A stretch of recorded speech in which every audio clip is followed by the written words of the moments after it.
Texas line. I ain't got much, but I'm damn proud of this double wide off in the pines. I'll do whatever it takes, I'll go to my grave, protecting me and mine. So you better understand, if you step on my land, I'll leave you where you lie, let the wolves cry.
Line. I ain't got much, but I'm damn proud of this double wide off in the pines.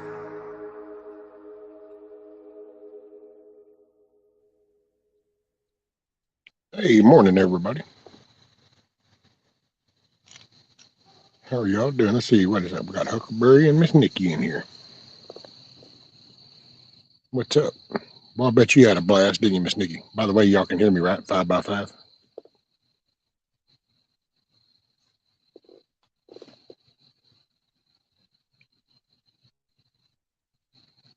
Let's see, I'll do this at first. Bam. There we go. Roger.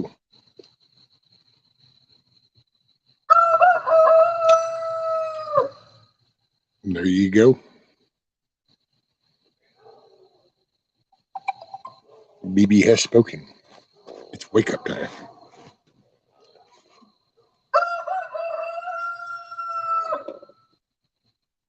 Hey, morning, Firefly.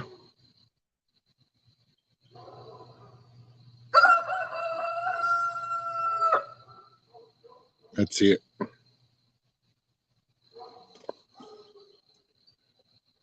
Hey, look.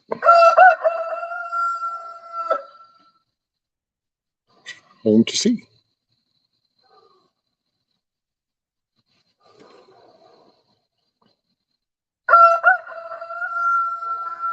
I can post this.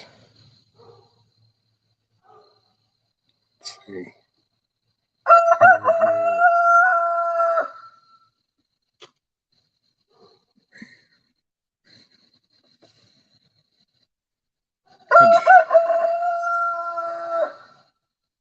Cutting loose now, buddy.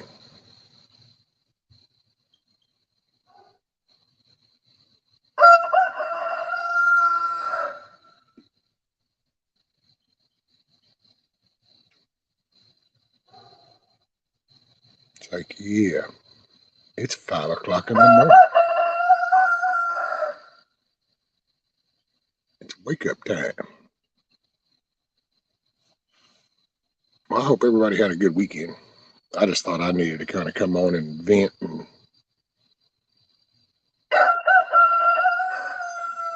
hey, there's Miss Nikki.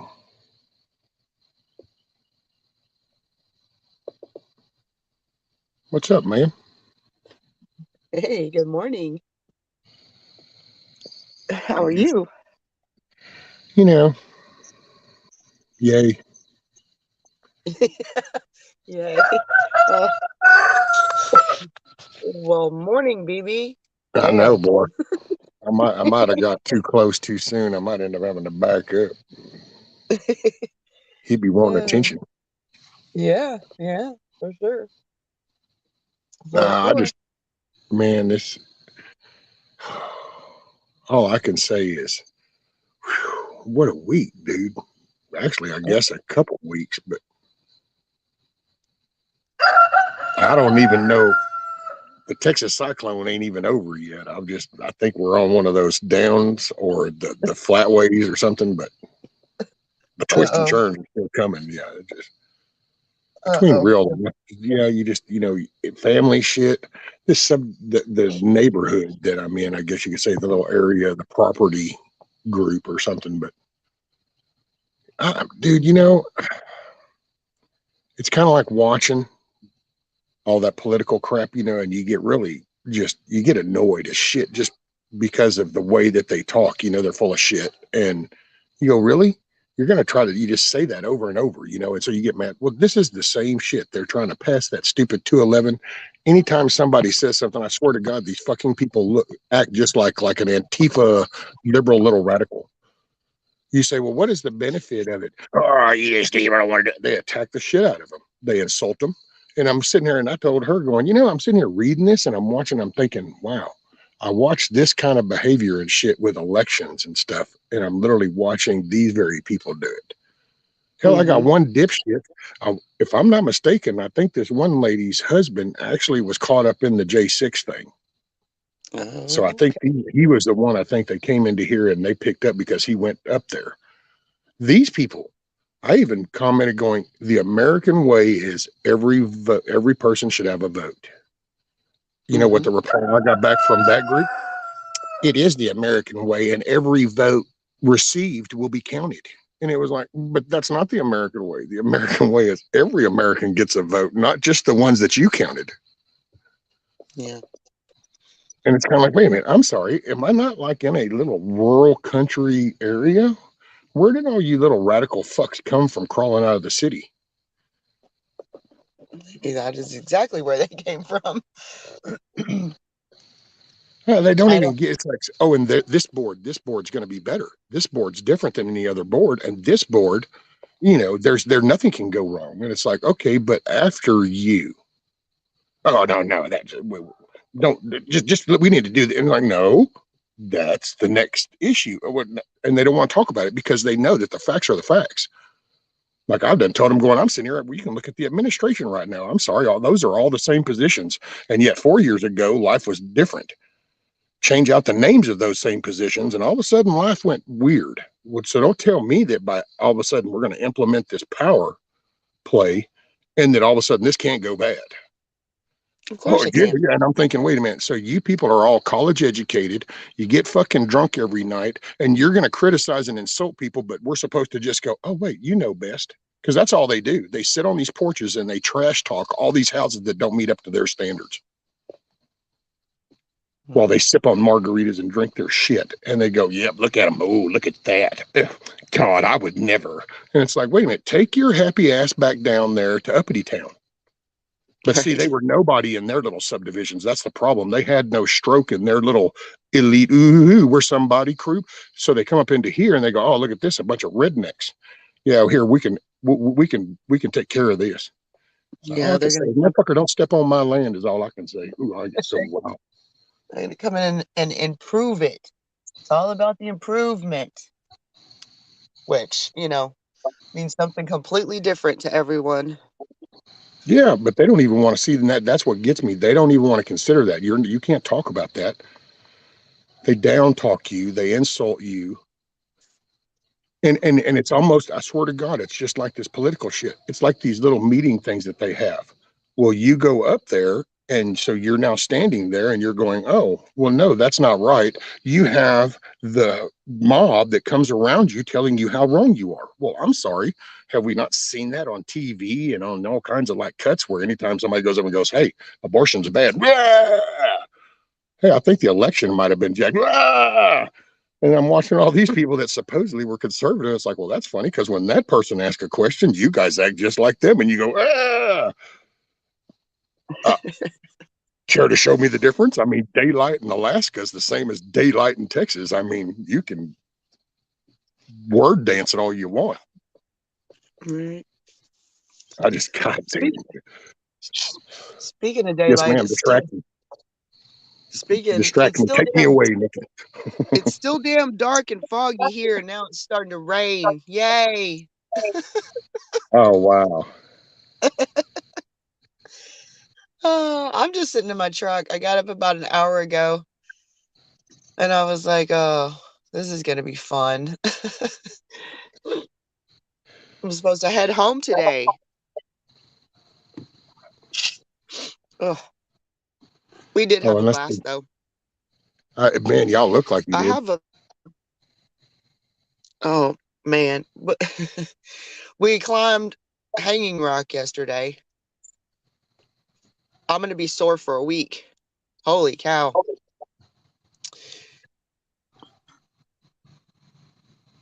Wait a minute, say that again. I'm sorry, I got distracted.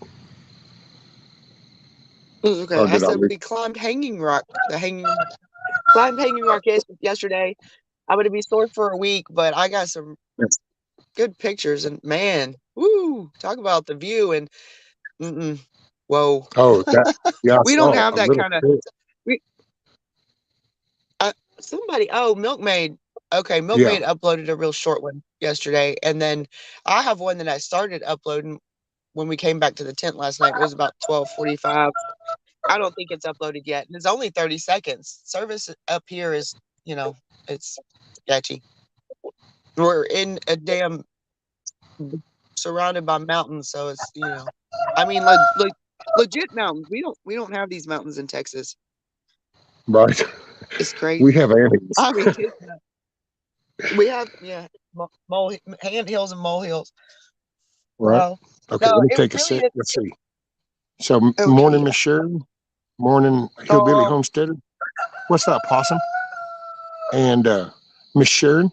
And I wanted to kind of go back because I caught this as it went by, but Miss Firefly, she said my mom passed away, hasn't hit me yet. Ma'am, I'm so sorry. I can totally relate to that. I understand. We got prayers for strength for you, man, because that's what it's straight to go through. mm-hmm. Mm-hmm. Yeah, it's rough. Okay. Yeah, And Miss let's see. Sharon, so many people here were disappointed that Miss Sharon couldn't come or couldn't make it. Something must have come up. Everybody's like, "Where's Miss Sharon?" So you were missed. But yeah, I think it was something total of like 52, 53 people on Saturday. Not everybody stayed. Some just came for the day or whatever. And then most everybody left yesterday, but few of us stayed last night. And it really has been a blast.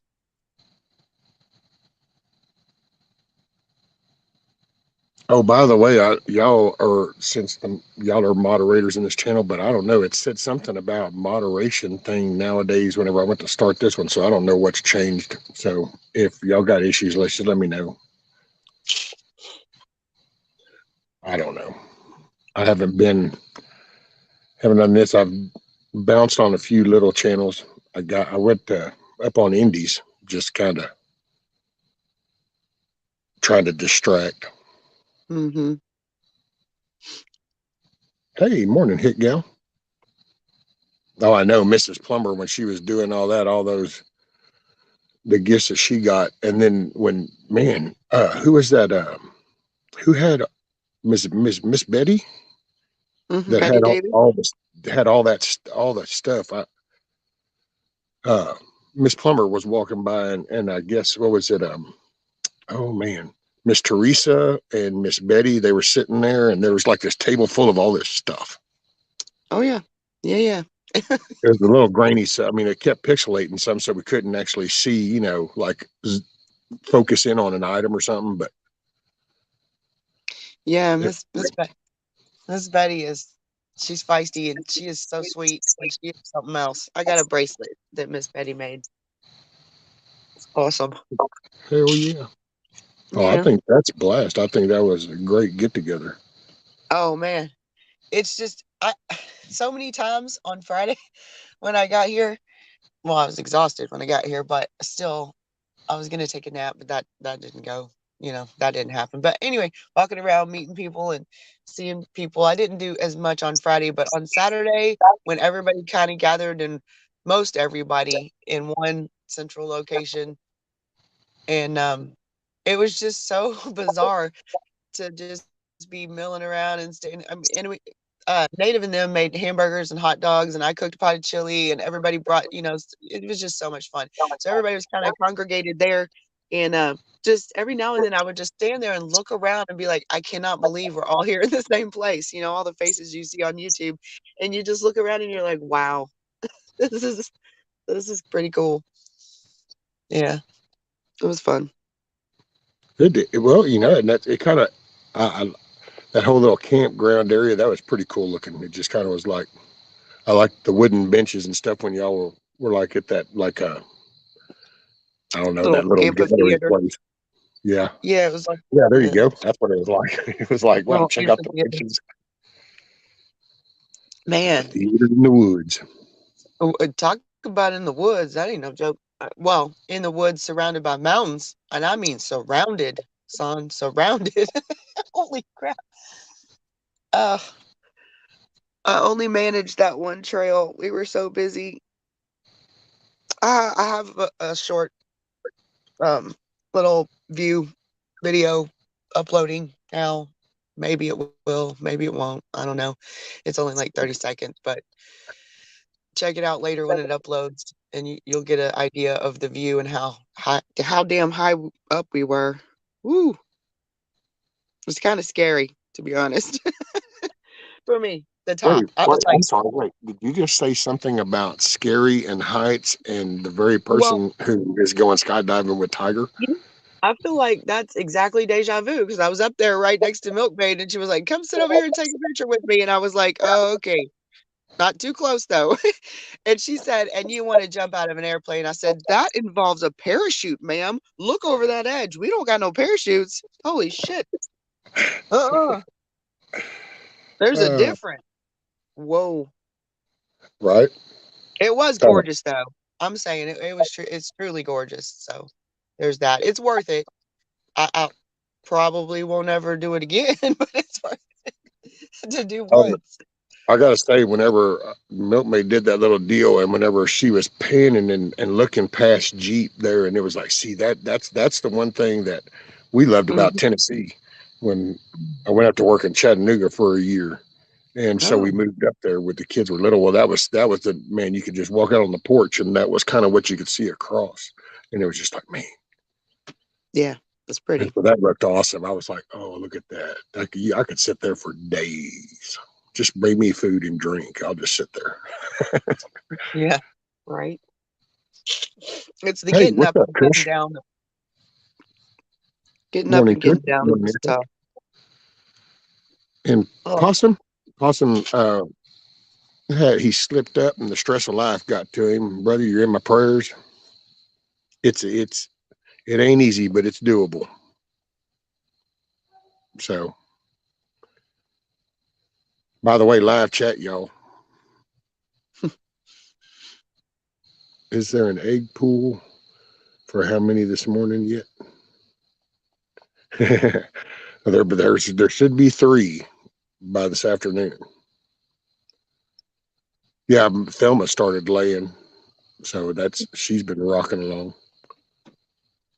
I was afraid I so kind of screwed him up the other day because she didn't lay for a day because after I moved him, I don't think she was a big fan. Whenever I just kind of reached out and picked her up and stuck her in that coop, I know BB wasn't, dude. That dude hasn't forgiven me yet. He's like, man, you put hands on me, I ain't forgiving you. And son, he was talking a line of shit too. Whenever I did, burr, burr, burr, burr, burr, and I'm going, just shut up here, get in there, and then like, yep, there you go. yeah, yeah. This replacement rooster of mine apparently has been giving Jeremy a hard time while I'm gone. I was on the phone with him yesterday or day before, and I could hear the chickens in the background, and he's like, "This damn rooster keeps coming after me," and I'm like, "Well, maybe he doesn't like you as much as he likes me. I don't know what to tell you." He's getting feistier. Ooh, Morning, Mad Shad. their dad's Greetings something from the else. So I guess airport. both of them. Hey, man, Chad. I guess both your rooster and my rooster got their dad's attitude. Man, and dude, sometimes I gotta say, I really need to. I need to really need to hang around some chicken people or something because either I'm just I'm too protective of shit, so I'm too observant on behavior and totally misread him, or sometimes he's a dick, dude. I watch him sometimes on them cameras the way he just up and goes at the girls, and it's like, man, I want to come out there and football your ass. Well, no, that's normal. That's normal. Because It's he just like absolutely. watch.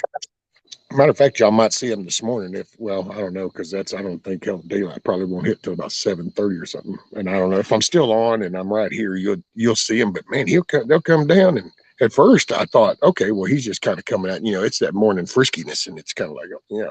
But Yeah. sometimes he don't even that action doesn't happen. But that don't mean he don't chase him and he hits him in the back, Yeah. pecks at him back. And I'm like, yo, dude, why you gotta chase him and be so mean? But see, I don't like. I've had my fill of aggression. Yeah. You're outside my field. You're looking out for your girls. I mean, I Well, know it looks rough sometimes, but he's also, I'm sure, very protective of them as well. His job. oh, let's see. Okay, so Miss Sharon Smith. She said she got 8 new chicks about 2 weeks ago, and now I got 2 hens broody with eggs. Awesome. Oh, broody hens, they're laying on their eggs. Yeah. Oh, And then we got Sharon Mercer. Good morning, Rescue. It's good to see you. Hi, Nikki. Thank you, ma'am. hi. Camo Carl. Wolverine. Wolverines. Oh, That possum says roosters are the Genghis Khan of the animal world. yeah, maybe. All I know is leave it to me. I'm the anomaly. I will interrupt that animal behavior pattern and introduce some kind of structure to that because I will whoop his butt. Yeah, but it won't work. I'm telling you, no. I mean, he's gonna do that always. That's I his. don't know. We're gonna work on it. Try to see if we can docile him a little bit. I don't know how you nut cut a rooster. See, with a dog, you can take a lot of that drive out of them. Yeah, but Rooster, then what would be? yeah, What I would be don't the? want to see. That's my thing. I don't get on to him because I try not to. I like him being protective. It's like I don't say shit whenever Rudy comes out and walks a little too close. Boy, BB will slam that wire Mm-hmm. going sideways. And it's like, yeah, if Mm-hmm. that wire wasn't there, he would have just hit you in the side telling you to get away. And I don't ever say a word. Matter of fact, if anything, I say something to Rudy going, would you just get on? You know, Mm-hmm. because Leave I him like alone. that. It's any of these other little freaks around here come around. I want him to rip them a new one if they somehow manage to get in there. Yeah, and he will. I mean, his dad died trying to protect the girls from a raccoon. So there's that. I got the porch pretty much all. Dismantled? You got it all dismantled? You got a Yeah, stack of man. I got. nice. Let's see if I can. Well, you can't really. You don't see it because it's all gone. Yeah, I see that. But there's the No. blocks, and I got the wood. You can't quite see them in the shadows, but right there, that little coloring right there is actually the boards on the sawhorses. Got the screws out of them and stuff, and so now I'm trying to really figure out Placement. kind of yeah, and because at first I was going to do it. I want to do it here next year, where I'm kind of where I'm at, basically that big open area where I got them mostly. Yeah, that But gets I a lot think of sun. oh man, all day from the time it Hmm. comes up and clears them trees, it's in it until it sets on the behind those trees on that side. It's like, Right, right. but I think in the front is where I'm going to start this year, and I think I'm just going to do some like peppers, some potatoes. I might go for some watermelons. I'm not sure because they like those, and I'm just there's really nothing useful for me in a way. Right. If there was more cooking, then maybe so. Then you could go with the cabbage and all that because I can do that. But actually, I don't know if I can do cabbage. Yeah, because Well, cabbage isn't like lettuce. I know I can't do lettuce and I can't do celery because it's the fiber of the plant and it's stringy. mm-hmm. And they say apparently medically now they say with this whole colon crap, that stuff kind of food can get caught on a polyp or something like that and then cause infection. Right. So Well, do you like radishes? yeah, with Well, breast. I'm telling you, the chickens love the radish tops, the greens. Okay. Well, see, then I'll I just grow them for them. That's why I like the watermelons. I was going to mainly do that for them. I mean, I can eat the outer part of the watermelons. I just have to cut out that whole inside seed part or sit Right, there and pick for the longest time. Ping, ping, ping, ping. right. And but melons take a while. But radishes, let me tell you what, you can like run you a little line and sow you some radish seeds, and in a month or less, you got all those great. Actually, if you do it every couple of weeks, and a little spot here, a couple weeks, a little spot there, a couple weeks, a little spot there, you continually have fresh radish greens. Even if you don't, I do this. That's what I do. Mostly, I like radishes, and I'll eat a few, but mostly I grow them for the chickens and the Okay. rabbits. Because that's And what they I grow. want. Yeah, they grow super, super, super fast, and the chickens absolutely love them. Oh, okay. Well, then, yeah. Yeah, that's one of the, see, Yeah, that's the that's little things. And GTP put out a video. Damn, I'm going to have to go look at what that was. Because he was talking about, turmeric. And mm, when he was talking about, see, because as he was talking about that turmeric, because that's good for, I've listened to several people like, well, Casey Little Al one here lately and GTP, but it's good for the it's an inflammation. an- yeah, it's an anti-inflammatory Yeah. turmeric root. Yeah, And so I thought, okay, well, I'll try to grow that because that'll be good to just kind of add into the everyday eating somehow. And then that's just natural benefits. That's how we're really designed. But he mentioned when he was talking about it, and then see that's what I was wanting to know was like the proper sun, the proper lighting, and what they kind of need. And like he said, they only need a very partial sunlight for a few hours. And so it okay. was like, well, then I can place those certain places. Now, I've been Yeah, trying to watch how everything shadows up as the sun keeps rising, said, and trying to get an idea of. And then I take that idea and then I go, okay, it rained for the last 2 days and I need to get out there. How am I going to do that? Where would I be? That's one thing that keeps preventing out here because I'm going, man, if it rains for 2 days, I can't get out here for damn near a week in my chair. right. So it's like, well, what am I going to do? So that's why I Well, thought, okay, I'll start in the front yard. yeah, I was gonna say even after the rain, you could looks from what I remember, the front's much higher, so you could probably manage to get out there. So that makes sense. But it's just that one back section right there behind the patio or the carport. Yeah, getting between the house and that big open sunny section over there. Yeah. Yeah, Got the there's got got the got the river Rio Grande that goes through the driveway. right. I was gonna say you'll come up with something. There's got to be. Maybe you could just put a well, with some few of those boards, maybe you could put some sort of I won't really kind of like a mini retaining wall. Not really a That's retaining wall. I guess a mini dam, but with yeah, a section right in the middle that runs through, and then I don't know, maybe put some gravel. Did you think about adding more gravel right there as a basically like a gravel path to get over to the yeah. sunny section? That's actually been part of my overall plan is I'm going to take and I'm going to make some of those like I guess you could be like gold digging type screens, sifting screens. Mm, But I've got that pile of dirt that has the white rock in it. Remember, I asked Mhm. about, well, I wonder if would that white rock be okay to put in the planting, and we were talking about the rocks, and stuff. Well, see, I'm gonna take and I got, if I take and sift all that out, You can use then that, I can yeah. get over here and put those rocks in a path. Mhm. Oh, well, if I do end up going off camera, it's because I got a boogie up underneath the carport. It sounded like it started to rain again. That might be a heavy dew rain falling off the leaves. Well, maybe, but it's raining here. Well, you kind of got a few hours to go before you get down here. Oh man, we left Conroe at 11 o'clock on Thursday, and we got here to the in actually here in the park at about 2 on Friday afternoon. Ooh. So yeah, that's a hell of a drive, man. I am not looking forward to driving back, but I'm coming.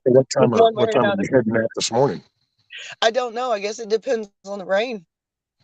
I mean, I have to wait till it lets up later. It's not even daylight yet. Everybody's asleep. Well, when I say everybody, Tyler's still in the tent, but I came out and smoked a cigarette and I hopped in the truck to charge my phone up while it was raining, and I saw that you were coming on.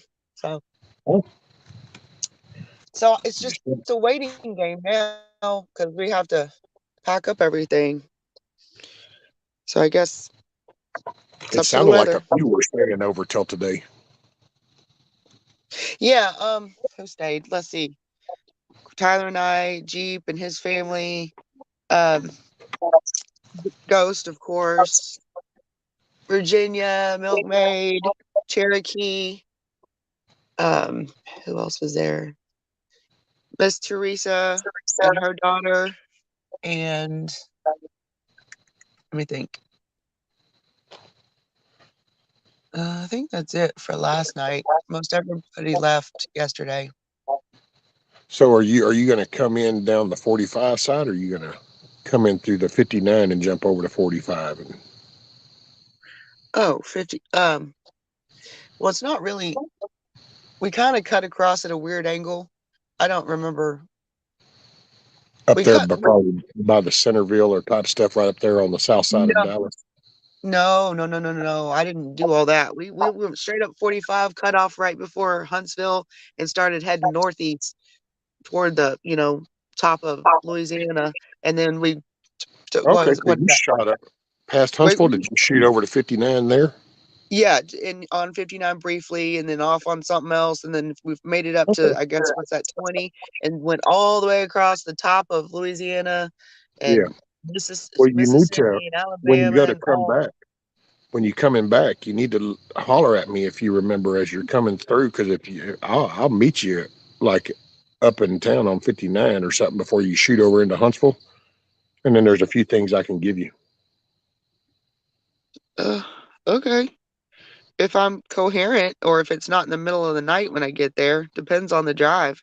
Yeah, I mean, because we didn't really stop. The only stop we, other than stopping for gas, stopping for, restroom breaks, gas. One time we stopped for 2 hours this side of Birmingham, Alabama at a rest stop and tried to catch an hour or two sleep.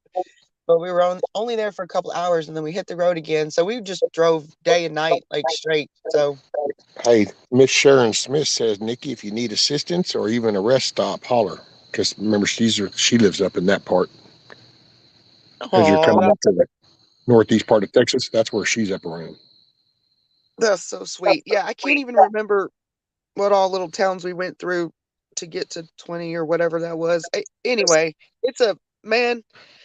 I'm gonna do it as quick as I can, but that drive is no joke. I mean, I had a blast, but I'm really anxious to get home because I'm super tired and I feel like I'm not gonna be able to move tomorrow. Right. I'm gonna be so sore. I mean, I'm already sore today, but ooh, I know it's gonna be worse tomorrow. Because it wasn't until yesterday evening that we did the hike, and oh man, whew, oh man, it was fun though. Damn, I can't tell what that is. That's very sweet, Miss Sharon. I think I'll be all right. I'm determined and stubborn and hard-headed. Maybe a little bit like Brian. What the hell is that icon? Can What? you? Well, Hutch put that icon, and I can't quite tell what the hell that is. Oh, well, I damn sure can't see it on my phone. It's It's it. tiny. I don't know. And then it's like not just saying. So it's like, well, what the hell is that icon? What's up, Hutch? Morning, Hutch. You're up early. Violin. Oh, it's a violin. Oh, he's. Wait a minute. You didn't bring no cheese with that one? I Is guess that what that's he what said he to was me? saying. To Yeah. me, yeah. Dude, that I'm I'm not gonna lie, I'm old. That height kicked my ass, boy. Woo. I was the first one to the top though, just saying.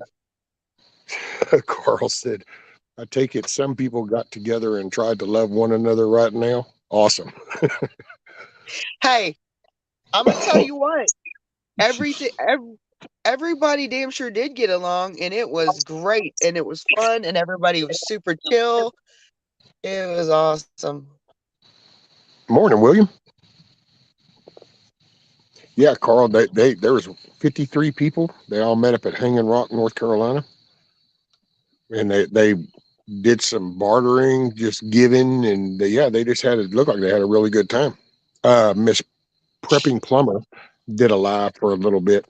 It's a little pixelated, but you can kind of hear and you see the nature and how they were just. It looked like they had a good time. And then Milkmaid's Mhm. put up some viewing ones, and then Nikki's been uploading some view videos. It's So it's just a short one, but it is pretty. And Milkmaid's crazy. She laid right there by the edge, and I just stood a little bit behind her, and I'm like, "You go, girl. You nuts." Ah. oh shoot, that would have been awesome, man. Hang your feet off the edge. Oh, my son did that. Oh, crazy boy. Nah. Mm-hmm. Hey, morning, Matt. Right off the edge. Ugh. Yeah, if anybody wants to drop if anybody's got Miss Plumbing Preppers link, uh, then you got Milkmaids and then Nikki's. Because I know those three did videos, and I'm sure that a bunch of others will be once they all get home and can upload and stuff. Exactly. That's the thing. Y'all are probably gonna see a lot of stuff. I'm sure Ghost is gonna post some stuff, but it's just here, the location. They'll all come flooding in after everybody gets back home. I'm sure it's not conducive to any kind of signal around here. Yeah. Yeah. Well, actually, and it was funny because when the plumbers got home, they did another little video, a little live with what all the stuff that they had brought from there and they had gotten. Then Mr. Mhm. Plumber said, I should have just turned the hotspot on my phone and then you could have just used that signal. And so Yeah. that there was just some things and people, hey man, it's There was so how many times have those 53 people got together before? None. So it's all a learning curve. yeah, there was so much going on and so many people and so many conversations and you don't think about, oh, hey, let me grab my phone and record all this. You're too busy hanging out and having a good time and you're networking and socializing and cooking and it yeah. Hell yeah. Mhm. Mhm. Just wait till we organize one in Texas. Woo. I know, And we right? That'll be cool. Ghost is definitely no doubt planning to do this up here every year. So, and I'm no doubt it'll just get bigger and bigger. Um, so if anybody is interested, think about that for next year. Plenty of time to make plans. Yeah, the plumbers were talking about trying to see to get one like a little bit more central so that then more people could come because they Yeah, talked about like the drive you made and the bug out made. yeah, we had a couple come from Southern Fried Prepper. He stayed here. I mean, he's still here too. He stayed last night as well. He drove from Florida as well. So yeah, BB and them drove from Florida. He drove from Florida. Me from Texas. assume my drive was the farthest. I don't think any, but Virginia flew all the way from the other side of the country. She flew, but Yeah. that's a damn, you know, adventure in and of itself. Actually, I think she flew most of the way and then took a train part way too. So I don't know. Oh Lord. Yeah, I Boy, know. somebody's living on the edge, huh? yeah, Let's yeah, get in the exactly. planes that are being grounded. Let's get on the trains that derail, and we'll go hang out in the mountains where we can fall And then, out. right, and then Ghost picked her up. Ghost picked her up there, so it's literally planes, trains, and automobiles. And oh shit, Yeah. actually, Hutch yeah, Bushido was there. Yeah, yeah, Bug Out showed up. Hutch. Apparently, they did a matter of fact when that plumbing pepper was started her little live, and then Nikki was sitting there. They were just doing some defense stuff apparently.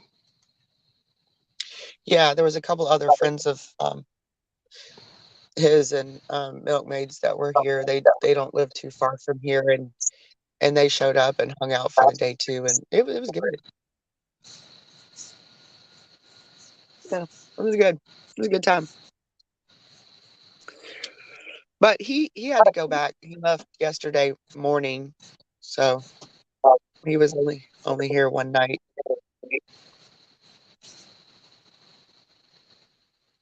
Wait, he left Sunday morning. He was here 2 nights.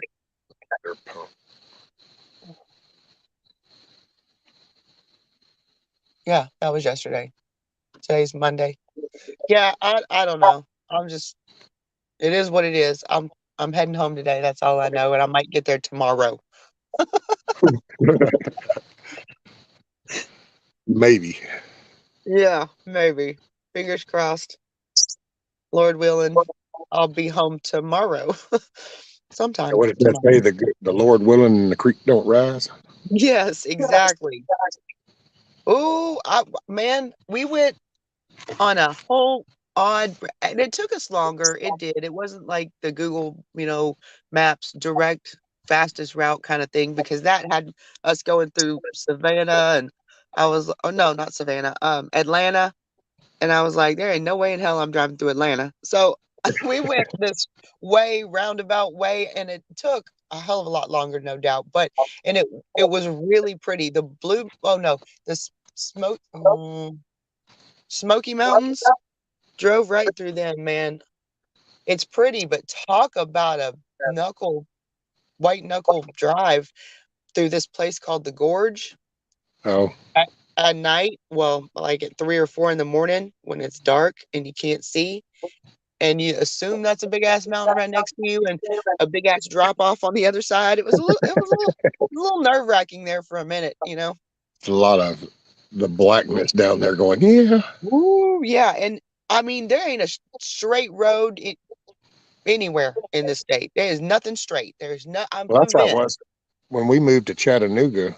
It was, Yeah. it was typical shit all the way up into Georgia, pretty much, as far as I'm concerned. But then, I mean, I've drove all over. So, but I gotta say, once you come up out of Georgia, going up into Tennessee, Mm. that whole elevation thing starts really kicking in the mountains. And once you get past that, yeah, it's like a whole nother world.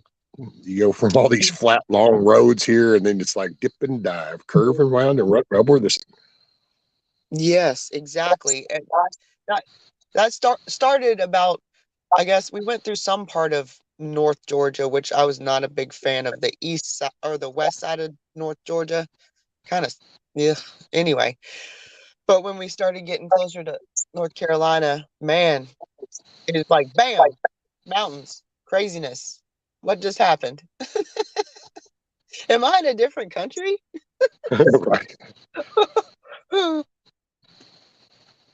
Oh. Oh, Hey, just on the side note, on just a little side question, did TT1 ever put on a certain hat? oh, um,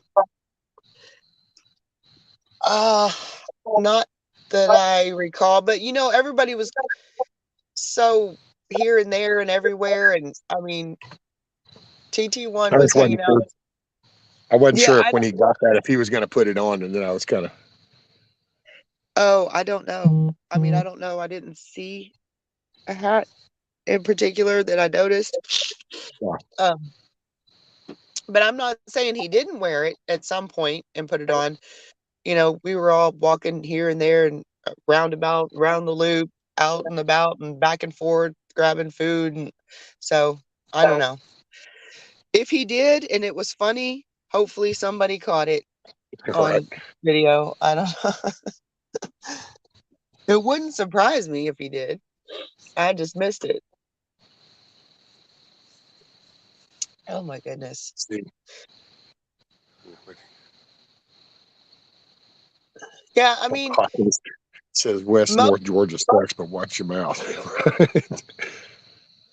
who said what? Possum. He said West North Georgia sucks, but watch your mouth with a smiley face. Oh, Because yeah. Well, remember, I'm just Possum saying. was in Georgia. Okay, well, the part that I drove through, we went straight through. It was at 20. It goes straight through all 3 states or whatever. For the most part, the west side was unimpressive from what I recall until I hit somewhere closer to. I'm just saying that's about where the mountains start, right? Awesome. I mean, Georgia starts Good getting morning, Victor. on up there. I don't know. I was just driving. My son was navigating, and I was just driving, trying to get here as fast as I could. Right. Yeah. And then Anti was talking about that tornadoes. Man, I will say that poor little town got ripped to shreds. Yeah, where did that? Somebody mentioned that, but where was that? I forgot the town's name, but Mississippi, if I'm not mistaken. Was Oh, it Mississippi, Anti? But yeah, I was like, ooh wee, man. bad one, huh? Oh yeah, it just and that's one of them little things with the firefighting stuff over at A&M. I've been over there before where because they actually have a department at A&M that tests that stuff.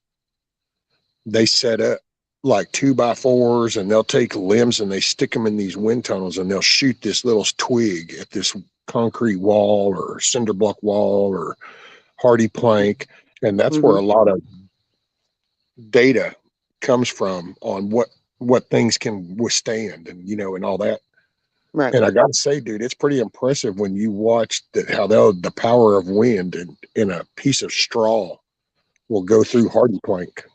Yes, I've seen it. Like way Yeah. back, there was a pretty bad tornado over in Channelview. I mean, it's been a while, but after the fact, and driving through and looking down, I guess it was Uvalde or Wood Forest, I guess, Wood Forest Drive or whatever over there in Channelview, and there was a CVS or Walgreens or something, and like these little bitty sticks or twigs or pine needles or something, literally were sticking straight in the side of that CVS or. It Yep. was bizarre. It's almost unbelievable how that can happen, right?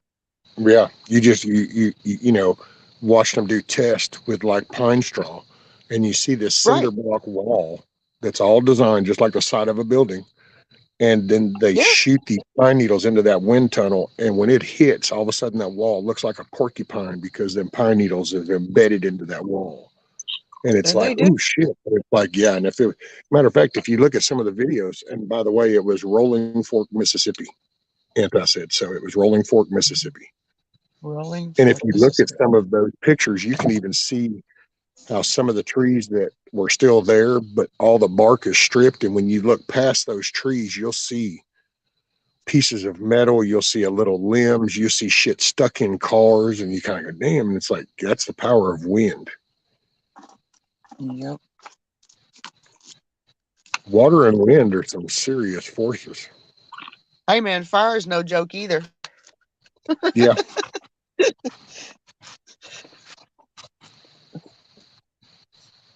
There were several times when several of us were trying not to fall in the fire last night. That was fun. No, I'm kidding. We were actually, it was a group effort. We were cooking over the fire, over the Well, I don't. fire pit with the grill. Well, let's think. So Huckleberry, I did not know that. Huckleberry said, anyone seen Keno lady lately? Because he's in Mississippi. No, I didn't know he was in Mississippi. Uh-uh. Uh-oh. So yeah, Finding Keno. Yeah, like No, yeah. That's, I uh-oh. might try to reach out to Indy and see if she's talked to him.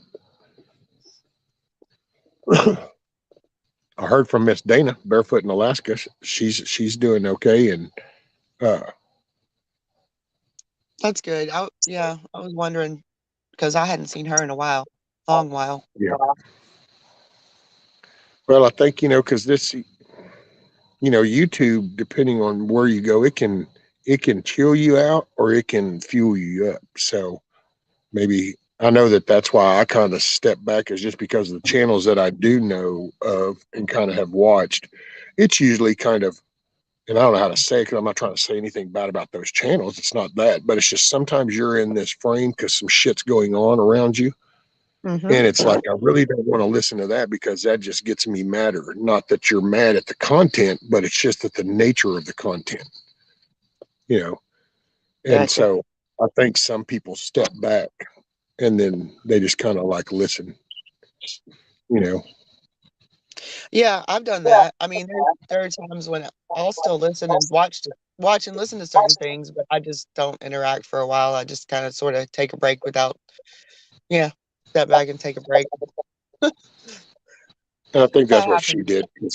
Yeah, but especially if you have anything stress related, then you want to chill and you don't because you could even be listening to like hell, I could be sitting up here just doing some calm bullshit, but then if I get on one of my little rants, well, that might then spark your stress to come up, and it's not intentional from my part, but it Right. doesn't mean it doesn't happen. Yeah, look, Possum says that's why I took a break and can't come back full steam. Yeah, because you get kind of pulled in, and I will say, man, I had so I am a faith based person. I believe in God, and I gotta say, yesterday I do believe He was helping me through the day because and I'll just share this, but so everybody knows I kind of get a little stressed over the moon conversations, the moon landing stuff. And Mm-hmm. it kind of, I get upset a lot because I think, man, people are so paranoid and so untrustworthy that everything didn't happen. It's like everything is questioned. And it's like, but man, there was a time in the past when things were just what they were, and we did do some great things. And well, anyway, I just happened to, that's kind of always been in my mind. And that's why sometimes it's hard to even get on YouTube because next thing you know, you see a thumbnail where it's like, oh, the earth is flat. And we never win. It was all CDI and whatever. And I'll be danged, there was a damn thing of all places. Daily Wire has this guy, I forgot the guy's name. I think it was Wright, but he did the moon landing. And I was like, oh, shit, man. Okay, well, let's see what angle this is coming Here from. we Well, go. he didn't even really dance into any of that. And I was like, man, dude, this right here rocks. This is just, I sat there, I want to say it was about an hour and 15 minutes or something like that, little show. But he Mm-hmm. didn't do this whole proving shit like one way or another, or, oh, this, he did. It wasn't about that. It was, he actually did like a walk through memory lane. It was like a walk through Oh. memory lane. It was like the toys and the development that we did as a country and what was driving stuff, and the way moms and dads operated and the way, that people invented stuff and the way this collective and it was just I was like, man, you, this is so cool. Well, that was the one little moment. So that happened, and I thought, and I kind of acknowledged it as it happened. I thought, well, thank you so much. This is so cool. It made me feel good. So that was to me a good thing. And then I'll be damned. It started raining yesterday, and I swear I told her, I said, I wish I had this recorded with audio and all because I would. This would be perfect. And you know how my house is laid out, so I come Right. at it started raining, and I started going, man, I don't want them to get bombarded and have a mud hole. in their little deal. Dude, really, I'm talking. Are you going to just get up, or are you just interrupting? So, anyway, damn, BB, rude little shit. It's like, oh, he's talking. There he goes. Yeah, up you. Anyway, I go, man, it's raining real bad. I want to put a tarp over that so it just doesn't get soaked and, don't have it become a mud hole. So I stood at the door, I went ahead and made my way down the ramp in the rain. I'm under the carport. I get this tarp and I was holding it and I'm going, oh man, if it would let up. Let me see if it'll let up. And I promise you, I'll look you dead in the eye in the camera. As soon as I said that, it literally just like the faucet went off. It just stopped. And I came out and I went, oh.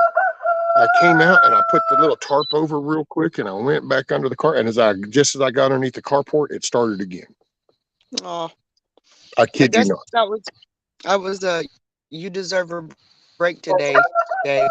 That's God was just looking out for me, or an angel was, but there was a good force that looked out for me. Right. Right. And after that happened, that's why I can't help but say it again, because that was so like, well, I wish the sun would come up, bloop, and it was like, wait, what? It was just one of those kind of moments. It was like I'm standing there holding this tarp, and I'm going, man, if it would just lighten up, and it literally just stopped. Like, that's awesome. And then it was like, oh, and I go out and I put it on, and as I get back under the carport, it's, and I was like, okay, I got you. Thank you, sir. Thanks, Dad. Yeah, thank you. Thank you very much.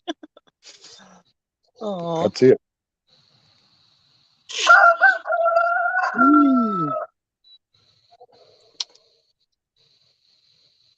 Is their door open, or is he just yelling at you to go open it?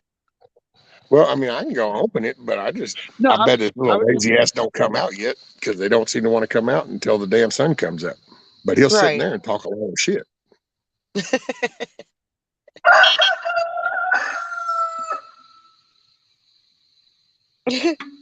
Yes. I'll go open the door. We hear you. We all hear you, BB. Right. Can't help it here. Okay. Right.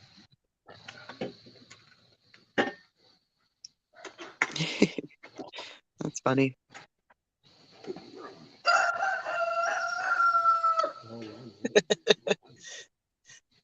I'm sure mine's doing the exact same thing.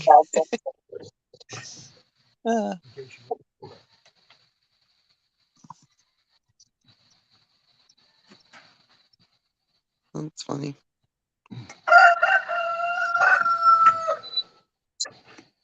Tell him, baby. Tell them all it's time to wake up. Have you had any complaints from your neighbors yet? Nope.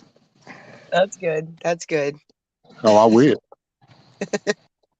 Give me a valid reason, buddy. I think they know what's loaded up in that barrel. You don't want to come pull that trigger. Past few years listening to this barking shit all the time. Hey, that's Mother Nature. So that's natural. It's your payback.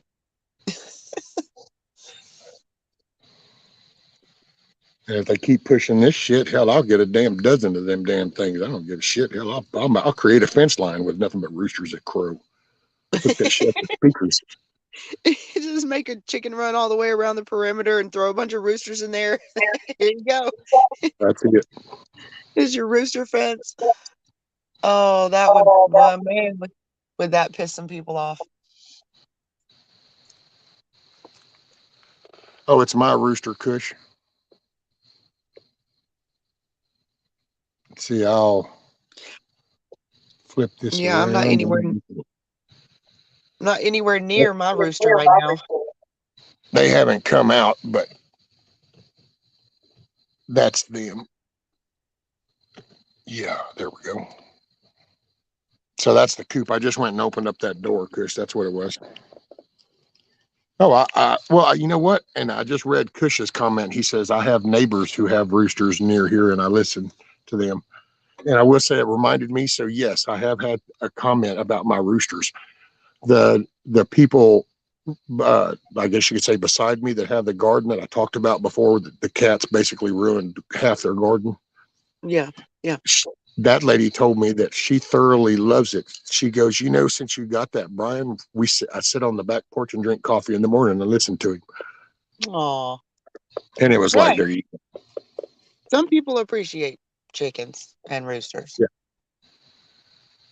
Well, and this is the country. Right. I mean, that's why did you move up here and then complain about birds or chickens or, even an occasional dog? I don't care. Now, the ones that just let this go on for hours because, well, you're tone deaf, so it doesn't bother you, those annoy me. But, a dog's going to bark. You're going to have birds chirping and raising hell, woodpeckers hitting trees, and roosters crowing. And it's just, this is country. If you want to hear exhaust and thumping and engine noise and road hum, then you go live in the city. Mm-hmm. And if you don't want to hear any sound whatsoever, then fly your happy ass off to Mars. Or to North Carolina, because I'm telling you what, when everybody goes to bed, all you hear are the deer running through the leaves back behind you in the bottom of the mountain, which I like. I'm not complaining. That's awesome. You don't hear anything to the critters. out. Yeah, critters in the woods. There were deer when we were sitting, where we were gathered over there around the corner at that one campsite. Yeah, big fire pit and everything, where we were cooking and all eating dinner together last night. There were deer that came 20, 30 yards right behind us, and they just don't care. We were like, oh shit, look at all those deer. What's going on? What y'all having for dinner? It was fun. When I was sleeping or going to sleep last night, I could hear him walk right past the back of the tent. I was like, nice. Hey, morning, Miss Kim. Let's see who else. Morning. Miss Amy came in. Hey, Miss Amy. Awesome. Says, I love listening to the critters in the woods. Yeah. See, to me, that's starting to get light here. That's like that's the best morning is when you kind of come out and you hear the crickets and you start hearing some of the birds start to chirp and you just hear nature. There's just something about that, or at least for me, there is. It's like one of them little Zen moments. Matt said there is a video where a lady keeps her chickens in the woods, no coop, just livestock, dogs, and an electric mesh fence around them, and she says that she has never lost one. I could believe that. Yeah, I mean, the wildlife, I could probably have free-ranging chickens right here if it wasn't for the feral cats themselves.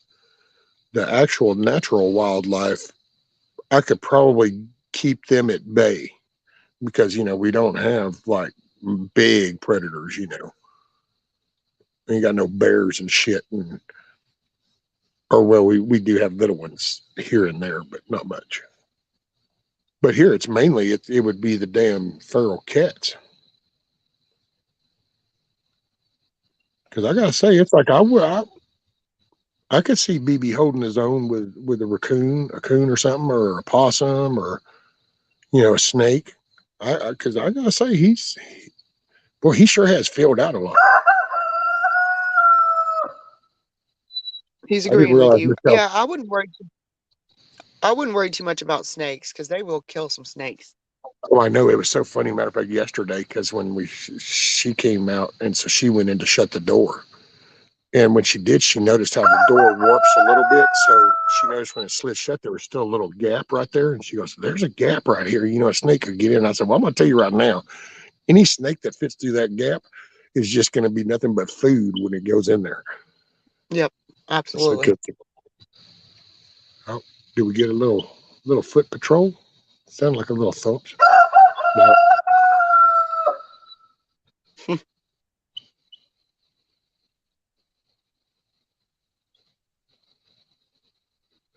Possum says, we got numbers, bro. Yeah, but BB's got backup too. I'll tell you what, a matter of fact, I don't know what happened yesterday. I don't, see, that's why I say I'm kind of, I don't know. Maybe I think I overthink it. I'm trying to teach myself better, but it's like yesterday morning, dude. I don't know what the hell was going on in there before I opened that door, but they were thumping and bumping, and man, it was like, okay, y'all are going at it in there, and it was like crazy. And then when I let him out, oh yeah, but it was like I don't know if he was deciding that, hey man, we're not going to wait till we go outside. You know what? I'm frisky right now, and they're like, oh no, I'm still sitting up here to roost. And but it sounded pretty rough. And when they came out the door, he wasn't done yet. Yeah. Yeah. And it was like, Yeah. damn. Because for when I first heard that, it was the first time that they've gotten that active inside there, and I was actually worried. I'm like, how the hell could anything have gotten in there? There's no flipping way. I mean, I literally made that No. just that way, so there is no concern. Once the door closes and the latch is done, only a person is getting in there.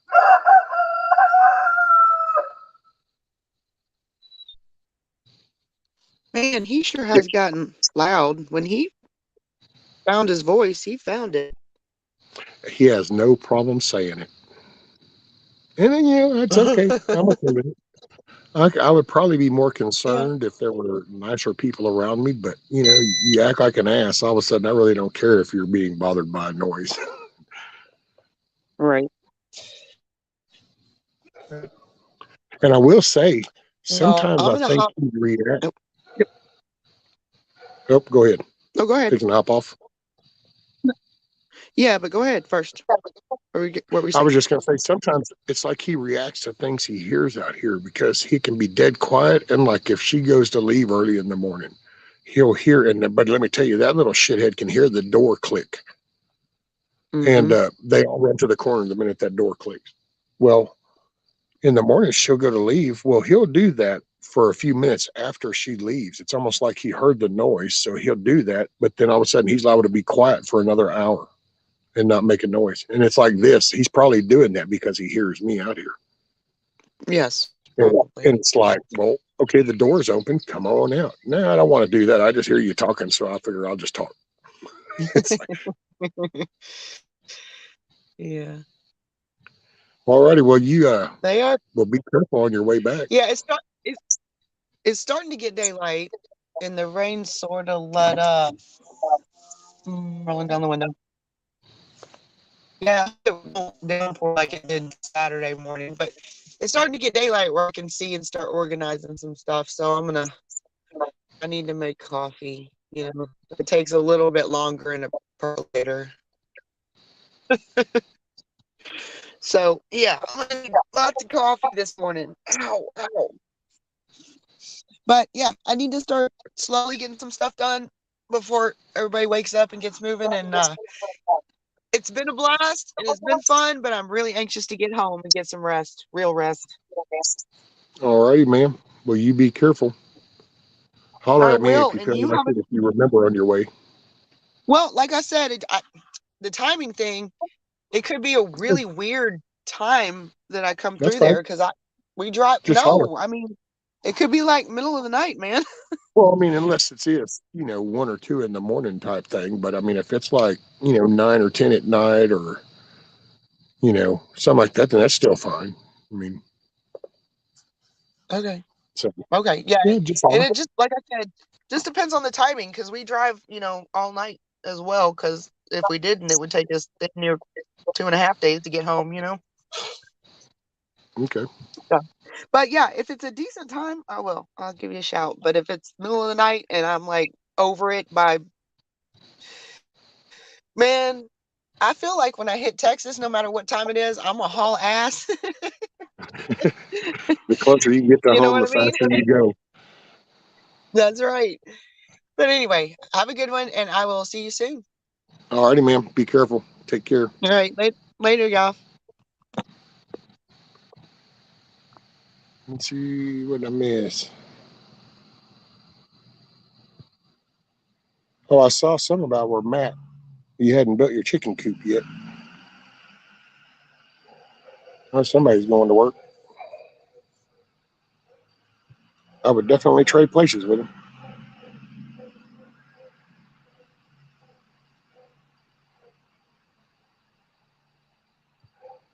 Let's see.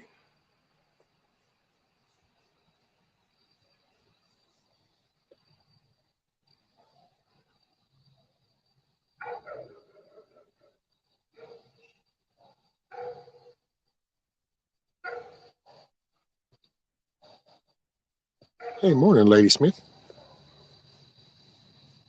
And good morning, good day, good evening, wherever it's working for you. For anybody I missed, I don't even know how many people are here because it's weird. StreamYard shows 0.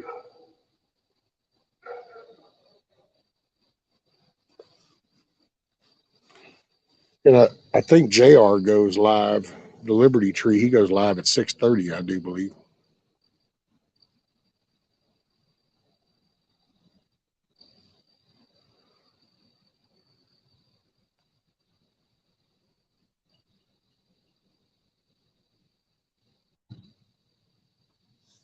Oh, what is that? Oh, that's Carl.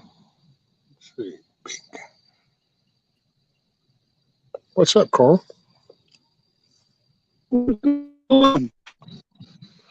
Just another day in Can you hear me? paradise. Yes, sir. It breaks up a little bit, but maybe it'll smooth out. Oh, well, I came in here a little different than normal. I had to stop the video from playing, which I normally don't have to do. How's it now? There you go. Yep, I can hear you good. How have you been? I haven't Right talked to you in like on. forever.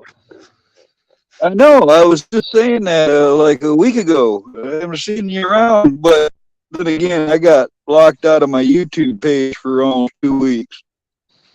Oh, wow. Yeah, Like that's what I said. Like they shut you down for a couple of weeks? No, well, kind of, but not in the way you're thinking. I went to go sign on I went to go onto my YouTube one morning, and Google said I was signed out. So I tried to sign in, and it wouldn't let me under my normal email. Oh. So after trying bloody everything, I figured out that Google had attached a email I haven't used in 10 years or more to my account, so I could only log into a YouTube page I started back in like 2010 or something, not my current one. And I had to change passwords and go through all kinds of hoops to prove who I was to get back on this one. So, did they ever figure out who jacked your account? I think it was Google. I think they've been trying to get me to do this like Google collaboration thing where you sign in with one password to all these things, and I never wanted to do it.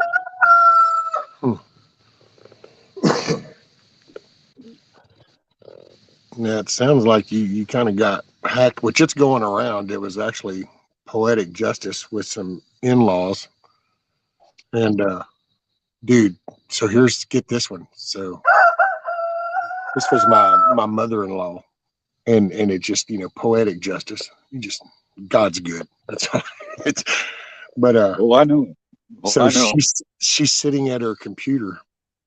And mind you, I used to tend to all that, even though they hated me and treated me like shit. I used to. And then about 10 years or better, I finally just decided, no, if you're not going to act right, then I'm just not going to bother. So I just do me and they do them. Well, she was sitting at her damn computer, and all of a sudden she gets a pop-up that tells her that she's infected with malware and to call this number. So she calls that number. Oops. The guy on that phone is telling her, well, yeah, I can fix that, and we can remove that and save your data and stuff. You need to go to Lowe's though, and you need to get $3,000 in gift cards. And do you know that this ignorant ass individual actually got her husband and they took off to Lowe's? And if it hadn't have been for the smart lady at Lowe's, they would have dumped $3,000 into Lowe's gift cards. She kept telling that lady she Wow. wanted them cards, and that lady kept going, "No, ma'am, I'm not. I can't sell you that many. That's it sounds like you're being scammed." She said, "It sounds like you're being scammed." No, I want. She got mad. Well, then she decided to leave. Well, the husband, my father-in-law, called the son, and he got all pissed and was like, "It's a scam." And so then they finally, and they still don't have her 100% convinced that she was being scammed. Even the bank people, even the bank people were telling her she was being scammed. And I'm thinking, damn, if you could have just went ahead and, I hate to say it, but they got saved from being took, but it wouldn't have hurt my feelings none. That's rough. You can't trust none of that. Those phishing things where they'll throw up a page and say sign into your account, but you're already signed in and you're scratching your head. Don't do it. Don't do it. Back in like 2005 or something, we got my mom a new computer. And she liked to do these game sites. One of them, I think, was called Pogo. And she gets a brand new computer. I hooked her up. She jumps online without any kind of virus or malware protection. Goes to that site on Pogo. Was on there for hours, right? Apparently, while she was on there, somebody came and got into her computer and used it as like a bot, because it was sending a signal to her computer and then dialing a 5-digit number that dialed a phone in Korea repeatedly. So she had hours and hours of a long distance telephone call to Korea that was impossible to make from our phone, right? I mean, we called up AT&T and they're like, "Yep, you got had. They got into your mom's computer. They installed this thing that dialed the number, and we know that you got had." And we're like, "Yeah, so we ain't paying this fucking $700 phone bill." And they're like, "Well, you still have to pay the phone bill, but we know that it was hacked." So I'm like, no, we're not paying this bill.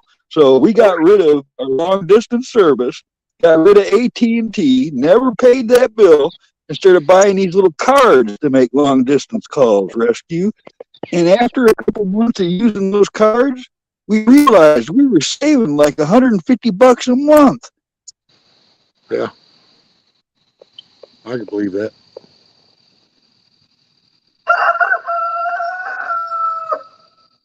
And I have fixed computers. I've had people bring me computers and they would go, "Yeah, I can't hardly get on the internet anymore." I go to start it up and it just sits there, and it'd be like, "Huh." And dude, I have found so many computers that were basically they were little servers. There were actually packets of files, because a torrent file is you take a file, like we'll say this cup, and if you take this cup and you fragment it into pieces, and everybody stores a piece of the cup, and then whoever wants a cup says, "Hey, I need a cup," and a signal goes out to all those things, and those pieces come and they assemble, and bam, you got a cup. It's kind of how torrent files go. So you take a big file, but it's actually being broken apart and hosted in several locations, but when you want it, it gets assembled. Well, so many people, that shit gets stored on the back end. Well, you don't realize why all of a sudden everything's going so slow, and it's because you're back hosting a lot of files. And I don't know how many computers I cleaned out back in the day. You just explained it way easier than all the reading I had to do and understand all that. Man, you explained to a few tens of thousands of people on their computer issues. You just kind of learn to just sum that shit up. It's like, here, I don't know, man. It's funny. Did you ever hear how that John McAfee gave all those laptops to the government? No? Like what? He had Like, spyware programs on every one of them. oh, well, hell, McAfee antivirus was I actually. know, but I mean, he got dirt on all of them doing that, he said. Oh, I could believe that. That's actually, it wouldn't surprise me if Norton, same thing. People, they take those names for granted, but there's people that are running that stuff. So what is that person doing with that data? And then it's Yeah, like with where is it McAfee. now? Everybody runs without it now. That stuff was a scam from the get-go. Hey, we're going to scam you, so you have to pay for us not to scam you. Well, it's not viruses anymore. And I talked about that last year. It used to be computers came on the scene, programming was picking up, and of course, just like everything, you have good and bad. It's no different like a gun. You have people that will go and do competition shooting, and then you have people that do some of the most atrocious killings with a gun. So it's just there's good and bad. And once you introduce this item, then the good and the bad both pick that item up, and it gets used how they view it. Computers to me were the same way. You had bad, nefarious people, and they started learning code. So they like to tear stuff up. They like to destroy stuff. So you would get viruses that would fry your hard drives or fry your video or fry your motherboard. But it was to destructive. And then it shifted from that to being nosy to now it's data collecting. So now a lot of this stuff will get into your shit and you won't even know it's there because it's not really wanting to do any harm. It's wanting to learn all about you and everywhere you go and everything about you. Wasn't that originally called data mining? Well, in a different way, but yeah. And it's actually the same concepts have been around ever since we started marketing. Because if you'll remember back in the mail, snail mail days, we used to get surveys and you filled that out and then you would get 10 more next month because you were answering marketing questions. It cracks me up on Facebook and all these places that do all this little, what high school did you go to? What was your first person you dated? What's your dog's name? It's like, you do understand that you're answering all the typical security questions on credit and banking. And oh no, this is fun. And so see, all these things do is sit down and collect that data. And then if they want to look, is it they'll bad look. that I've been lying to them all along? Uh-huh. Is it bad that I've been lying to them all along? Oh, nah. If they wanted to know the truth, they should have asked. Where's that song? How's they go? So don't ask me about my business, and I won't tell you no lies. Don't ask me. You know that one? TJ Katz defrag. You don't even you don't even have to defrag anymore because even the drives are changing. They're not mechanical drives now. They're even chips. You have the new SSDs that it's a solid state digital. So there's not even moving parts on it. Oh, dang. Somebody slap Anti-Ad Jack. He went binary. Oh, too bad. Where's V and Indy? And they could all be talking. They've done that before, talked in chat and binary. Kim says our parents will not listen to the fact that there are hackers and people using their systems. Nope.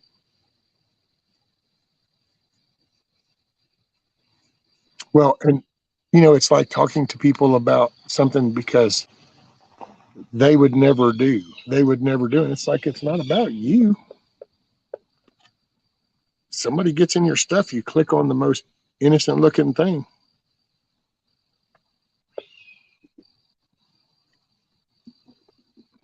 Yeah, I've learned a lot of that the hard way because, I've been on the internet since it got popular. Did eBay since mid-90s. Boy, did I learn a lot of stuff the hard way.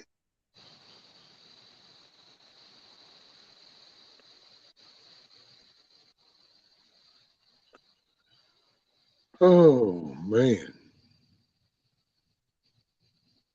I need coffee. Let me pour me some coffee.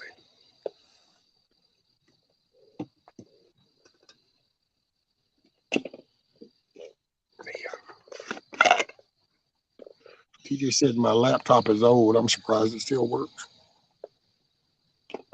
I got some 95 discs in there still.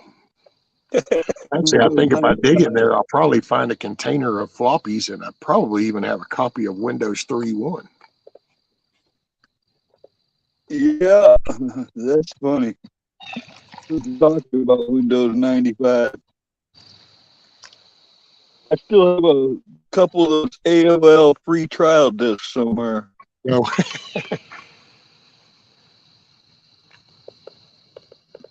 See, that I guarantee you there are plenty of these big wigs that wish they could go back because they now see where they screwed up because it was like that, dude. If you could go back, think about this. All this data mining, collective information collective they wanted to get, was that not the most prime opportune time with all the little AOL, Earthlink, uh, damn Yahoo, was it? No, it wasn't Yahoo back then. What was it? It was AOL, Earthlink, Oh, there was a CompuServe, couple of CompuServe, and CompuServe. That's the one I was just trying to think of. yeah. And so, can you imagine if you could go back to those days and put that same program shit on those CDs that people ran around steadily sticking in their damn computers? Oh man, dude, you could have been mining their personal information for decades. People threw Well, those things in their actually, systems left and right. Hey, I got another AOL one. I can get some free time. they probably the NSA probably did, because they had this system before the internet became popular that was hooked to the phone, the operating systems, and what it did is it would detect a certain phrase or a word and reroute that call to a monitoring system. I forget what it was called. It has an acronym name, one of those clever little acronyms for their program, but it was an early detection system for monitoring the telephone systems. And I Yeah. did read to where how it was ushered into the internet world when that happened. Like it was that program was carried over. So that span of time you're talking about, that was probably their pioneering days as well. Well, that's what, and that's why, because I've listened to some channels and, I get it. Everybody gets paranoid and then they start, oh my God, well, they were into everything. And it's like, it's not, I just don't see a lot of that when it comes to the computer stuff that people kind of, it's like you get the DARPA made fart Facebook and go, and it's like, no. Now, are they using all that shit now to their benefit? Yeah. But it's kind of like they didn't invent a gun to go assassinate anybody. They invented a gun. Whoever invented the first one wasn't for some nefarious, malicious reason. They get used that way plenty of times, but and computers were that way because I don't know, man. I just remember those times, and that's why it was so refreshing to listen to that guy Sunday, just kind of do that little walk down memory lane of the whole designing rocket engines and all the stuff that we would go through from cap guns and how we even came up with cap guns, and the thinking and what really was driving people back then. And because I just remember those days. I remember sitting in there cramming away at GW Basic, and I remember talking with other people that became freaking on up the food chain and seeing it's like I can remember Bill Gates as a little black glass rimmed dorky little kid, damn near. And Had so some I friends that remember were when into back that. then. What was that called? MDOS or something back then? Oh yeah, that was DOS.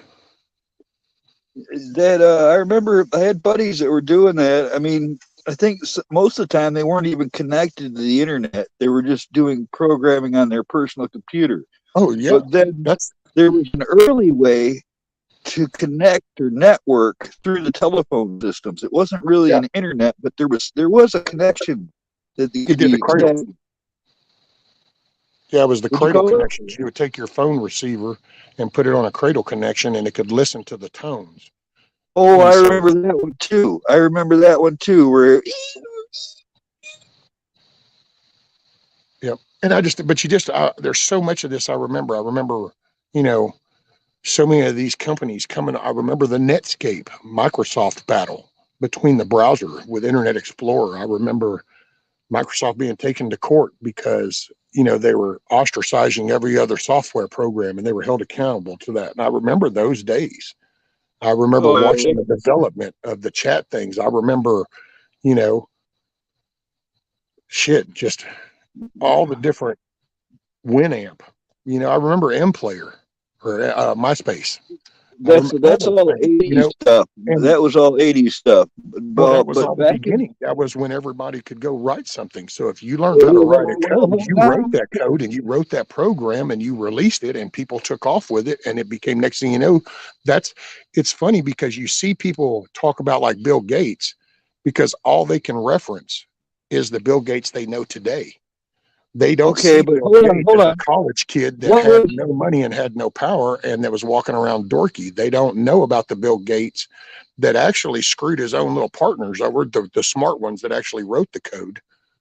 okay? Oh, I got a question. I got a question. Then you probably know how they did it. Back in the Microsoft is actually Texas Instruments is actually the ones that originally developed Windows. Was Texas Instruments? It was a calculator company. Look that up. The well, no, I'm research thinking development for before Texas all this. Instruments said we don't need a But GUI for hold on, that. you see, in the 70s, at least it was at least I can remember all the way back to at least 77. All right, where when my mom was a dispatcher, the police station, she did that job for like 20 years. But back in the 70s, she was using she got kind of like railroaded into doing this for the law enforcement agencies to where they were linking something called the lien system. And what it did is it took all the computer information about people in a state and linked it with the other states.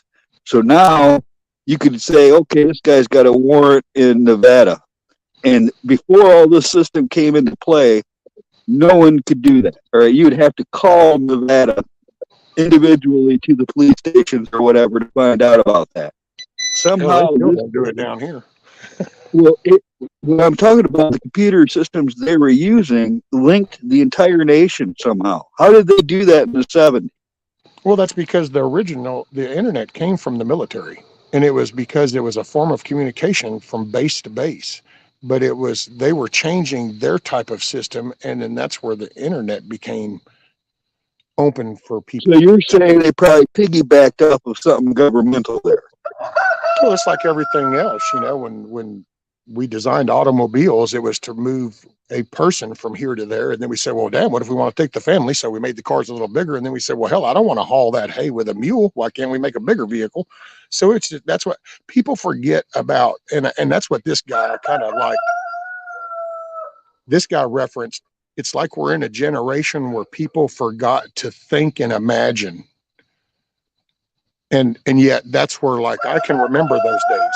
I remember the thinking and developing and the going, well, I don't know, how can we do that? I remember when this chat right here, just chatting from computer to computer. I remember when that was a chore, having to figure out how to do the coding. And I remember helping do that. But if you talk nowadays, you get people that think that all this was this way from the beginning. And it's like, no, it develops. Now, if we don't get a moral compass, without a moral compass, then everything can be used against you, So it's not that it's developed that way, and you lose sight of the imagination and the drive behind it. Well, if all you do is develop an oppressed or suppressed attitude, then you don't ever think outside the box. You don't ever. And so you don't, there's no improvements. That's why I personally hate the computer world nowadays, because the companies have come in and made it so plug and play and have dumbed people down to just take what's offered at Walmart and here, plug that in, see, it works fine. Nobody tries to do anything outside of that box. And see, I remember, and I come from the days to where, well, that mouse isn't going to work with that computer. And it's like, why not? Yeah, we'll go in there and we'll sit here and hack into the drivers and figure out how to make the drivers work. So now the operating system knows how to talk to that device. Wait, what? And you go into the IOs and stuff and into DOS, disk operating system. And so you don't do none of that. And nobody even knows about that anymore. And no, yet, I remember my it's buddies still there. writing When you turn on the computer, you'll watch that BIOS start up, but it's not It'd And I don't take you know. It's like just days to do a program where a little dude runs across your screen, jumps something, and then goes off screen, and that was it. Took days to write that. dude, I remember when people used to scratch their head to just figure out the program that would then type in the text, say "Hello World," and to this day, that's still Start 101 program in programming. Right? Hello Wow, World. you just reminded me of something where you were adding X's until you filled it out. Phil, Anyway, like say that each again. pixel, you had to X out to fill out to spell stuff like that. Yeah. You just reminded. I mean, I wonder how many people know about whenever they first introduced passwords into Windows or Linux. Linus Torvald, the guy that wrote the Linux kernel, actually used to make fun of that because he didn't understand the concept of a password. He said it should all just be open source. We should all be pitching in together because that was that viewpoint. That's why I say it's really, I don't know, we plateaued. And now Starting to remind me of this guy I watch on the internet here. He's called the Y Files, and he covers all these conspiracy theories and stuff. And he's got a little goldfish in the bowl he calls hecklefish. You got a heckle rooster.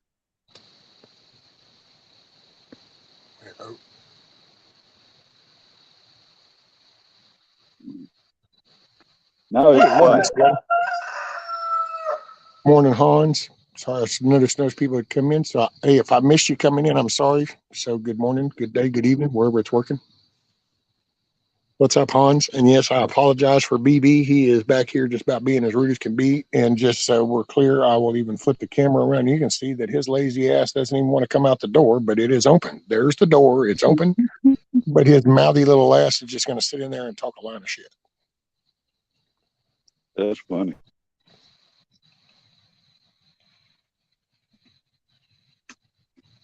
There you go, Hans. Syntax errors. Man, see, you just don't like, okay, like everybody see, well, actually, no, you don't even see those anymore. But it's like you would get an error code and people weren't even really sure. I remember you had to figure out what the errors were spitting out and what those codes went to. Now nobody even researches, nobody even, and so you think, okay, well, yeah, but that's the easy use. But then you kind of add it into the bigger picture and it's like, no, you just kind of don't think about that kind of stuff no more. Now you just go buy the computer and then you go, it should be doing this, Yeah, remember you could do a series of, I forget the series of keys, but it would take you to a startup mode in the beginning of a computer that you could alter your default settings and all that before the computer started up. There was some kind of like sequence or code you could get into and rearrange it. When you first turn on a computer, and it just depends on the make and model of the board inside the motherboard, but it's usually like a F12, F2, could be the delete key, but it'll take you into BIOS. And in the BIOS is the first setting. And basically that's where the conversation when your computer starts. So when you turn on the power and it sends power to that processor, it starts talking and it loads up this file going, okay, so who does what job and how do I talk to them? And so this file comes in. This is all a dumbed down version of this, of course, and so it goes, oh, well, Bob handles the video and Sally handles the audio. And you got Chuck over there with a keyboard and you got Don over there with the mouse. And so here's where it learns, and you'll watch it start to go, hey, are you at work? Yeah, I'm at work. Yeah. Are you at work? Yeah, I'm at work.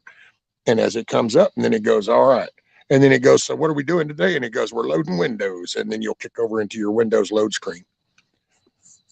Yeah, you need to do some audio tape for people, explaining it just like that.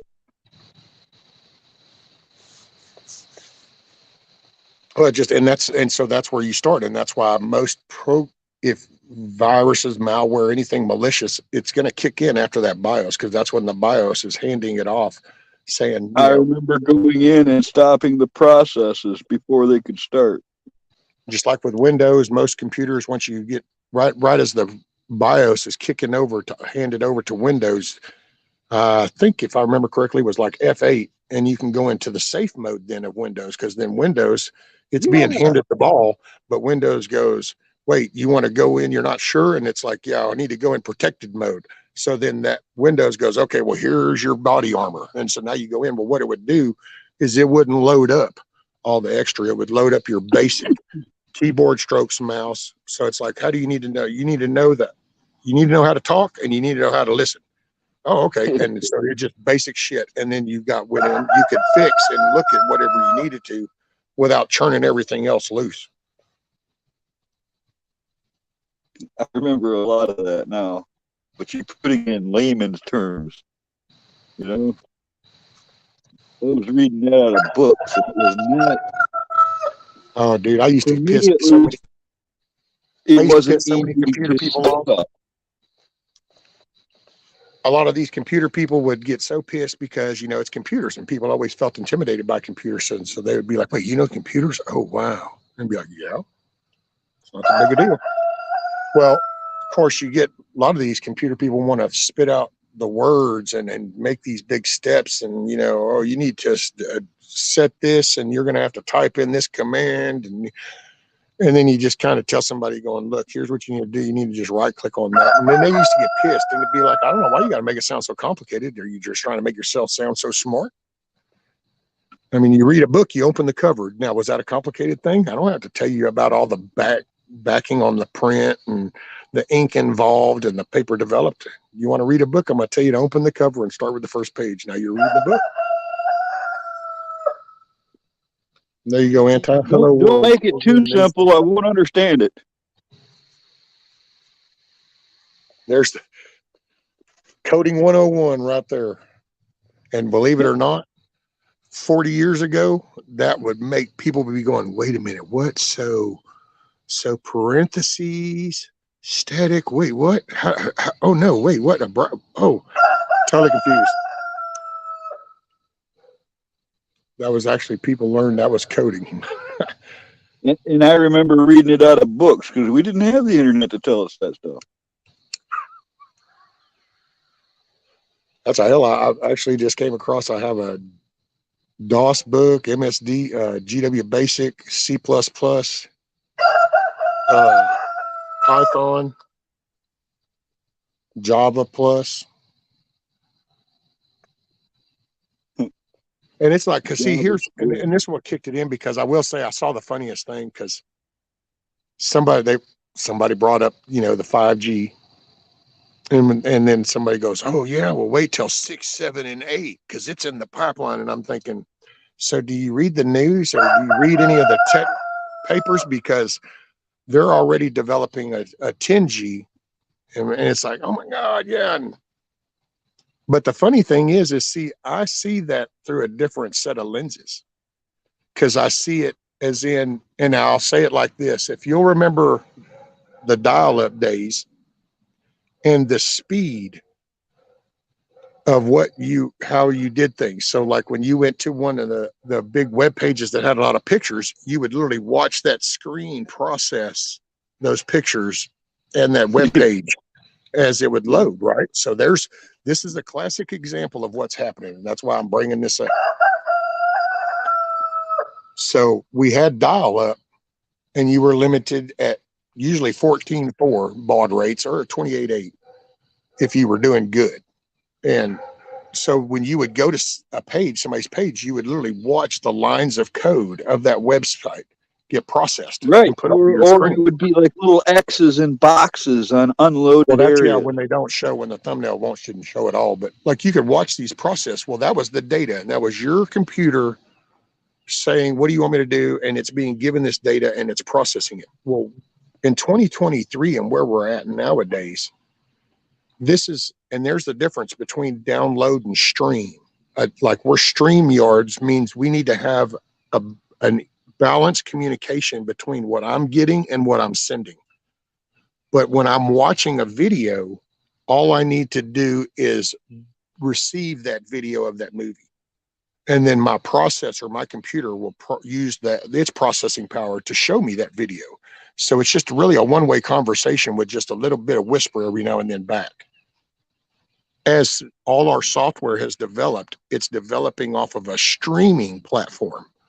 So we're going from a download platform to where now we're into a streaming environment, which means we're going to have a constant two-way conversation. All of a sudden, what used to be a big deal was just your download speeds. Well, nowadays with the fiber world, it's the return. So it's the download and the upload. Those are balancing. And it's like, I remember as I was getting out of the broadband stuff when my back and all that started, that's the noise is the biggest issue when it comes to the cabling or fiber or any of that, is any kind of external noise, because that's what affects your return signal. And since everything wants to check for updates, everything checks on the status of something. So everything is a two-way conversation. And as they adapt these things into vehicles, into appliances, into all these little comfort things, you have to be able to talk back and forth with it. Otherwise, it's like a car. A car's running. Okay, so back in the day, you could see it would tell you that it's sending, and then it would say something else about receiving. I forget what they say it would do. So now what you're saying is that conversation goes on simultaneously instead of one at a time. Exactly. Because now you're not listening to a speech, you're actually having a conversation now. See, before you would dial up or you would connect, you click on the browser and you would go to the, www.joeblow.com. And as you executed that, all that you needed to do is reach over there and grab the data from joeblow.com and bring it to you and show it to you. Well, now, years ago, 20-something years ago, I was watching Conan O'Brien on the late night show, and he jokingly said www.manatee.com, and his lawyers had to actually make that website because it was something where once you say it, you have to actually own the domain. So now you have to own that domain because you just made it up. That probably actually already exists, I bet you. I would be leery going to that site, but that URL probably already exists. I can only imagine. And see, and it's like, because, and a lot of people, I know that, people don't put a lot into gaming, and I get it. But a lot of computer power and thoughts and development on computers, actually, there's a good portion that actually comes from the gaming world, because that's your dedicated users. Bob that checks his email every now and then, that's, your input on using a computer is not as important as that college kid that wants to compete in these online competitions. He's the one that's griping about every little lag or every delay moment of every hardware or connection piece. So they listen to them a lot. Nowadays, gaming has reached a level to where we're doing, like, I know everybody goes into the paranoid mode when it comes to virtual reality, but in the gaming world, that's actually become very fun, and people enjoy that. I don't think it's good. I mean, I personally don't, but I'm not knocking other people's taste. It's just, this is what's happening. People have gone from using a mouse and a keyboard, looking at this monitor or holding this little console controller and looking at the TV screen.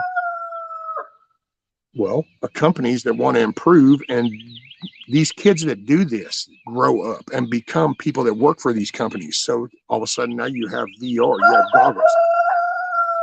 It's not a hard concept, and it's not mind control. It was simply going, wow, you know what? I'm sitting 24 inches away from this monitor, looking at it, doing a mouse and keyboard. Wouldn't it be really cool if I didn't have to look in that monitor and have this outside distraction, and then I could just hold these two controllers, and so if I did a boxing game, I could actually throw my right hand? Wouldn't that be really cool? Yeah, that'd be cool. Well, hey, why don't we develop that? Well, bam, all of a sudden you have VR. But you fast forward to where we are right now, everybody assumes that that's some intentional program thing to brainwash and mind jack everybody. And it's like, nope, that's not how that came to be. Came to be out of convenience, just like everything else, just like ordering groceries on your phone. Now, do people that have nefarious and evil thoughts look at that and go, hoo, hoo, hoo, we could use that. It's kind of like the pickpocket in Vegas goes, yeah, buddy, y'all come on down and visit. I've got my fingers ready. Make me wealthy. And, you know, they get a kick out of it. Well, you have nefarious, evil people that see people making things, you know, and they go, wow, yeah, that's, and then they see the evil way of using that, and it gets used for that. And right now, that just seems to be the only shit that gets attention. And it's like, no, you need to hold them accountable, but you need to maintain that thought process, that drive, that desire, that imagination, that intuitiveness to push the ball forward. Think of a better way. It'd be like somebody using the jaws of life to break the door jams to burgle places, huh? Say the last part, I caught Urgel's place, it sounded like. I said that'd be like somebody using the jaws of life to break door jams to rob them. Yeah. You know, because that, think about that. Hell, jaws of life. What if we had just, the first time we had car wrecks and we just hit it with a crowbar and we had just stopped right there? Said, oh, well, this is it. That's it. We won't think of anything. We won't think of a better way. And look at, but we didn't. People doing that said, man, okay, we're going to do this, but there's got to be a better way we can do this with. And next thing you know, you get jaws of life. They say, yeah. Not everything is bad. It can be used for bad. That's why it's important to get moral compass back underneath people, and we get away from dumbasses that say, oh, no. Oh, wait, hold on. What is this? And I'm sorry, that guy. If he's so loud on y'all, I apologize. Should I back up some? Is he really loud? I guess I should have asked that. I grew up in the country. He don't bother me at all. Let me see. Okay, so Anti said there's something here. There it is. It said, Rescue, will you please pass this on in your time? I don't know what that is, but that is a video. And if anybody wants to scroll up, I wanted to catch it before it went too high up, but Anti's got that. I'm sorry, Carl, I couldn't hear you. I've got a room restriction. I said I can't touch nothing when I'm on a panel on the phone. I have to come back in a day when your chat shows and grab it.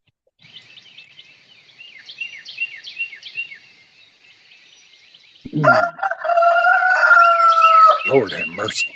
It's like he knows I'm fixing to say something and he cuts loose, and it's like, really? Maybe he timed himself to it.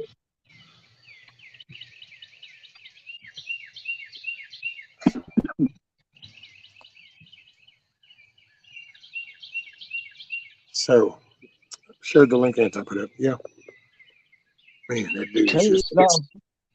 I don't know what that bird is that I hear too. It sounds like an oriole or something. That one there, though. Yeah. We don't have those.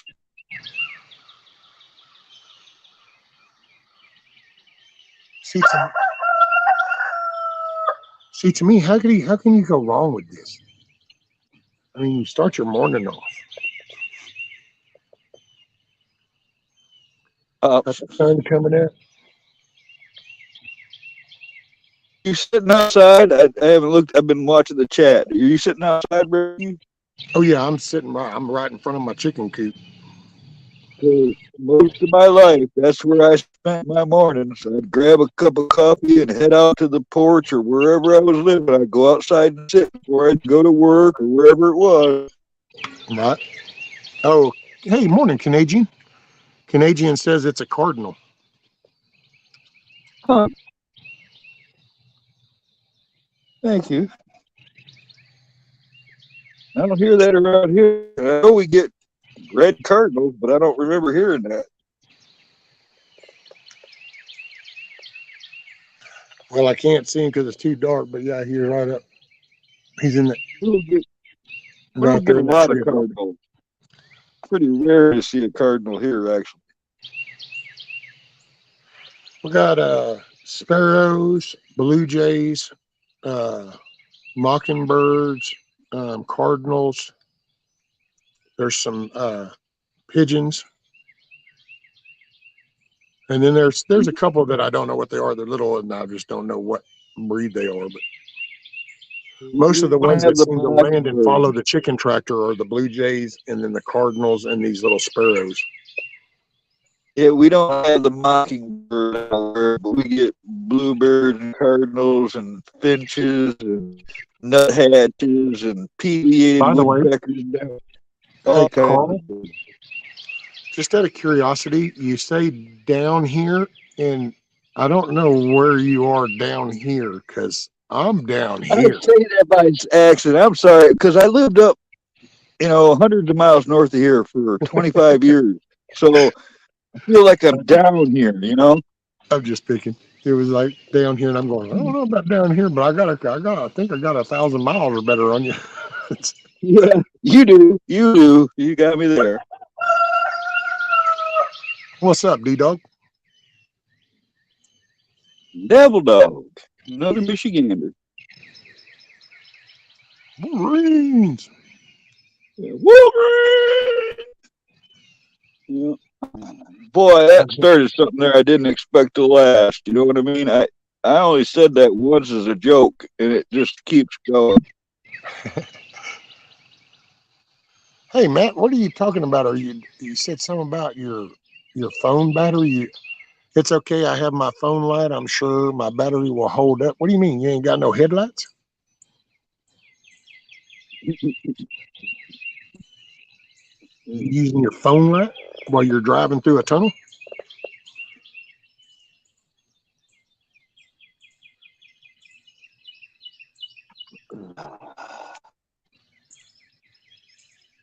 Man, oh man.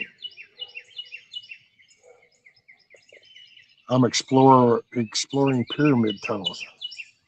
Oh, okay. That's like when I first got Google Earth on my computer. I Google Earth the entire planet. Man, I found 300 pyramids from Google Earth in China alone. China has 300 pyramids rescued. Oh yeah. Oh, there you go. See, that's where I'm a weirdo with that one too.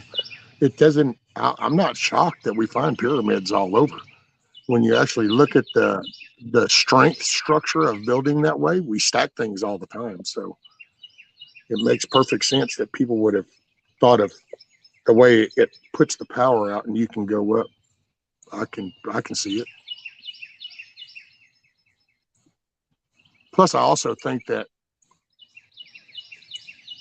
I don't know, kind of been thinking about the past, but then I've been reading a certain book, and I kind of put that into the effect. It's kind of like, oh, they found this here. You see this? And it's like, well, yeah, I don't know. I read this book and it talks about there was a flood at one time. So maybe that's why those ripples look that way and why that continent isn't there. I don't know. You just kind of, sounds like you're talking about events that took place in that book that kind of can explain a lot of stuff that we see nowadays. You're talking like the Younger Dryas? Well, it's like the Atlantis, there's a new Atlantis type discovery, I guess, or I say new. I think that guy referenced it as new. Dude, really? Either get your ass out the door or just chill for a moment. He is just steady going crazy. I think it's the bird. Fires. He might be. To see that. See? I think you're right. I think he's trying to outdo that bird.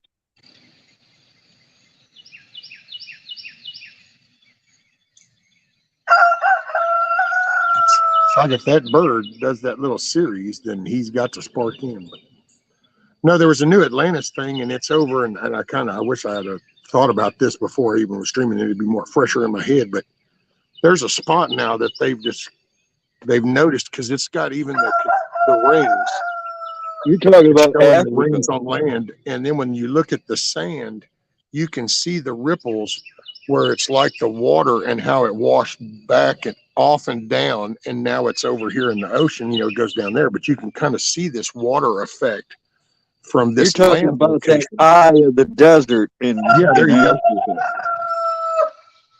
And so, see, there's right? like little things. Well, I mean, I go, well, I don't know. I mean, if you had this city, because you had Cain and Abel, and so there was a good and a bad, and the good one died, the bad one didn't. He went off, and if you read about as he went, and he you can just, I don't know, I visualize things a little different. Like I can see where it's like the giants, and we hear about uh the strange stuff happening, or this mystical or weird or magical. Well, okay, there was the Y in the road happened right there.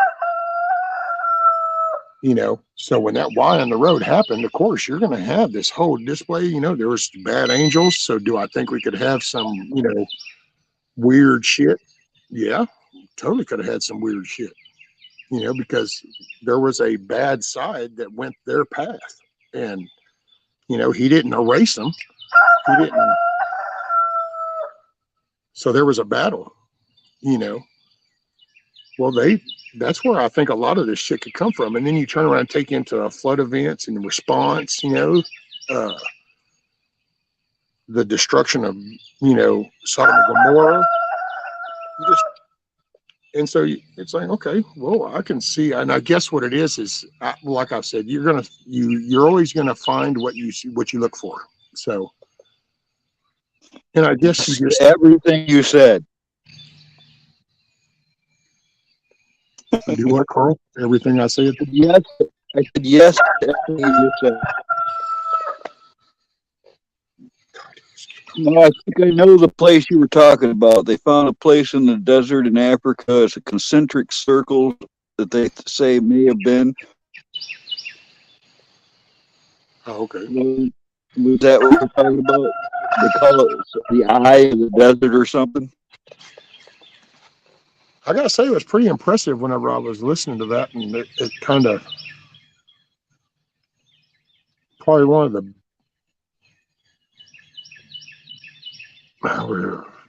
specific type things, and that made sense. It's like this is a more defined connecting of the dots to me.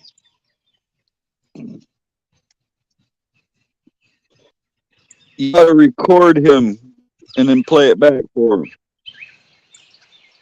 I'm gonna tell you, I'm about ready to go around here to that side door and reach in there and grab him and throw him out that little door going there.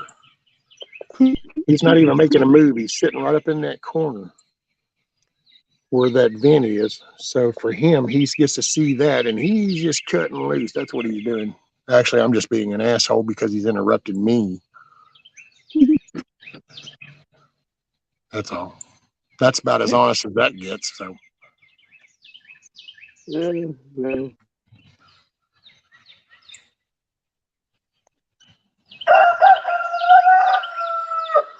See what they are.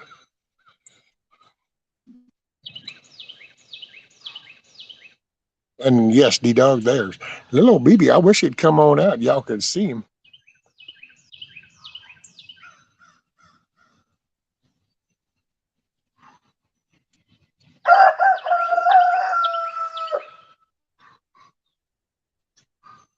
I thought I heard a little foot move.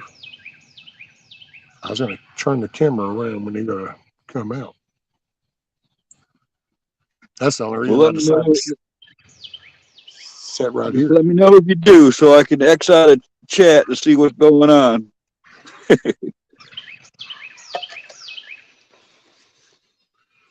And I hadn't heard how they. Well, yeah, I guess I've heard hints about the Antarctic, and that might be where Atlantis was, and it's like that. Isn't the legend of Atlantis? Doesn't that all come from one line that somebody wrote? The actual source of the legend of Atlantis came from one line. Was it Ptolemy or something? It was somebody, a real famous philosopher mentioned it Plato. one time. It was Plato. Yeah, Plato. That's right. Well, yeah, he described Atlantis, and the commerce and everything, you know, and so that's people went off of that. That's and it wouldn't surprise me because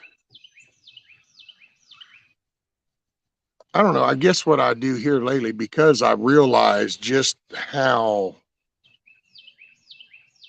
radical some stuff has become, then I kind of look at it and I go, well, yeah. So I wonder if we've actually downplayed stuff even before we entered into the big nefarious time frame. But just because Well, it's like we look at the garb of what we, you know, you hear stories about Jesus and, you know, him and the apostles and they walked and you get this visual image. It's kind of like the dinosaur thing.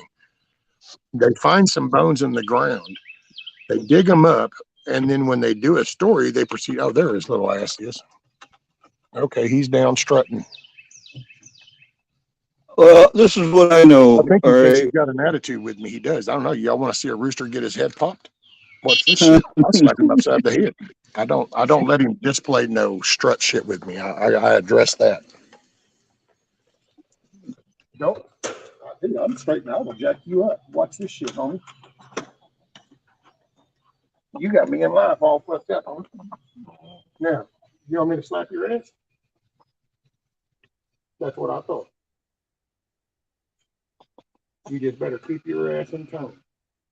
I don't know to come out that gate with some attitude.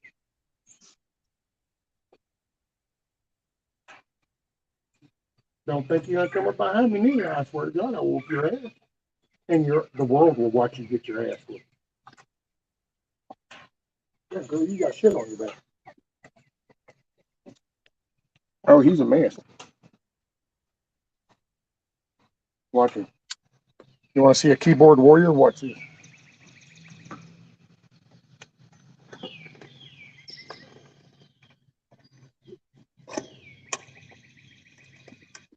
Watch that keyboard warrior. He's fixing to become a badass. See, look at him. See, now he'll be a badass. Look, now here he comes by the door. Yeah, your ass don't want to come by. He went to the back, didn't he? We done had this conversation once before. I think he's figuring it out. It's like, yeah, I'm gonna come in there and I hit a certain that tone. You might want to chill.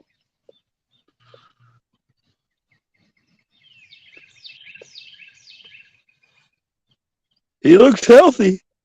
Oh yeah.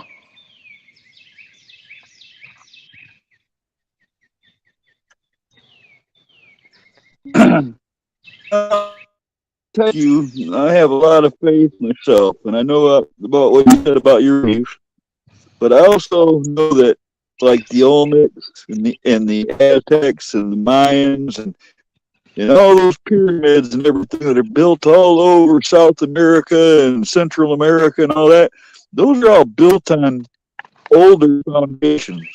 And the farther you go back in time, the more impressive the stonework becomes.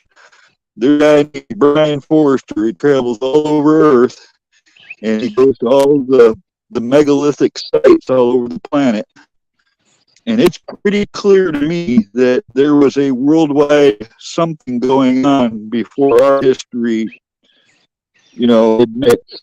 Because I think it's foolish for our historians to think that people didn't sail the world before Christopher Columbus. The Phoenicians and stuff were masters of the sea. There was something worldwide going on before our historian will admit. There's a hidden archaeology and there's a hidden history. And we're kept in the dark about it, mainly. I mean, a lot of people have figured a lot of stuff out, but I don't think history is how they portray it. No, I actually have said that decades ago. It used to kind of, because you could just hear the arrogance in people, and it would be like, so because this person has this degree and stuff, and so he says that this is how it was, then that's just how it was. That's we just stop and that's where I was going with the dinosaurs earlier. When you think about it, that's what we did. Somewhere along the way, somebody decided when they dug up this bone that this is how these dinosaurs looked. They had these scales. They were this color. They did this behavior, and they proceeded to form. Well, it used to be talked about like we think it looks like this it not no more. Now the sentences are formed of factual. It's this is, they did. And it's like, but wait a You minute, got we dinosaurs don't know right that there in for a a fact. cage, man. It's very You know, likely that dinosaurs evolved into things like chickens or something, or at least they're related, because then you see that, what's the one called, the axe press that they found? It's a dinosaur with feathers. The yeah. fossils show feathers on it. You Well, I know, mean, it's everything. Look at the brontosauruses. You get told how brontosauruses had this like lizard type skin, a smooth skin, and they ate treetop leaves and stuff. And it's like, why? Because you might have found maybe I'll even go big and say, hey, you found 40 intact full skeletons. And because of what? A couple of them had maybe something in their gut. So you've decided that this whole species of things live this way. I'll bring it up. Another thing I always point out is like villages. They discover something. And to me, the rainforest, the Mayans are actually a prime example of just what I've been saying for decades. They spun this line because they find something and they concoct a story to describe this. And then that becomes the whole narrative. Well, like they found out now, where they used to say, well, look, the Mayan pyramid right here. And now all of a sudden with LiDAR, you go, oh, wait, that's not a pyramid. Oh, wow, this was like a whole, 100,000 people lived around here. This was like cities. Oh, man, they wait, did a what? LiDAR on the Yucatan Peninsula, and that whole thing was once a city. And it just, so you see that. Well, see, I take that, and then for me, I do a little like biblical thinking, you know, and so I kind of go, okay.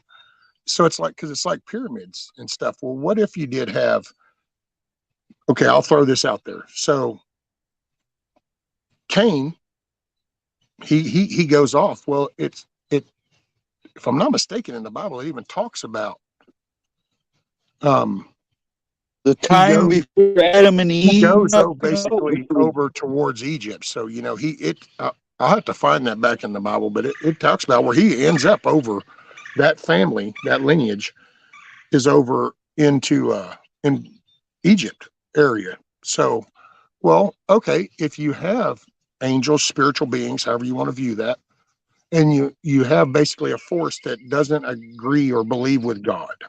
Okay. So if that lineage is under that belief and they get some bad spiritual encouragement and help, then you could start to see some of this stuff you hear about in some of these societies. And how did they manage to do that? Well, was it intentional nefarious help to keep taking away from God? It's like, is that where we come up with all the North mythos type stuff? Is that where we get a lot of the Pharaoh type, the Egyptian gods? And is that where a lot of this comes from? Was that an intentional creation back then to keep the eyes off of God and the belief of God? So is that why that pathway was totally, it's kind of like where we are in the country right now. Yeah, there are pockets of people that believe in an American way of life, but there is a control factor that's driving things a little different way. Well, what if that was the case back then? Then that's how a lot of that, to me, could take place. So I don't I disprove it. I think just, that's part of why they changed the story. I think they don't want to recognize the Bible.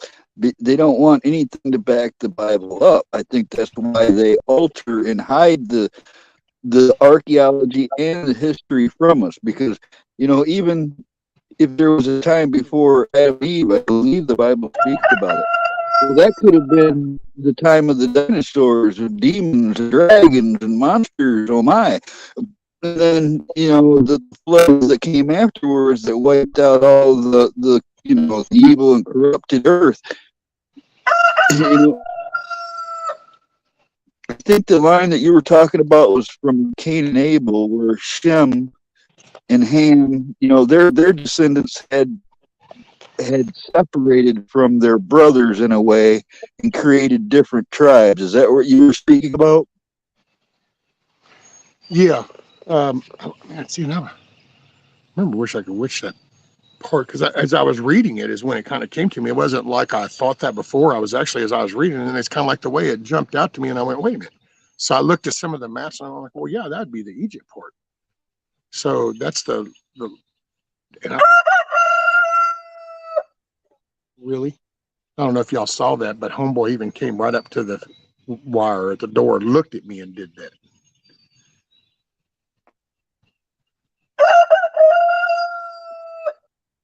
Huckleberry saw it. He's like, yeah, he wants to fight me now. I had to go back and chat. I saw my name, and now they're talking about face paint and stuff. Oh yeah, they asked William if he was going to come up on panel. Apparently, he went up on Blaine's, and then he says, "Nah, I ain't ready." So then they got to messing with him about makeup. You know, don't ever get that camouflage military stuff in your eyes, man. Talk about, wow, pain. Not to mention, you know, rescue that face paint the military gives the soldiers. That stuff is hard to wash off. I mean, that's easier.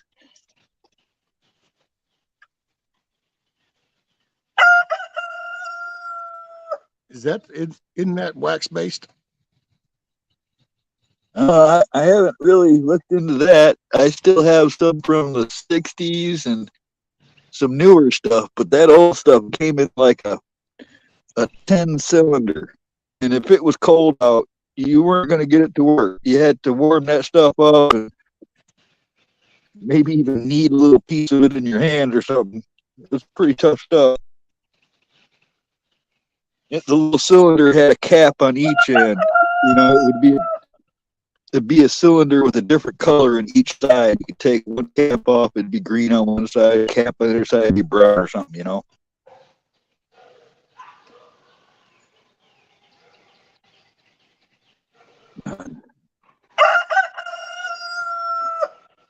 Some of the places that just fascinate me, rescue, one of them's called Puma Punku, and it's in Peru, and it's a place where they have that sun gate, that broken sun gate. The building was made out of H-shaped blocks of unimaginable precision. They can't even duplicate that stonework today. I'm out of stone like red granite. Some of the stones are magnetic. They've recovered a lot of the stones, but something just wiped that building right down, and it came from Lake Titicaca like a massive mudslide, wiped out all the stone structures in that area. You know, there's another one up in the mountains to prove almost like there was a big flood that caused a big rush of water and mud and stuff that just mowed shit over, huh? Yes, just like that. And it all came from the north. All that wiped out the world. There's some places on some of those stone monoliths where it looks like they've been baked with thousands of degrees of heat in a flash. You know, it's just that, like I said, that Brian Forrester guy is really worth following on YouTube. He shows some of that stuff, some of the drilling, some of what looks like laser cutting in the stone. You know, it's just stuff we can't even do today. How did they do that thousands of years ago, but we can't duplicate it today? How did they do that? Was the stone softer back then? What's up? See, but it's kind of weird because I can remember. It's like I remember as a kid when the pyramids were kind of a thing, you know, and they were trying to like determine, you know, well, man, how can you move these kind of blocks and all that? And the thinking was just a little different back then because it was like you would address it mechanically, like you would try to see it. And I see that. I think a lot of thinking nowadays forgets that back then there wasn't freedom per se. So it was pretty much all tyrannical. So basically, if you were a city of 100,000 people, then there was a small group that ran those 100,000 people. And so when they wanted a job done, there would be 5,000 people doing that job if that's what they needed. So and it's like I've seen people do the simplest things. It's like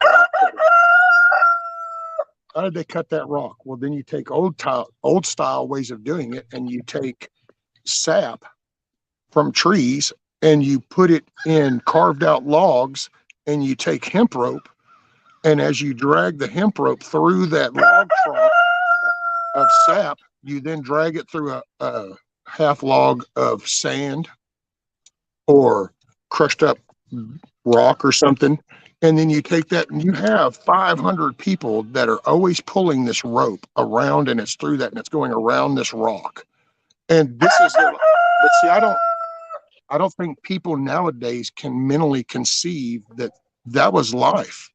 Like you would get up at those are the dawn things that and amaze people me. rounded you up and you went down there, and your job from all of daylight was to just pull this or dig that or haul that. We look at it as rock quarries now in a prison thing, but that was actually life thousands of years ago. So See, that's the stuff that doesn't even surprise me. The moving the block and the logistics of those operations. There was a guy in Florida. I think he's been dead since the 1980s. But back in, I think, the 1950s and 60s, he made this. It was all made out of coral somewhere in Florida. Big giant stones. It's like that levitated him. Huh? The guy that says he basically built it by levitating. Well, he kept them guessing for a while. He eventually showed them how he did it, and he was moving those blocks by himself or with a little bit by using leverage. He was using.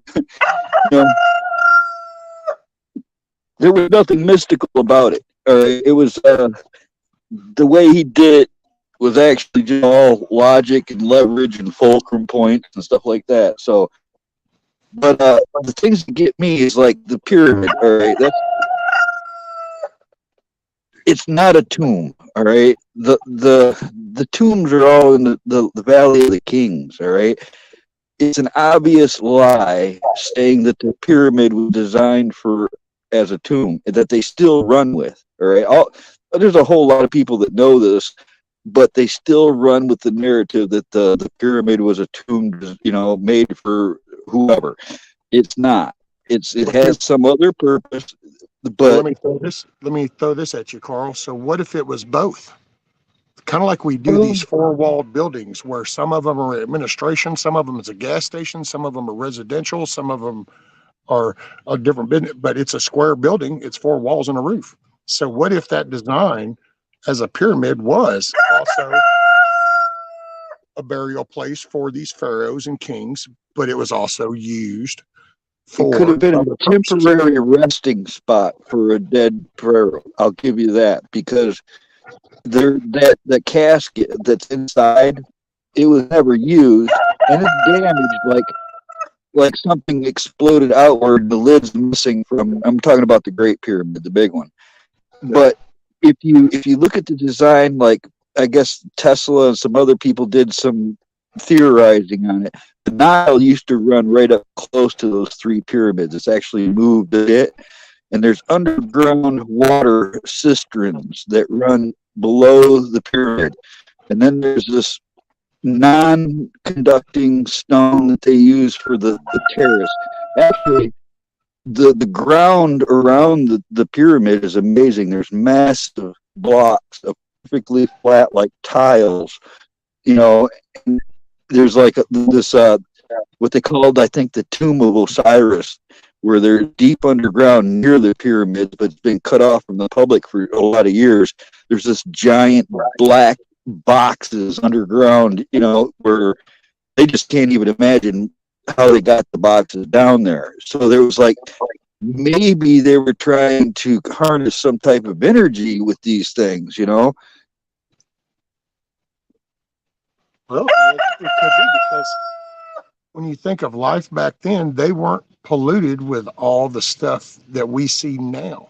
But if you take the same behavior concept of when people go to salvage yards and they take part of this mower, part of that washer, part of this appliance, and next thing you know, they've got a water pump that's pulling in water to their garden.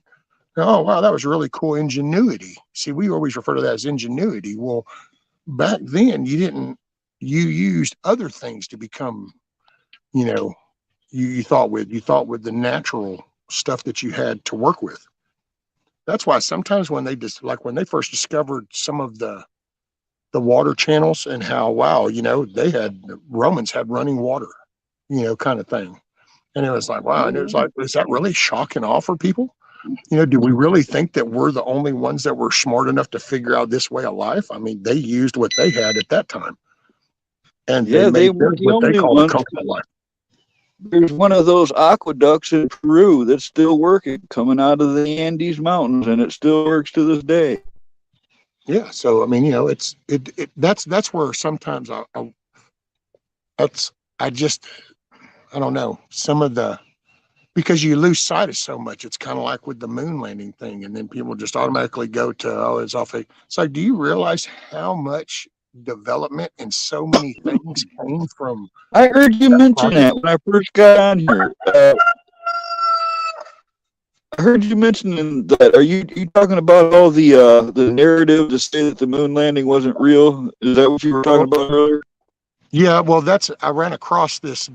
It was a Daily Wire little show, and they hosted this guy, and he was doing a 4-part series on stuff, and one of his little series was the moon landing. Well, at first I thought, oh man, not another one. Okay. Well, I don't know. Let me see what this theory is. I mean, this guy supposedly is a smart guy. Let's see what this is. Well, it was totally different. It wasn't about that. I mean, it wasn't. It wasn't. He talks about that at very first. Um, he says, how he's hurt. He hears those people, and it really pisses him off because. And then he goes into almost like a walk down memory lane, and I love the way he did it because it's like he takes it all the way back, Carl, to Cap Guns. Are you saying he was involved in the space program?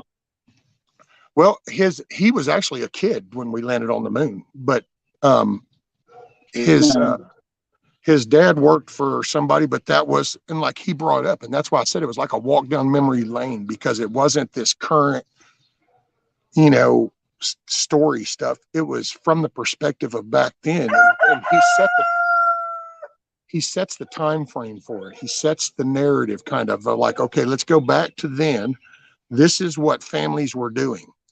We had just come up in the 50s. We just came up with a microwave oven. Families were introduced to TV dinners. He talked about the race with Sputnik and the Russians, but he does it in the old way of like back then. And so it was like a walk down memory lane. The beginning of the whole rockets started with cap guns, and it was putting that gunpowder in the paper form and then having the hammer, and like he pointed out, that was dads and moms that were inventing toys, and that was causing a drive. There were people that couldn't qualify for the I got engineering to say hi to for the Kiss actual Off and rockets Wizard. themselves, I but haven't yet they seen. were smart enough to develop these toys. And so you would have the toys that would encourage developing and stuff. And so it's just, I don't know, man, it was such an awesome show. I thoroughly sat there, and for the first time and the longest time, I was glued, just sitting there listening for an hour. And it was like, this is so cool. No special narrative. This was the real facts. This is what, the way things were going down at that time. Take it from what you will. I personally, and I was like, man, this is so awesome. Oh, I do need to take a quick moment. Morning, Kiss Off. My little troublemaker. Hadn't seen you in forever. I hope you're doing okay. Just hello to Kiss Off, and I haven't seen Wizard in a while either. So Yep, Wizard. Oh, by the way, I meant to ask, because he pointed up a question. He said, question, how many sides to the Great Pyramid of Giza? how many sides to the Great Pyramid? There's apparently there's 8 because it's not exactly flat sides. There's a bit of a protrusion in the center, creating 8 sides. You are correct.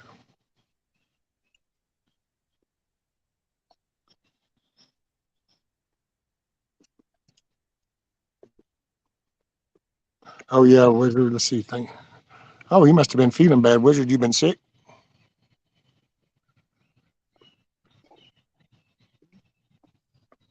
Oh, and Kissoff says she's working on her obituary to be printed.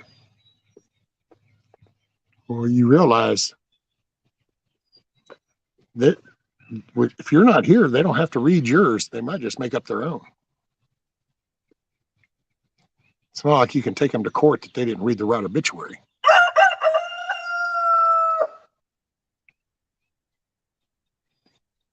How are the dogs doing, by the way, Kissoff? I just, because I mean, you know what? Let me look at my phone. Let me see what the name of that show was. I know it was the Daily Wire, and it was, well, this is always impressive. I always love it when you see this, seeing people wonder why it's like you're being tracked and stuff. It's like, how you like it when you see little, oh, well, you can't see that. Little pop-ups that says your winter recap is here. And it's like, yeah, you want me to recap everything I've listened to. Wait a minute. Yeah, can you repeat the whole last hour or so? I missed it. I've actually seen people in chats ask people to do that kind of thing. I just got here. What'd I miss? Yeah, it's when you you go back to the beginning and you start fast forwarding and you start skipping until you can finally get up to the live. It's my damn history. Oh. You got me worried there, Kissoff. You put an LOL at the end of that statement, but I don't want to see your obituary.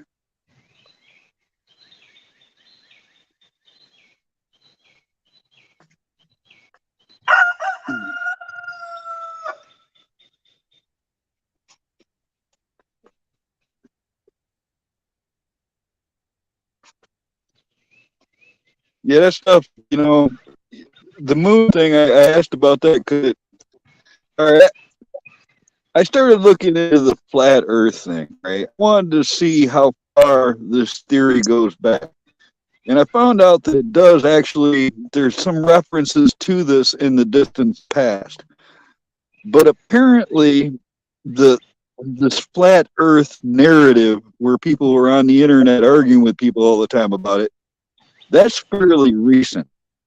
And there's some people that have come to the belief that it's part of a narrative to keep people from believing in anything. Like, their job will be done when we don't really know anything, kind of deal. And it becomes a nefarious thought to try to make everybody question everything they've ever known. All right. I saw Shad's comment, and I have to agree with him. I know he's gone, but we ain't never seen head to no world here. Right? I don't believe for a second that the earth is flat. But like you were talking about that moon thing, I've had an open mind. I've gone into these shows and chats with an open mind to try to hear them out. And they'll seem to dodge the real facts of things, They arguing with me about being able to see, the earth is flat is because you can see Wisconsin from Michigan through over Lake Michigan. I'm thinking to myself, that's a lie because I've been there.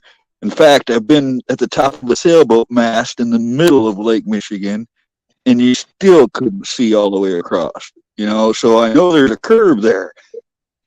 And I started looking into these things, and I really think that it's a form of trolling, Rescue. There is some form of like disinformation narrative going on there, like the dumbing down of America or something.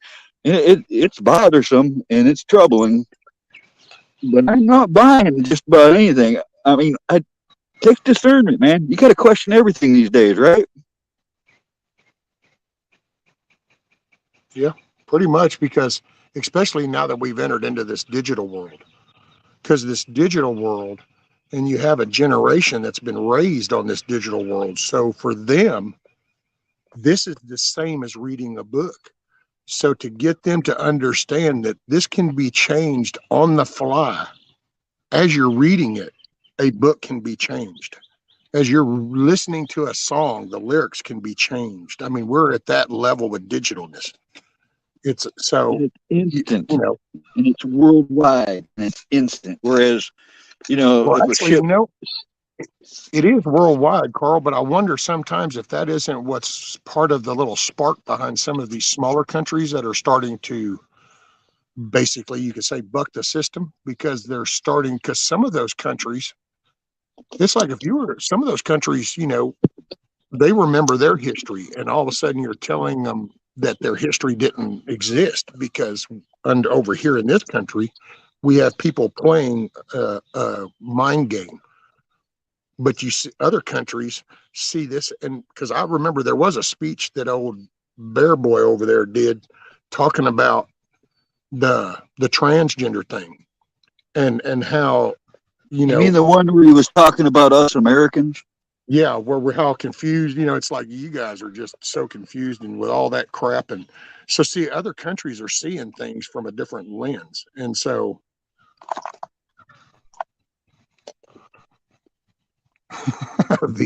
now you didn't come at the wrong time, girl. I know it's not perfectly round, but we're round. And it's funny, see, because you can't even really talk about funny little things. It's like if you just take a clod of dirt,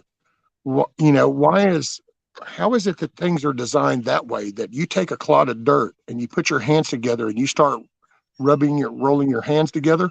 It's amazing that clod of dirt will form into a spherical shape. So, you just, and then, I don't know, What's that's why even it more fascinates me amazing, sometimes how Rusty? we got here. What's even more amazing is I got right here in my hand, as you said that, it's about the size of a ping pong ball, but what a 3-pound bag of Reese's cups turns into when you take all the foil and make a little ball out of it. Wait a minute, say it again, Cole. It's something I know you'd appreciate. I got on sale. I found a big bag of Reese's peanut butter cups. All right. I mean, the thing was like 3 pounds, and every piece of foil off every one of those cups, I smashed into this little ping pong ball sized ball of foil. The whole bag is turned into one little ball. Hell yeah. Well, I remember, okay, people that do knitting and stuff. I mean, isn't that kind of common that you do your yarn and stuff in the ball form?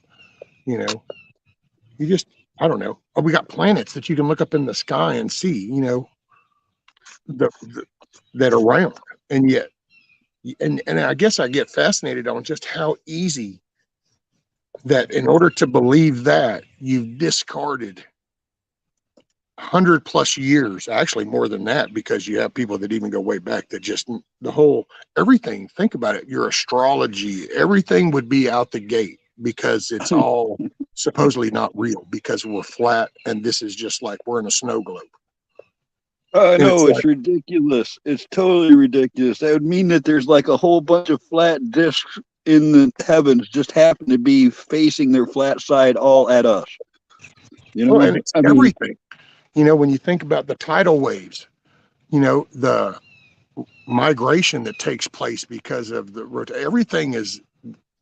But see, I view things from a faith, biblical type viewpoint. And since I know that God is so awesome that a woman can deliver a baby and a breath of life, and I know I have eyes and a brain and I have blood and I know the mechanics, I know the details of the body that God created. So then it's like, okay, if I know just how minute and detailed this is it really shock and awe to know that our earth is sitting on a perfectly aligned axis, that it spins and all this is in place for us to live? And it's like, see, it's that not doesn't, random. There's all you gotta say. It's not random. Hey V, it's good to see you. that's it. None of it's random. Oh, hey, Yeah. what's up, Mr. V? Yeah. We're on the same page. We can't even argue about this.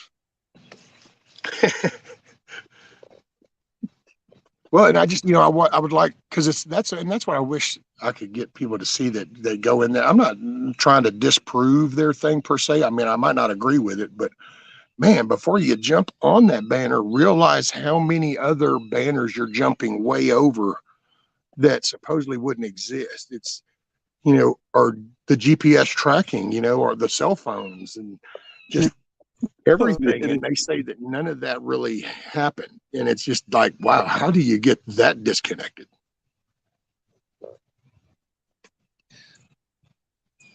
I noticed something else about those flat earthers, Rescue. They get real mad when you don't believe what they want you to believe.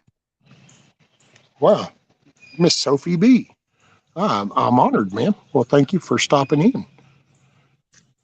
She's homeschooling.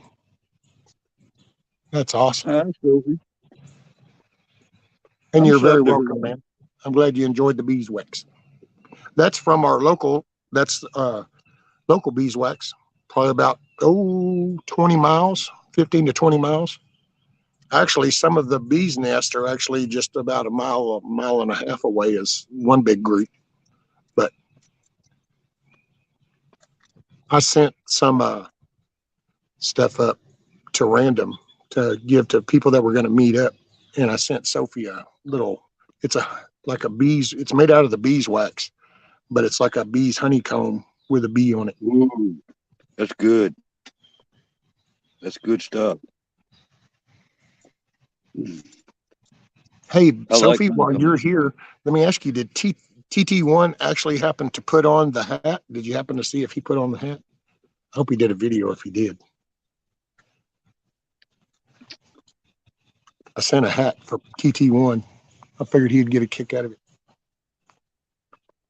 I'm sure he did. I'm gonna have to go back and watch all those videos they posted. I didn't know they were getting together like that, but that's kick ass that they did. Yeah. Was it a lot of people that we know? Yeah. Well, let's see. So Bug Out went, Milkmaid, In Between Prepping, Mr. and Mrs. Plumbing Prepper, Ghost, Native, Devout, Tribe and Nisi were there. TT1, PAEMT was there. Gosh, So far, everyone you Jeep was mentioned. there. Yeah, Jeep was there. Miss Teresa was there. Betty Davis was there. Yeah, it was like Betty's one of 53 the people, I first think, ones is what they said.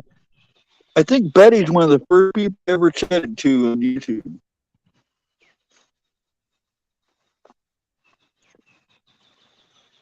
I'm sure I didn't see him put it on. He was all over. Oh. Yeah, right, Double Dog. I mean, how does that affect me? Like I've heard you say. Oh, well, yeah. No, I see, and it's just like, that's what I mean. It's not even like because they think it is. That's cool. Hell, I mean, if you think that there's like no sharks in the ocean, then that's fine. But I wouldn't recommend not swimming out there and believe that. But I've swam with sharks in the ocean. I'm telling you, they're there. I haven't seen them. Right. But you know what gets me is you then can't talk about really so much more because then none of this apparently existed. None of that really happens. None of that's really there. And it's like, man, and I guess, and here lately, I've just been kind of pissed off. This past week has been a very bad week. And so that's why I didn't. Well, here, hit this. Right. Sounds like a plan. Oh. Okay. So I got to, by the way, just for anybody that's, if you got to know me and you kind of interested. So I don't know how many people remember, but my son was going to have a baby. Well, he wasn't, but the girl he was with was going to have a baby. So I was going to have another grandchild. Well, he showed up early, and it's kind of a hurtful moment for at first. I didn't get to see him at the hospital because, and I hate to say it out loud because it kind of sounds so whiny ass, and I hate sounding like a whiny ass, but basically I got no help to get up to the floor in the hospital. So there was no offer to help, no nothing. So I ended up just sitting in the car. And that was kind of hurtful. But then I finally got to see him yesterday. So when the girl went home, then we got to go over and visit. But you just kind of go through that little moment and you realize you put in so much time and you did all you could do, the best you could do. And then you realize it doesn't really matter.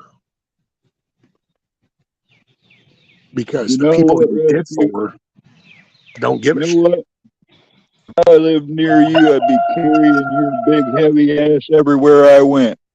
I'd take you places. Like it or not, I'd try. Well, it just If somebody of your size, that'd be a lot of work. I'd have to get something like a dolly or something, rig it up. I don't know. Right. But we'd go places. We'd go fishing or something for sure. Yeah, it was man, it was like a good thump in the head, you know. Only it was more in the heart, but you really kind of, I don't know, you start to feel really alone when you realize that, wow, even the most, you know, perfect moment. I mean, how can you ask for a better moment? And you still, nobody gives a shit. I mean, I don't know. And I hate to get on here. And I mean, some of it I enjoy because I get it off my chest, but sometimes I also hate it too because it starts sounding like a whiny ass, and I don't. Well, you sure don't have to apologize to me. And let her rip, brother, because if it helps you, I'm all for it. It's not like I haven't had those moments in life myself, so I can relate, you know?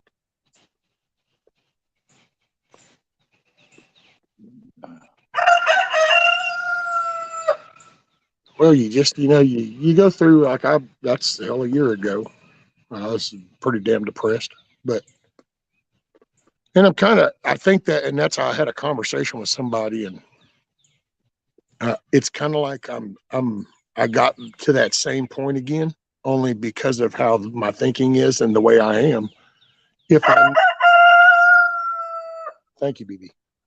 If I know something is stupid, I can't bring myself to do that intentionally because that's why it was easy.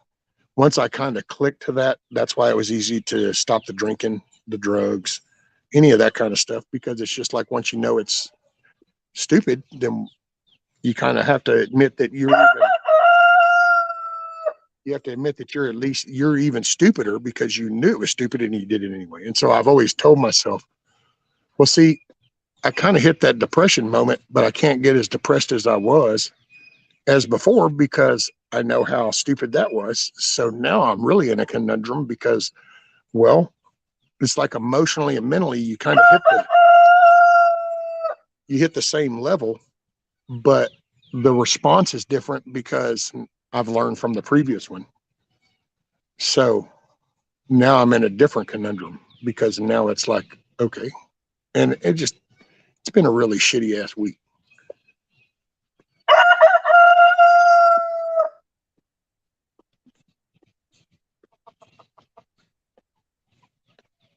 Yeah, those kinds of experiences in life have caused me to step away from people a lot, you know, whereas you feel let down or unimportant or unnecessary to those people, so you just stay away, you know.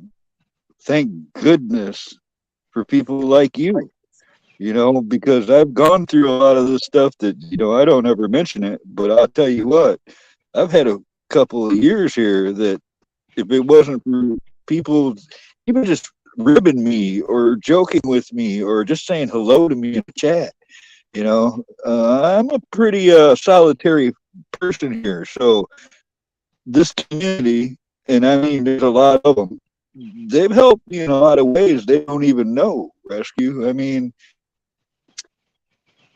but I do know where you were at and what it felt to sit in that car. That sucks, brother. Yeah, and you just when there's all kinds of little moments, it's you get forgotten about.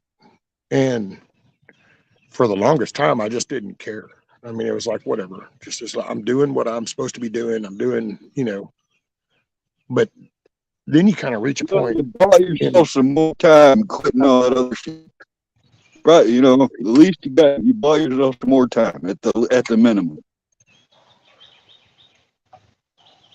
well, you just it's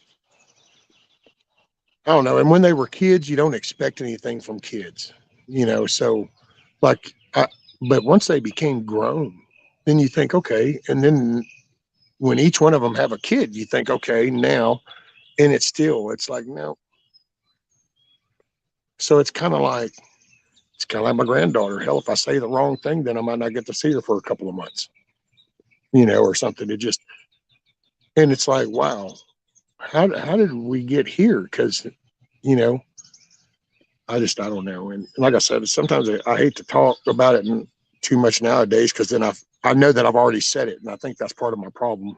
Is then I feel like I'm repeating myself, which means I'm whining.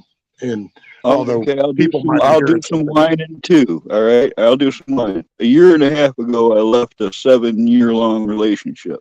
Within that 7 years, I had grown very close to a boy that was he's going to be 9 coming up pretty soon. But that young boy spent 40, 50, sometimes even more hours with me a week. All right, and I was never going to know what it was like to have a grandson, but I got an idea of what it's like for the years that I spent with this boy. All right, and well, when the relationship ended, immediately my entire family and all my friends are gone because those all came from that side, from her side. You know what I mean? I don't have any family.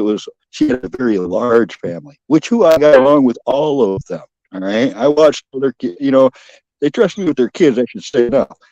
But now, when I get away from that situation, now it's not just the relationship that I'm lacking. It's the connection I made with them kids, especially the one. All right, and I've been wrecked over it. All right, it's been a year and a half. She blocked me and on all the social media and stuff, and then a month later sends me emails. You know, well, Mikey can't look at a piece of camouflage without thinking about Yada. That was my nickname, was Yada, and it's like it tears me up, man. It fucks my day up. It fucks my week up. I need to be able to move past it and not think about it, but it ain't easy to do that. You either cut it off all the way or you just let it prolong and hurt all parties involved. You see what I'm saying? It sucks. I know where you were at. well, it was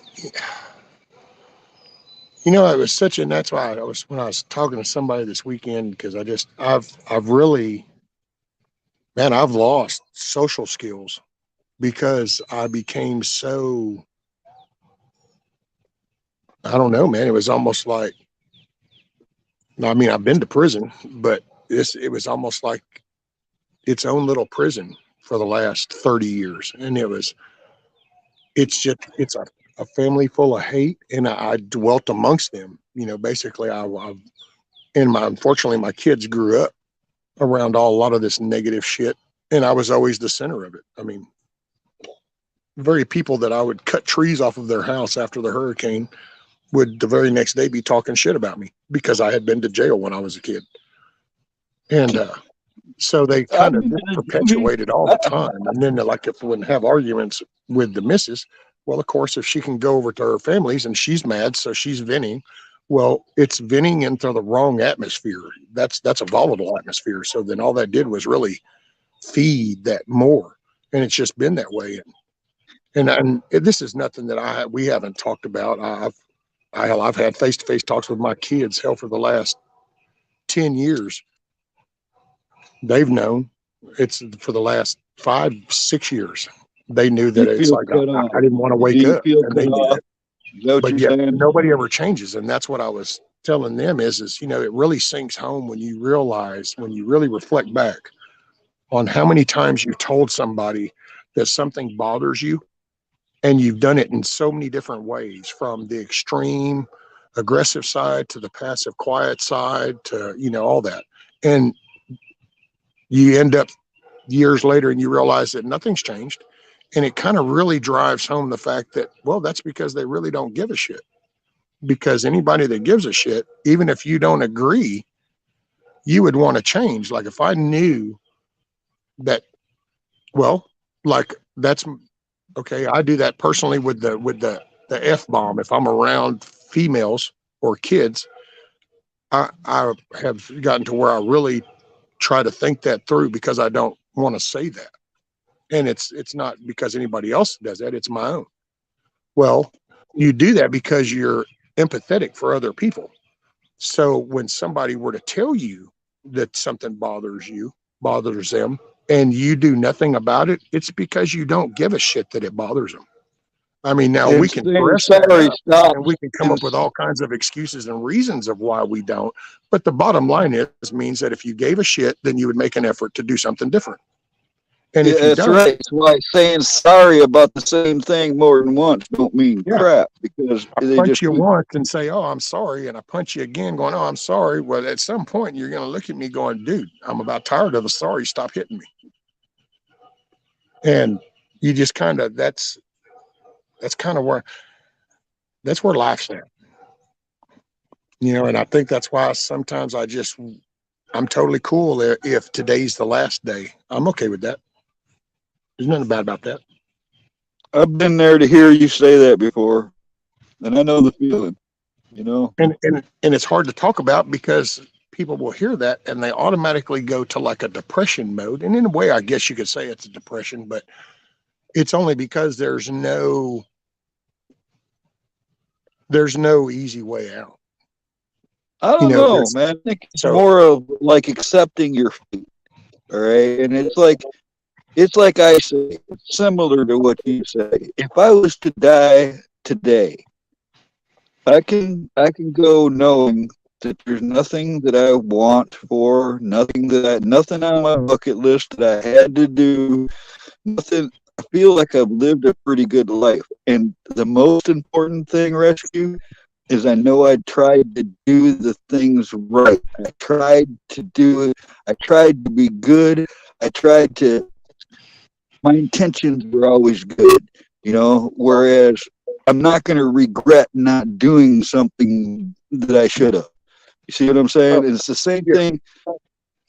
It's the same thing with that boy. All right. It's because, actually what got me is that I spent so much time with that boy, and I was told to my face that I don't count couldn't help her. All right. And that made me sick to my stomach hearing that. And I had to look at it like this. Yeah, it hurts like hell not being able to see him on Christmas and then all the stuff that's been happening. But I was there for him when nobody else was. And I did it for him. I didn't do it for me. I didn't do it for her. I didn't even do it for the mom. I did it for that kid. And, he's smart as a whip. And I think he was worth investing that time in. You know what I'm saying? yeah. Give me one sec, Carl. I'll be right back. I'm going to go let Rudy out.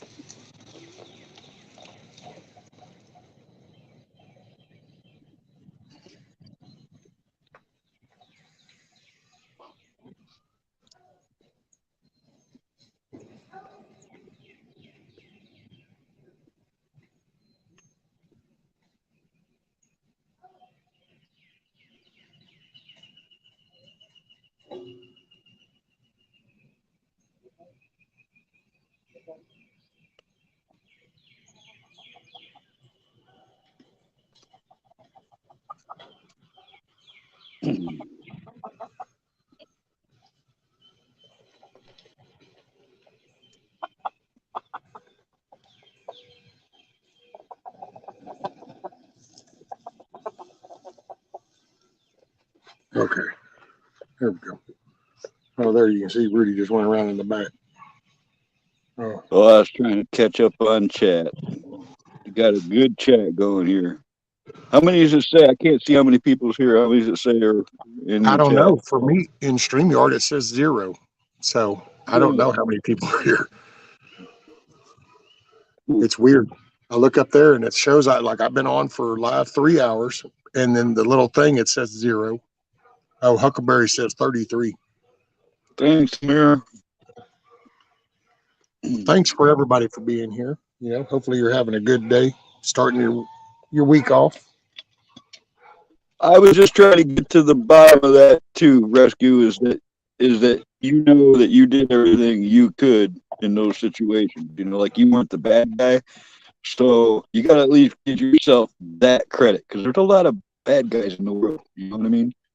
Oh yeah, no, Carl. That's what, brother. That's been my driving force. That's actually why, like, when we would go there, we would pull up in like her parents' driveway. She would be stopping by to go in there and talk to her mom about something. And if her dad was like washing his tractor or one of his truck or something, I would pull in the driveway.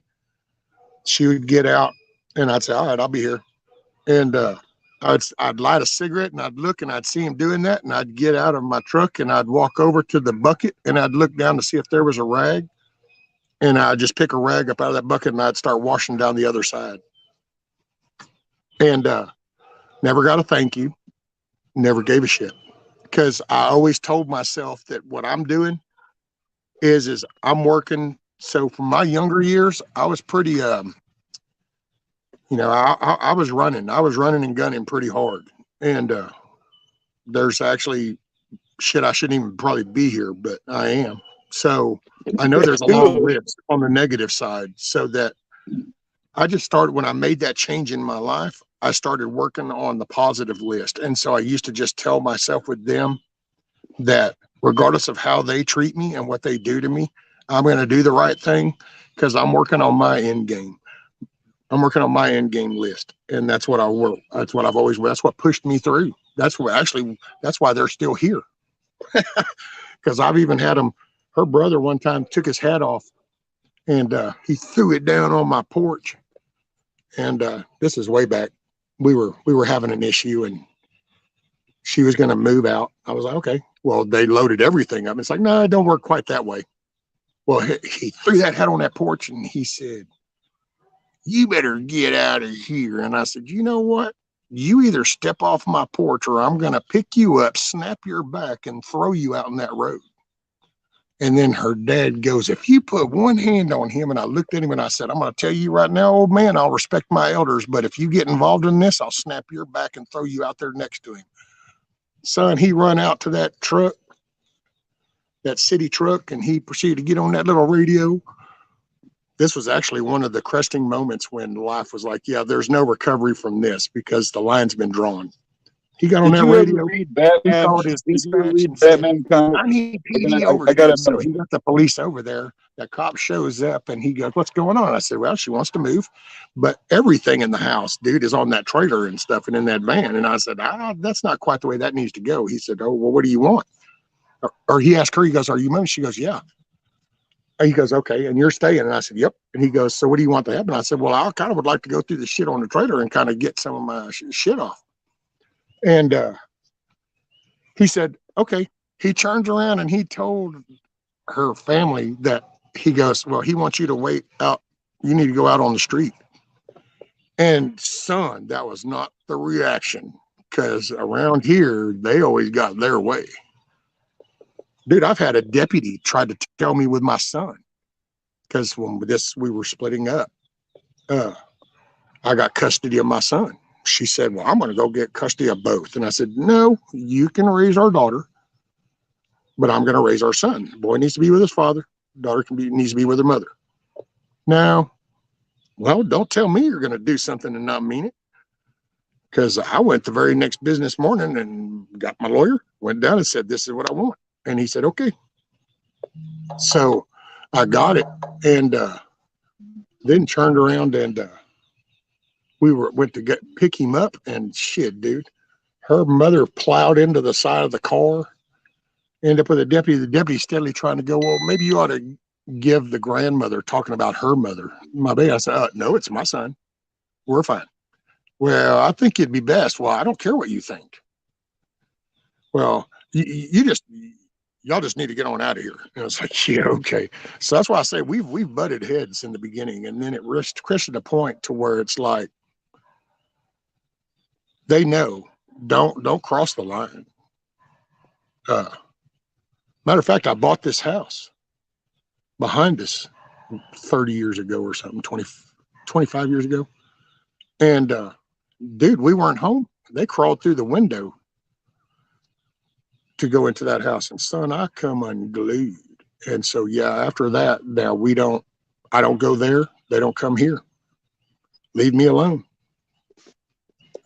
Well, I didn't realize, see, I was fighting that battle. And now I look back and I know where I totally dropped the ball. I fucked up. And because while I was doing that on my own little personal moral compass, I didn't take into account the atmosphere that my kids are in and the atmosphere that my kids are absorbing that's going to play a part in their personality. See, I didn't know that then. I mean, now, no, there's no step-by-step instructions on this parenting shit. And so you just kind of wing it. Well, I didn't. Now I look back and I go, okay, so see, I see now why y'all have the word love totally fucked up, because you didn't see actual love being shown. You heard ugly, negative, nasty words. And somewhere in that conversation, you would also hear the word love. So they never could see the distinction between them.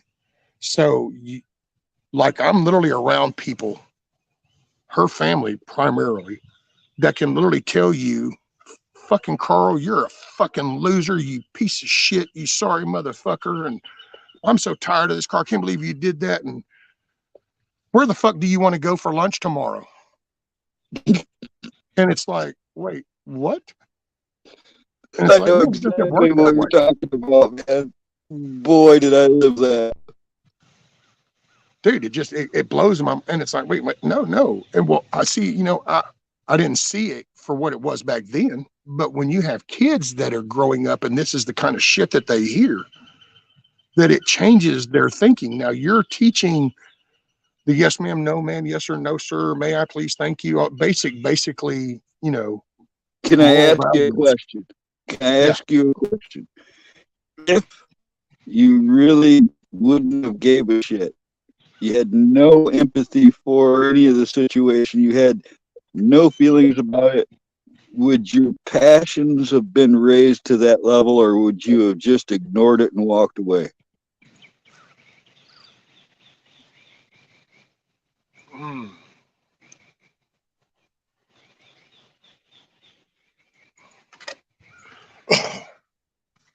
I don't know.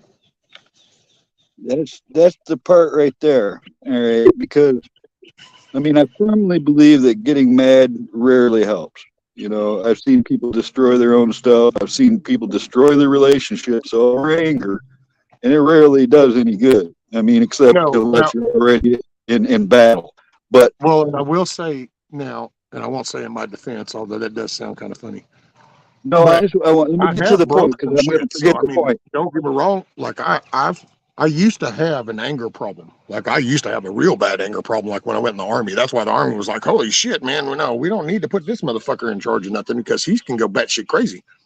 So I had anger issues, buddy, and I came out and I thought it was a wild west. That's what I'm getting to. That's the part I'm getting to. But then, like with my kids, I was always, and it's just here the past few years that I've really tried to just chill out, tone out. But I can honestly say, because when I decided to change myself, one of the things I changed was because I was still a pissed off mofo. So it wasn't like that all calmed down. I didn't go into some like little Buddhist type thing and like, no. I still got very pissed off, still had moments, but I told myself that whatever I fucked up, I had to fix or replace. So there was times that I jerked the screen door right off the house.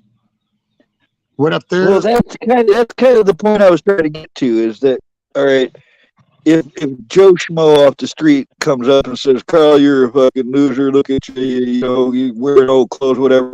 I'm not going to give a rat's ass with that dude. I don't even know. Thanks. Oh no! But The only thing I'm going to care I like, about with that scenario was if you walk down my drive, then my only sentence to you is to get off my right, right. property. If you're in the But road, I don't give a shit. Say what you want to say. If I respect you, then I'm going to care what you think. If I right, don't okay. respect you, Now I let don't me care get what to you say. this. Now, Rescue, I've known you for a few years. Now, if you were to tell me that, it would hurt my feelings more because your opinion means more to me than that stranger off the street. See what I'm saying? Yeah. So it's more of a thing like you're the way you reacted to those situations showed how much you gave a shit. I hope that the kids see that too. That's all I was trying to get to. They may have seen the bad, but they gotta understand that Dad gave a the Dad cared. If he didn't care, he wouldn't be feeling those things. He wouldn't have. He probably wouldn't have been there. No, that doesn't hasn't hit yet. You know, I'm sure one day it will. And I've actually even talked to that very thing with them because that's the same thing I went through. Hell, my younger years, you know, because my dad separated from my mom. You know, you sorry mofo, and they just no, I'm not going to call her mom. And I bucked that whole little stepmom step thing system, even though they got along. So it's not like they separated in a violent way. Matter of fact, I didn't even know what this hateful kind of shit was. I had never seen people act like that. My parents got divorced and they were best friends, all four of them. My step parents and all, everybody was friends. And but and I went squirrel just like that. It's God's way of probably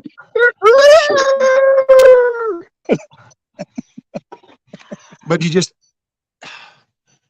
I like I don't know. I mean it just really is hurtful because I told him I'm going, you realize there's gonna be a day. And I remember to this day I can tell you my mother what really started me in my thought process with my dad was my mom told me one time I was bitching about him. And she goes, you know, I'm gonna tell you something. She said, let me tell you, your dad did the best that he could with what he knew how to do. And when she first told me that, it didn't quite have the same power until all of a sudden I was holding my son for the first time. And I had that little bitty body in my left hand, and I'm looking at this little creation. And it's like the ballast finally kicked into my lights, and the light came on, and I went, oh, yeah, because see, then at that moment, I realized that I had no idea what the fuck to do. And I was fixing to just start trying to remember what I think is best. And then it started to click, and it was like, I get it now. Now I get it. And I've tried to tell them that, and I've explained that to them. And you know what? All three of them now. And that's why, I don't know, maybe my son will have a change now that he is holding his. We'll see. I don't know. Who sings that song that talks about being redeemed? You know, that's the thing is you made a conscious decision to do better in your life. I heard you. I heard what you said. I recognize it because I did the same thing at a point in my life. All right. You talk about prison. Well, my childhood, I spent most of it either in the run or in the juvie. And I started real young. So I had a screwed up leg the same way. Just, you had yours later in life, whatever. But I made a decision not to be a dick, basically. I didn't want to do anything illegal. I wanted to stay the hell out of trouble. And I wanted to treat people well and be treated well in return. You know what I'm saying? Whereas you're going to receive what you put out there. And there was a lot of lessons involved in, getting to that Zen point you're speaking of, where you've been able to shed the anger. It's not really controlling it. To me, sometimes it feels like it's just tucking it away, but yeah. None of it's easy, Rescue. I can totally relate with what you've been saying. Well, that's why it was. I don't know. It really. And I'll tell you, there's also I guess you could say the control part of me, because that's all my life. If I have an issue, I've always been. I figure out. I mean, I've learned to do so much shit in my life because I don't rely on nobody. I mean, if I need a job, did I go find one? Do I know how to do that? Well, if I happen to find one on shit that I do know how to do, then fine. If I don't, then I go, if you give me just a little bit, I'll learn that. And that was that was always my knack, is what I used to call it. That's my knack, is I'm able to absorb and learn shit pretty quick. And I know you've been humbled by not being able to do what you used to be able to do. You run into this, and see, this is a people thing, and people you can't fuck with. You can lose yourself in trying to do that with people, because every person is different. Even the followers of bunches are still individuals. Even though they have a unified mindset, they're still individuals. So no matter how you cut the mustard, every person is different. And so all of a sudden that also puts things in a different perspective, because it's totally out of your control, which with the outside people I'm totally okay with, because I got one. It's goes, let me tell you something, let me tell you true. What's right for me that might not be right for you. Remember that one? Yep. But see, when it comes to your own kids and your family, direct family, now that becomes really hard. And then as time keeps going and you're like, okay, and dude, I used to be so angry. I would even tell them, going, what is it, the Three fucking Musketeers? It's like, y'all will literally have supper and then there's nothing, and I can tend to myself. And I said, damn, man, is this? But see, I always used work was my buffer. Morning, Karen. Morning, Miss Karen. Work was always my buffer. See, that was it's actually ironic, but work was my vacay. So when things were too stressed here, I just could go put myself into work more. It's kind of like, oh, well, it's the end of the work orders, but hey, you know what? I'm going to go ahead and run over to the head end, and I'm going to go check through this, and I'm going to redo the wiring on that, or hey, I'm going to grab a roll of strand and stuff. I'm going to go ahead and go fix that patch on back up in there and in this spot. And I would just create work orders to just go stay busy, because if I didn't have to go home, then I didn't have to face the shit that I really had no control over. And that's about as blunt and direct honest as I could probably be. It probably shouldn't have been that honest, but it just kind of came out. No, I'll tell you what, Rescue, I can totally relate. And it is not easy calming yourself, all right? I mean, it took me decades to not want to sock somebody upside the head, all right? To put it as plain as I can get it, all right? In a lot of shit, dude. I've been in my younger years, and even in my 20s and 30s and shit, I was still getting into a lot of shit. And I wanted to get away from it. That's the whole reason I moved to the north area of Michigan, to get away from, because I grew up with a lot of hoodlums, all right? I don't really know any nicer way to put it. Most of them are dead. A lot of them were in prison, all right? Some of them heinous things. Other ones drank themselves to death, or drugs, or whatever it was. But that's mostly what people knew. And I wanted to get away from it.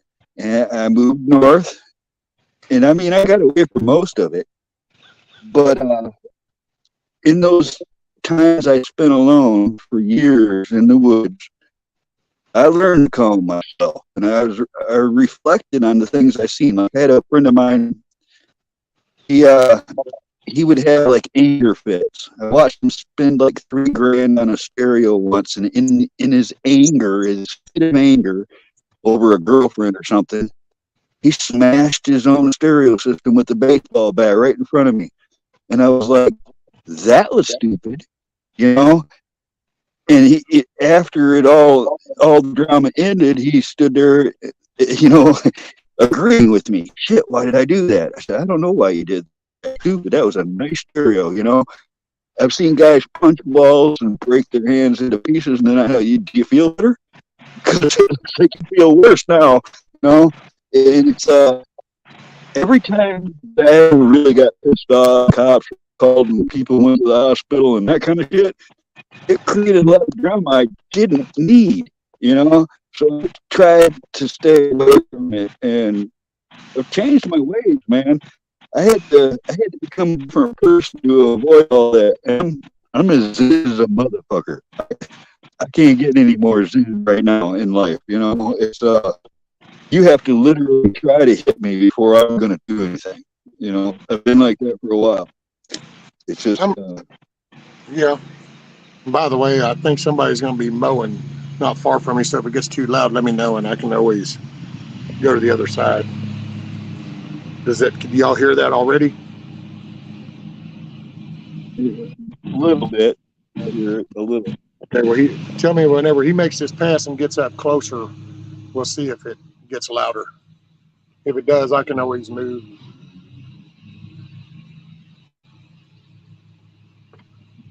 And by the way, I wanted to say, I forgot, Shift Kicker.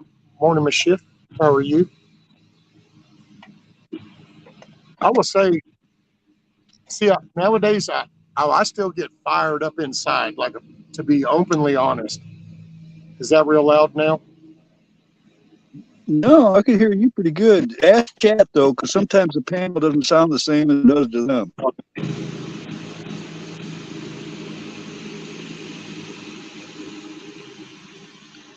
Yeah, because I don't know if that was real loud or not for y'all. If it is, I can always move back.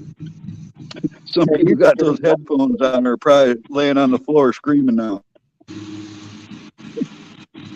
But I will say, okay, so this is I'm being blunt, open, honest about it. So it's on the inside, things will happen and I get mad. So I feel the upset, the aggravation, the frustration with that. So I'll say mad.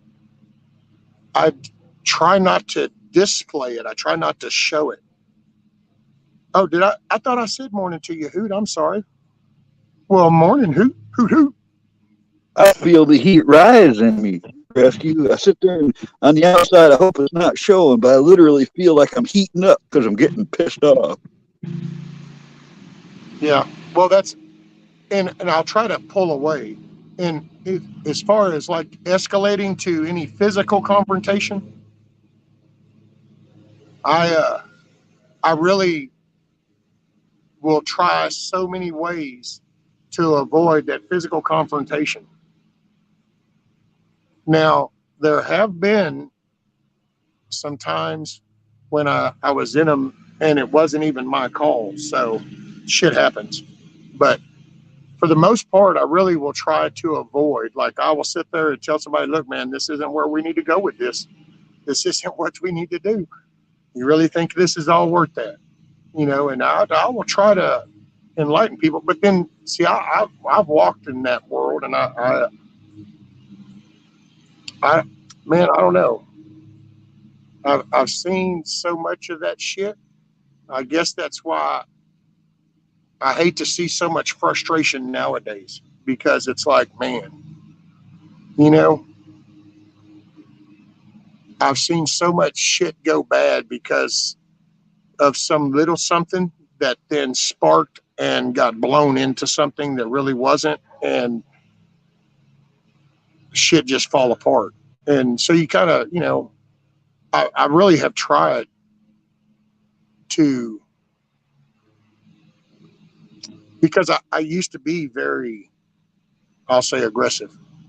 And so I I know how that's probably going to be perceived. It's like, I mean, I'm 6'4", so like females are just different for me. I get it. Yeah, okay. It's a mental thing for me. Females are just different. I Hell, my wife got mad at me way back when we weren't even married. We were just dating, and she jumped on my back, and I just laughed and walked. and over and said, "Can you please get her off my back?" It's because but then, I mean, I'll turn around and I've had a meth head right out here at the end of this driveway and told that little dude going, "I'm going to tell you now, you little beanie rooster, when you come up, you won't be going back, just so you understand that." And he danced about 20 yards away from me. He kept pulling them little side pockets up, doing that little thing. And I go, "You want to stay over there all you want. You come within range, buddy." And I won't even bother because I'm on the internet. But all I can say is that little shit went away. And so there's some I have no patience for. And now I will say, okay, I do get mad when I hear excuses about shit. So when I'm talking to people and all of a sudden it's, "Oh, pour me this or pour me that." Oh no, that does, man, I start feeling this twinge going down the back of my neck. But see, I think I've wore just about every fucking pair of shoes that there are out there. The only pair of shoes I ain't wore is I haven't been a female and I ain't gave birth. So there you go. Other than, I was thinking you were taller. I'm 6'1", been 6'1", 200 pounds, like almost all my life. But I thought you were like 6'8". I thought you were taller than that.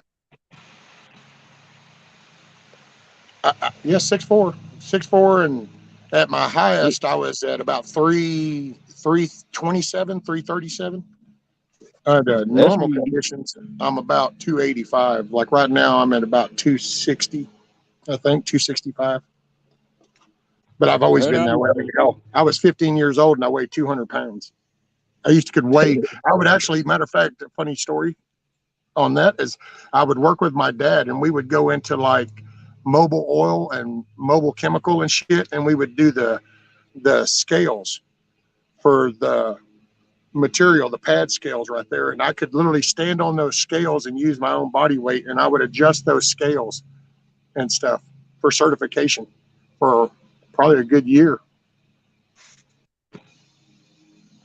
So yeah, but no, and so I've always, and I realized that because see, when I was young in school, I learned that game a long time ago when I was young, because even back then people played that, "Well, you're bigger," and it's like, I don't give a shit. If you come at me, then you get what you get.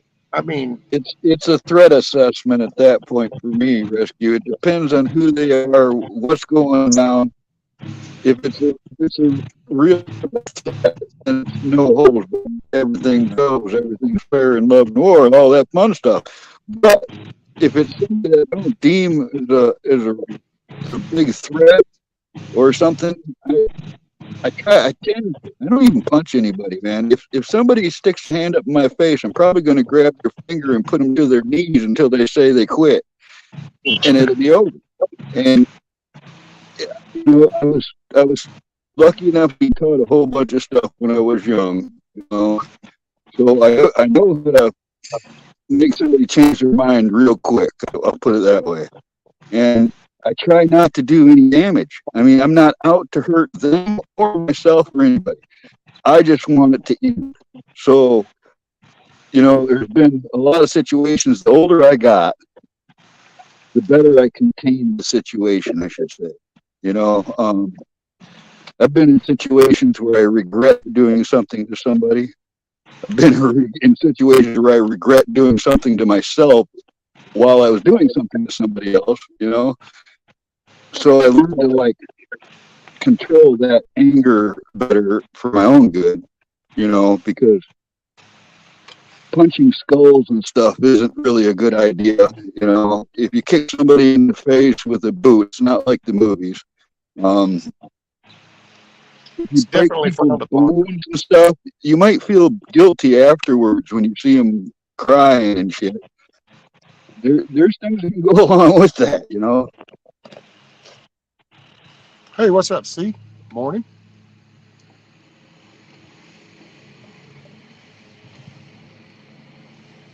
Well, that's, you know, it's like around here, people, you know, well, like this, some of this stupid shit. As a matter of fact, the guy behind we've had rounds, and I don't have no more time for any of that. Now, in my youth, in my younger years, man, yeah, I laugh and call it the old piss and vinegar days.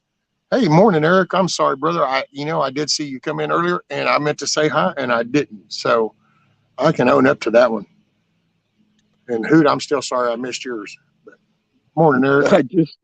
I know. I just seen something about somebody wants me to hold their thigh.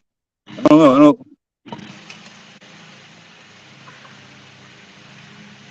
It's hard to keep up with the chat sometimes, especially.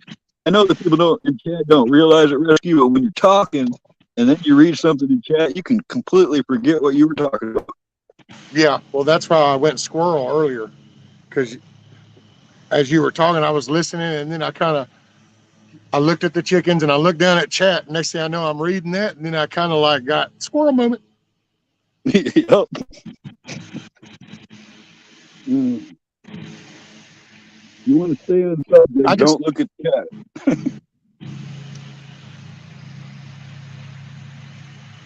And it's I don't know. Every day is a challenge in a way. I just don't see that as a bad thing. Only, well, right now, yeah, because it's direct family shit. But it's like work. It was actually so funny because I had like the best customer rating in like the whole southern region, and yet I was one of the people that I don't really like people. I mean, it's like, but it wasn't my job to like or not like, and I was raised to do a job. If you're hired to do the job, then your personal shit doesn't matter. Do the job. If you don't want to do the job, then you say you don't want to do that job. And that's just the way I was raised. So that's the way I take things. It's, you want me to dig a When ditch for you're you, talking and about you go, worth hey, ethic, Brian, I want you to I dig think a ditch from here to over there. And I go, okay, I'll dig that ditch. I get halfway through and it's 102 degrees. I don't start bitching about having to dig the ditch because I chose the job. I said I would, so I'll do it. you're talking about the lost art of work ethic. Yeah. That rooster's not bowing up on me, Huckleberry. If I were to go over there and open that door, that dude's probably going to go to the back of the pen.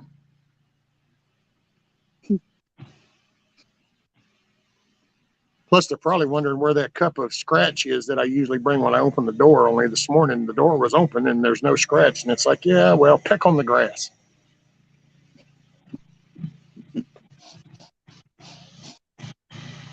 But at least you got a hobby now.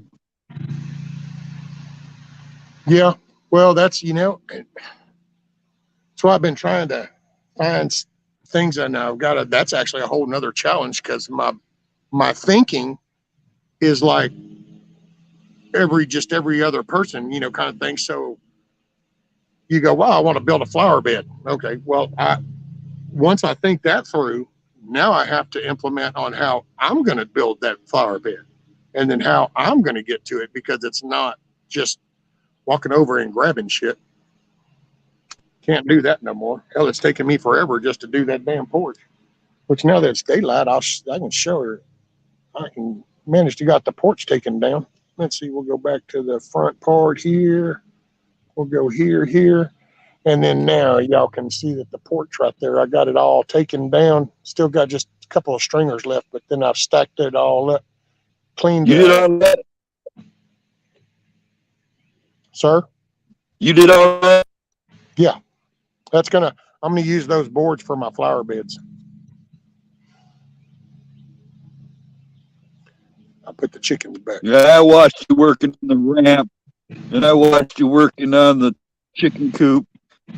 And I'll tell you, it's kind of frustrating not being able to help, having to watch.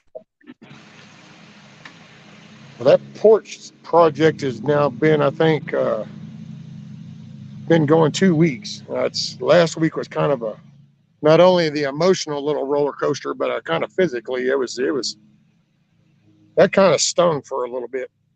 But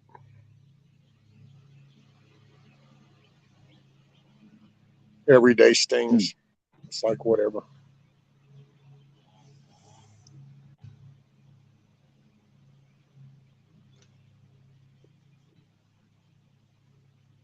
it just, yeah, trying to get things done. And it's like, you know, I have bright ideas. And then as I kind of thinking that idea and going, yeah, this would be good. And then I kind of realize that, no.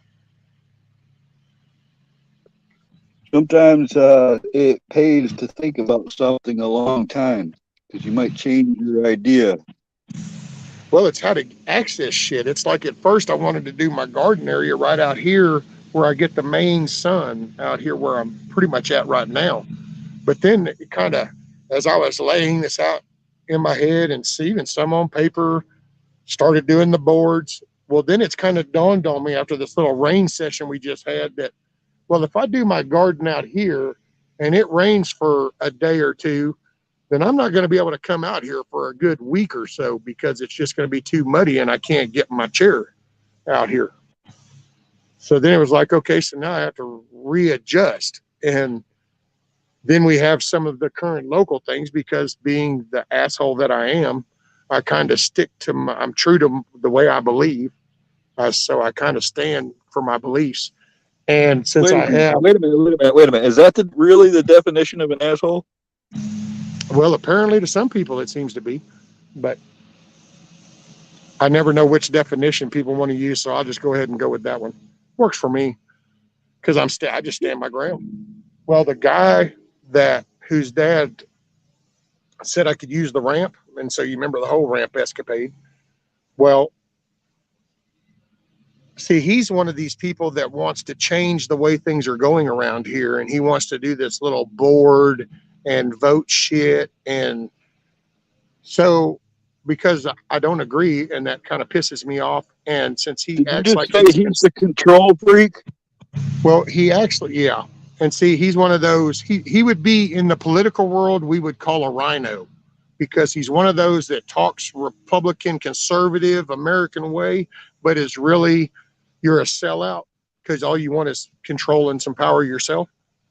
And since I know the type. Since that person has chosen that path and it totally contradicts mine, then because I'm 100% asshole, I'm going to give them that stupid ass ramp back, and I'm going to use my wooden one, and I'm going to redo my ramp over there with a wooden one, and give him that damn thing. So I'm not beholden to nobody, and I'm going to let him know at that point, don't step on my grass, or I will drop your ass, because I don't agree with what you're doing, and I think that unless people tell people to their face that I don't agree with your little socialist bullshit liberal radical crap, that they'll just keep screaming it in your face. Well, I can't exactly bitch about that behavior if I'm going to use something from them. So I'm going to go ahead and give that back. So now I got to say something real quick there. Eric, if I had your email, I didn't know I had your email. I would have emailed you before if I had it. You got my email. No, I'm talking about Stealing Tree. Like, made a comment, it's like he guilted me for never emailing me. I didn't even know I had his email. Oh.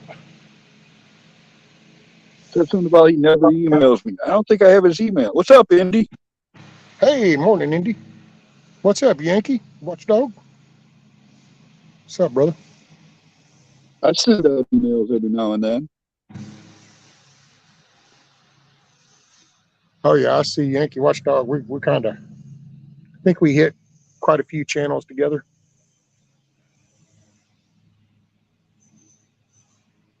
You know, I was just trying, when you were talking about stepping on your grass, I was thinking about being like 25, 30, going into a bar together.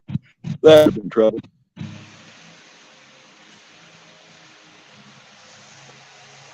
Hell, I might end up having to move so I can just hear you. I didn't hardly hear you, Carl. Oh, I was reminiscing about when you were talking about stepping on the grass and this control freak. I'm thinking to myself, yeah, he rescue, let's say 25 years old going into a bar together. Yep, that would have been trouble. Oh, yeah.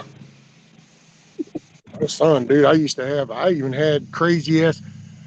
Well, I guess I could say the name. I don't know. Hell, it might get flagged by YouTube, but so I was an independent. I never wore a patch because I'm just not a follower. But I used to run with some banditos way back, and dude, for about a year and a half, I was so out there that they even used to bitch at me going, this ain't the wild, wild west. Shit, dude, I just, man. But then that's why God reached out and said, whoa, you're going way out of control, and proceeded to put me back in that 8x10 so I could wake up. And you know what, Rescue? I've been invited a lot too, but I got to say, I'm not affiliated with any groups or organizations. I don't wear anybody's patches either. What's up, Elusive?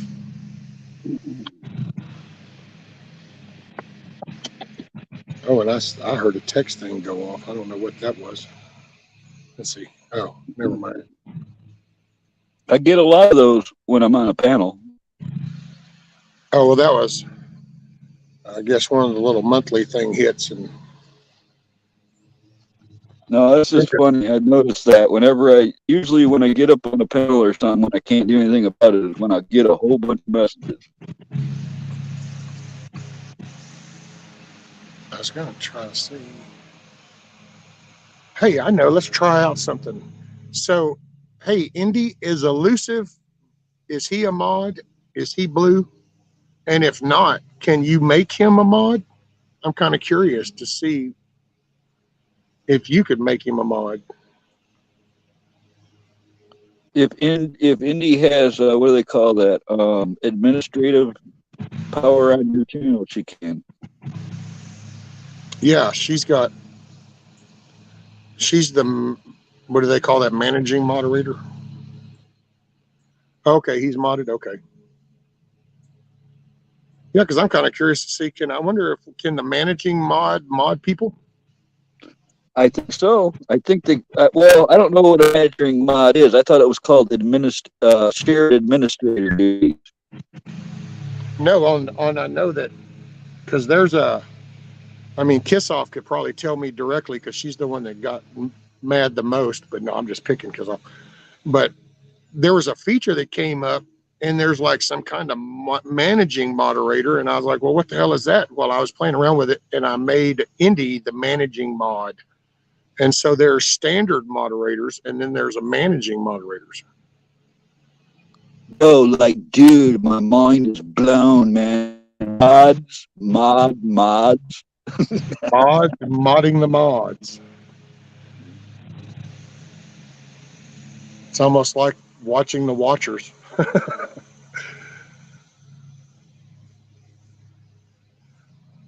I don't know. Every time somebody says mod, I think of the Mod Squad. Remember that TV show? Kissoff, I don't think it's called a babysitter in your circumstances, ma'am. I think it's called a correctional officer.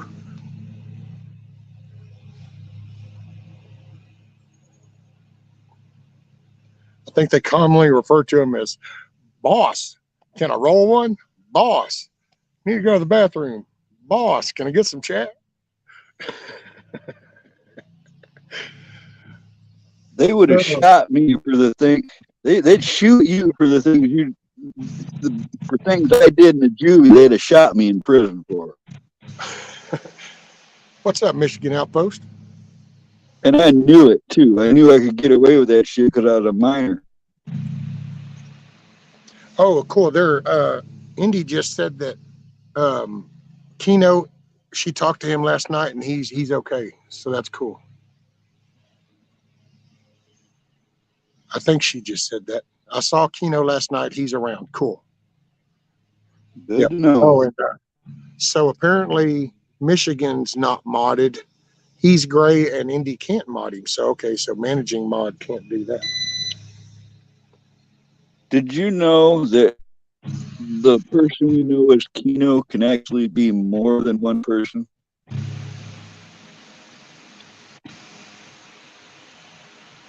That finding Keno can be more than one person? Yep. He's had, I think it's the normal guy that runs his name Mike, but he's had other people run his channel for him when he was unavailable. Oh, no, I didn't know that.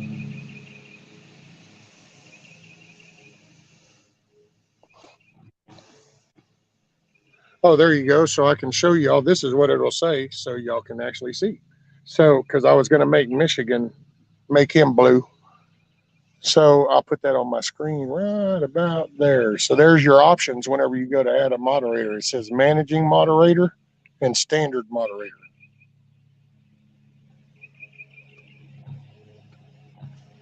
Oh, maybe that's what he was trying to tell me, Indy. He only does the video. I just remember seeing something he told me once about that. Chris only does videos, not the modding. I think I seen Chris. Oh, wait a minute. I have seen Chris in the chat before under Kino, but he was saying he was passing a message along or something for Kino.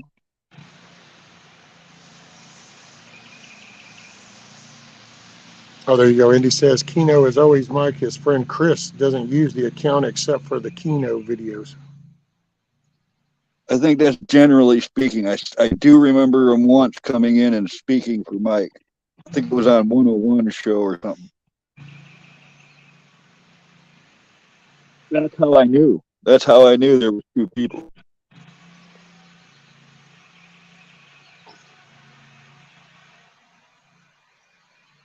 In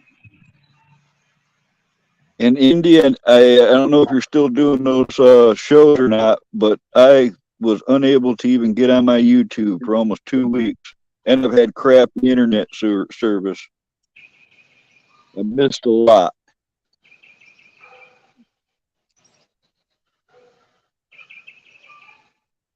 Oh, no worries, Michigan. If it's blue, I know it's you. That used to be the thing. Now I just figure, hey, man, everybody, that way you can post a link if you got it. You know, everybody can kind of.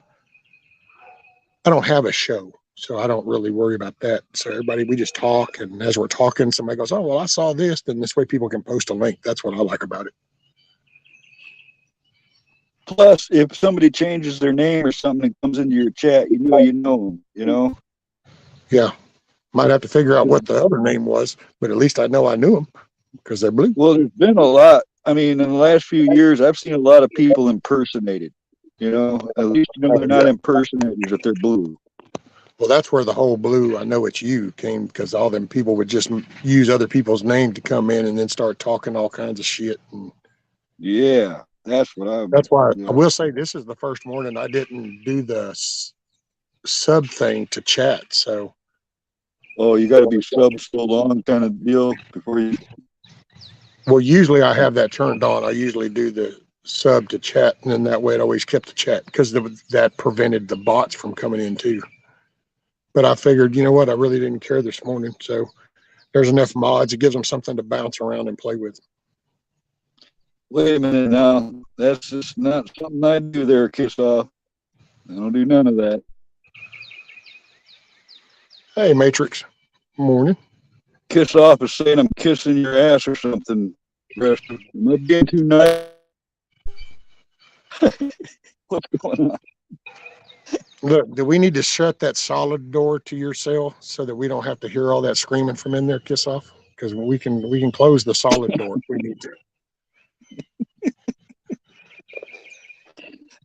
Damn it, they did that to Juvie too, man.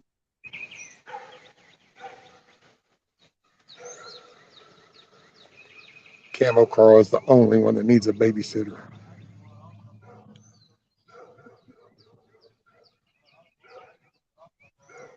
No.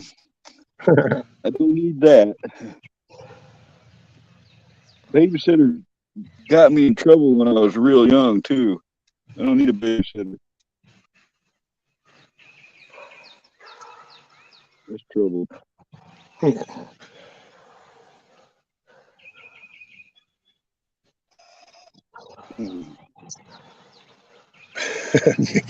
I was having different visions, but that'll work too.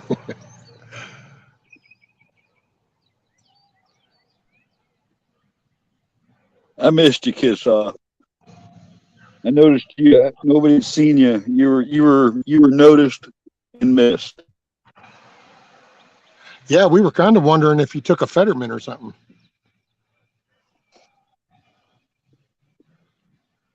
Did you go to visit Fetterman?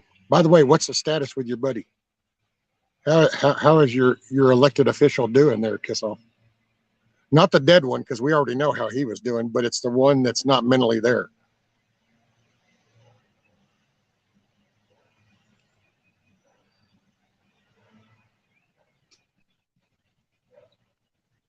Oh, okay. There we go. Shift Kickers just got the breakdown of the managing moderators. Can time out regular moderators and remove their comments, set subscription mode, and speed of chat.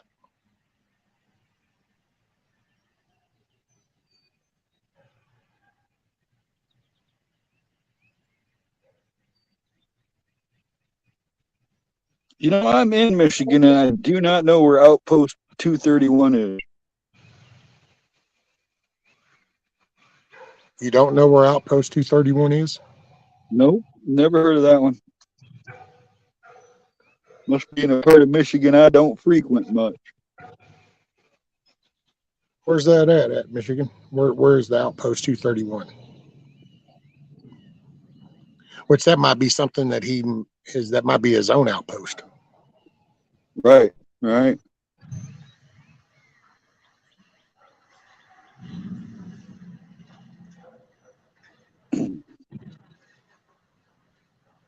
I am not in the best place in Michigan.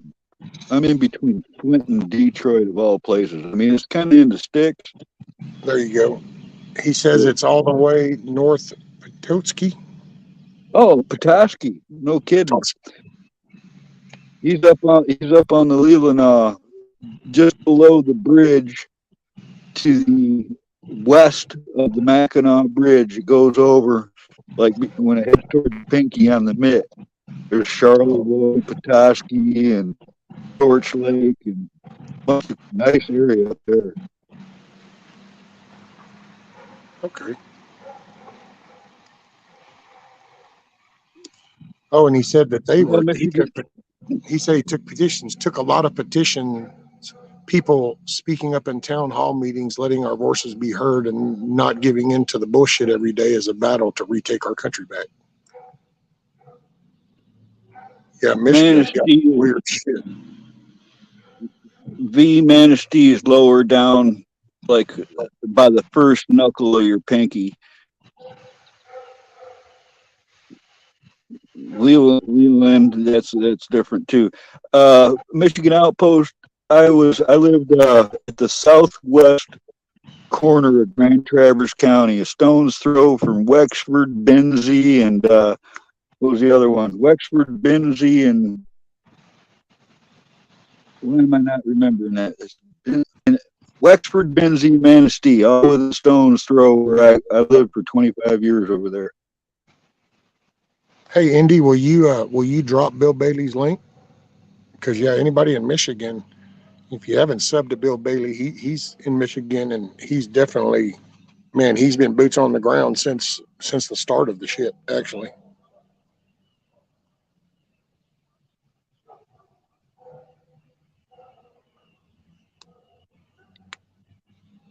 Oh yeah, I'm subbed in. Yep. There we go. Big chat.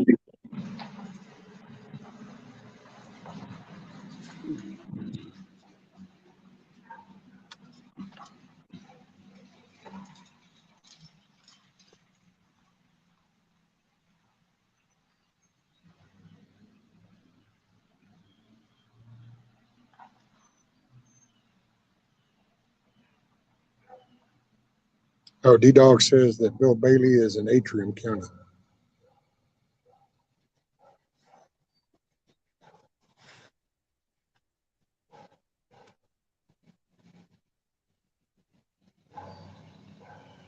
There's quite a few YouTubers that I know of in Michigan now.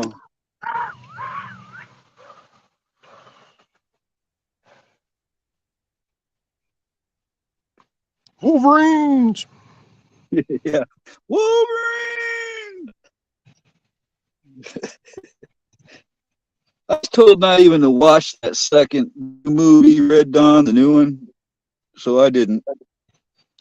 Yeah, I haven't watched it. I heard people talk about it, and I thought about watching it, but I don't really watch anything anymore. I watch old stuff. Yeah. I can relate with that. I'm more likely to go watch an old 60s or 70s TV show than I am something new. Oh yeah, I just do my old westerns as far as for my little TV noise kind of thing. Is just the old westerns. That's what I play. I will say that Hutch was talking about a movie, and I'm going to check it out. It's it's got the Kevin Sorbo in it, and it's damn, what was it? Didn't he play Hercules in a Yeah, camping TV show? yeah, and it was the weekly one he did. He was Hercules. Um, I can't remember the name of that damn movie, man. Now I'll have to look it back up. But it's about basically the coming of Christ and stuff, and the rapture, and then the Antichrist coming in. And anyway, Hutch, which I thought was kind of pretty cool because Hutch, you know, is just a little different belief. And but he even loved that movie, and he said, it has a good replication about what's happening and the way things are happening. And I thought, well, that's pretty cool then. And I know that Kevin Sorbo is usually he changed, not really changed, but he stayed on a moral compass track where a lot of those other actors didn't. Well, I'm going to look it up by the actor's name. I don't know the movie at all, and I don't think Hutch is here anymore, but I got to see that now. Yeah. What is that dang movie?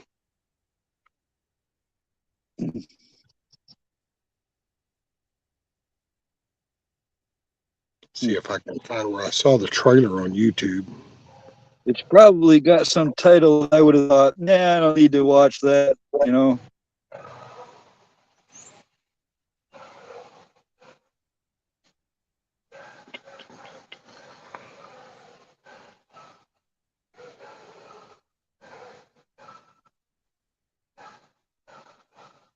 I listened to so much. Just Left Behind, Rise of the Antichrist.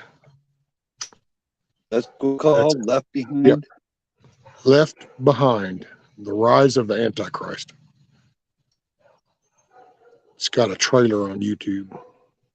And I got to say, I watched that little trailer and I was like, ooh, okay. I think I'm going to try to find it. I might even buy that one. Referencing people that were left behind after the rapture. Yeah. Probably. Did you ever see, I think it was kind of a dark satire, but there was a movie that came out some years ago. It was called The End. And there's a scene where the rapture happens and everybody's, being beamed up. And one guy was like, ha ha, I did it, ha ha, telling everybody, bite me, I did it. And then he just falls back to earth. He got too cocky, like an Icarus moment. No. Oh, there, Michigan Outpost. 231, he said, yeah, subbed.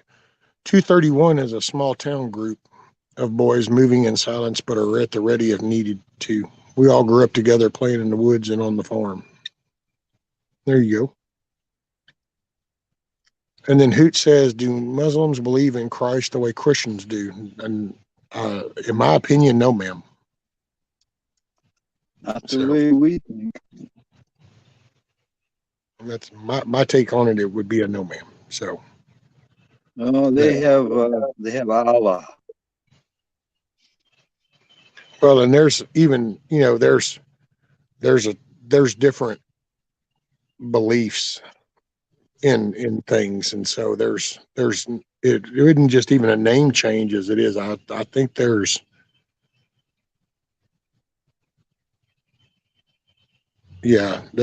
some big differences from what I'm just sitting here kind of right off the top of my head can remember. Just the treatment of people and stuff is different. Yeah. Oh yeah.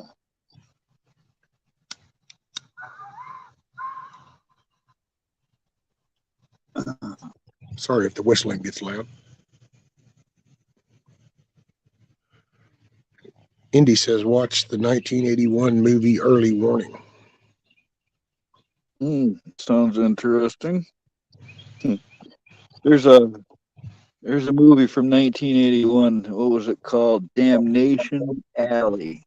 It had the colonel from the A Team, George Peppard. Remember him?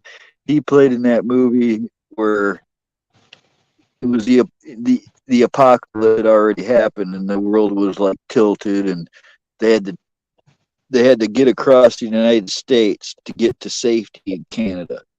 And the journey through the deserts and the vehicles they used, it was way cooler in 1981. But now you look back, the effects are so bad it kind of ruins the movie, you know. Well, that's how some of the old space movies from back in the day at the time was like, oh wow, check that out. Now you look at it and you go, really, really. We fell for that. We went for that. That was entertainment. You know, we saw the string dangling from the ship, and it's like, but it looked cool then because I was just Yeah, watching it on TV.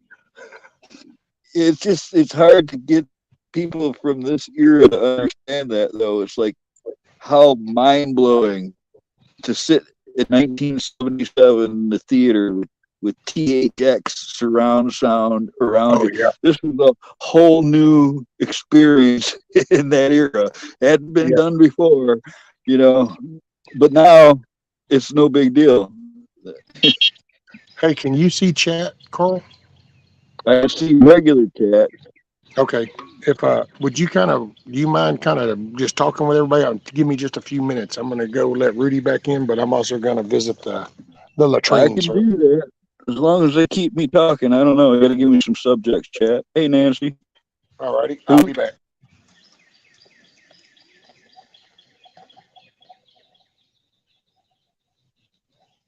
No hard questions, though.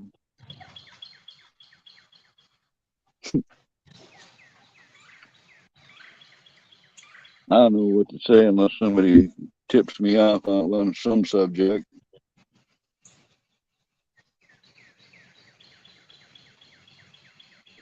Don't really have any on my mind right now.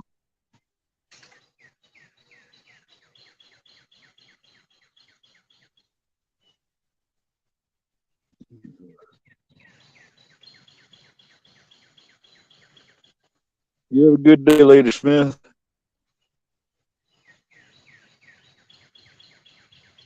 Lady Smith, did you ever have a different handle? Or have you always been Lady Smith?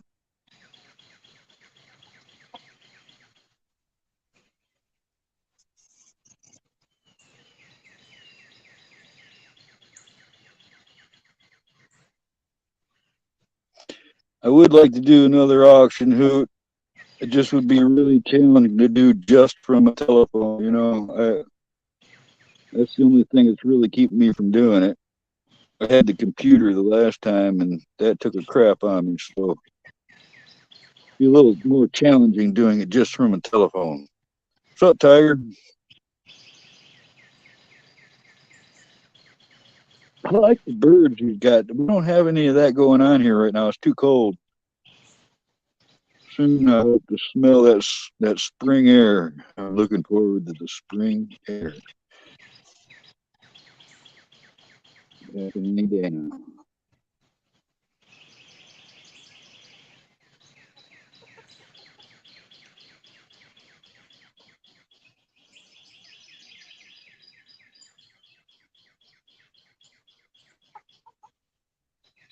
Thanks, Yankee.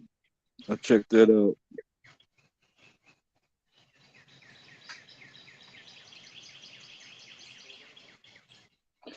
Well, yes and no, Amy. I mean, some people have vehicles that are hardened against electromagnetic pulses. There is a way that you can do that. My truck is one of them. You can increase your chances greatly by using an old point system motor without all the electronics on it, having a Faraday box and protective batteries and stuff.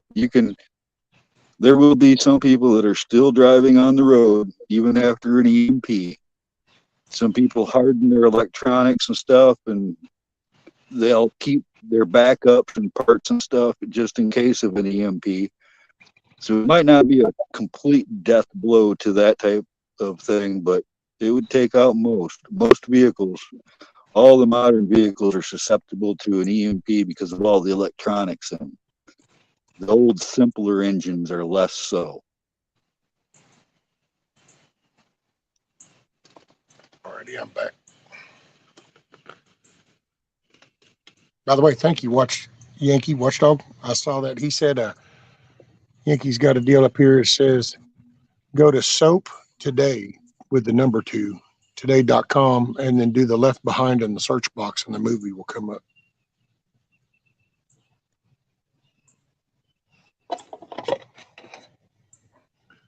And then what we got? Miss Amy says, do we take into consideration that once the EMPs happen, majority of any movement will be on foot? Is that how that is going to happen? Pretty much. I mean, unless you have a vehicle that's hardened against an EMP, as I was just telling you. Oh. Well, Miss Lady Smith, if you still can hear me, I'm glad you came, ma'am. Thank you. She said, back to work. Thank you, Rescue, Camel Carl. Everyone make it a good one today. And that's it. You know, it's like like we were talking earlier about making, decisions and choices and, like changing and thinking differently kind of deal and stuff. Well, see, like that's one of the things that I've made it a point to do is instead, I used to always, just like everybody else, go, all righty, hope you have a good day. Everybody have a good day. And then, it just one day it dawned on me and I'm going, why don't we say making it a good day so that mentally we're telling ourselves that we're going to make it a good day. And so then that's actually why I started just saying, make it a good day. Manifesting. Yeah. Especially in a world full of confusion and doubt and turmoil right now. Man, you got to be founded on something. Faith. I won't lose my faith. I can lose everything else, but I won't lose that. There you go. Oh, Yankee says, Rescue Milky got me turned on to that site. It's a pretty good streaming site. Oh, cool. Actually, Rescue, I know you know this because you're a computer guy. Anything I want to watch, I can find it for free somewhere on the internet. Oh, yeah. Oh, yeah, because see, there's the little, see, we talk about all the negative stuff that happens from things that, get invented or developed and stuff. Well, part of the digital world, well, yeah, there's shitloads of bad. The little part caveat of that is that like when these movie places get their little digital copy, because it's a digital copy of the movie for them to broadcast, it kind of all of a sudden gets put on this little flash drive and then gets put out. I don't know how many movies I've watched, theater quality shit. Me too. Because as it's being put out. Well, you mentioned torrents earlier. I remember back in the day that people would go onto these illegal torrent sites and download movies on discs and stuff. Pirate Bay, I remember brother, reading Pirate Bay. I remember reading the literature and the laws and stuff on that back in the day. I saw where as long as you didn't actually record it or download it, you weren't breaking any laws. So you could go there and you could stream it and watch it for free and never break a law doing so. Yeah. Well, they got. It was on. I remember Pirate Bay, dude. Pirate Bay was always. It didn't matter. Movie, music, software, anything. And see, that was because that was the original. Like there's definitely business people and greedy people and shit that did bad things with the internet, but there was also a collective of people that saw it as a way to collect information, that useful. And so Pirate Bay became one of the main ones. And for the longest time, for years, dude, and they kind of had to do the shuffle hide thing because they just did everything. You could go to the Pirate Bay. Go to Pirate Bay. Yeah. You want to find the manuals for some General Motor thing? That's where it'd be. You want to find the software for something? Go there. You want to find this movie, music, whatever? And it was so useful, man. I knew guys that were addicted to that. Hell, I've got a folder in there on a drive. If anybody's in boat motors, if you got a boat motor and you need a manual for it, let me know. I probably got I've got hard drives in there full of books Yeah. on all kinds of shit from Did you hydroponics organize it to well? Did you organize it well so you could at least find them? nope. They're just one big old dumping. I got hard drives of music same way because I like when I've worked on a radio station's computer before. I asked them. I said, "Well, I need to back up your stuff in order to do this. Do you mind if I keep a copy of the music?" And they'd be like, "No, that's fine."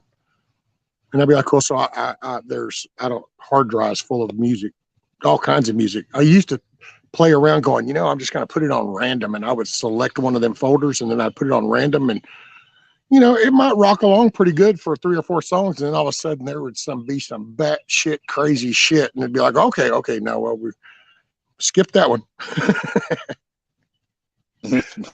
Because there's some old ass songs, and there's some old comedian stuff there's some old comedian stuff in there that can't be played no more on there. Right. Yeah, it's not politically correct. Yeah. They get triggered over a pronoun, buddy. Let them listen to some of the old comedian stuff, and buddy, they'd really be tripping. Hey, The Tiger. one I was just talking about, one of those scenes from Saturday Night Live, and it was Chevy Chase interviewing Richard Pryor for a job, and the skit was mind-blowing to hear this in the 70s. I remember it shocked the nation, all right? That was a controversial skit. It was so bad that I think people would melt if they saw it today.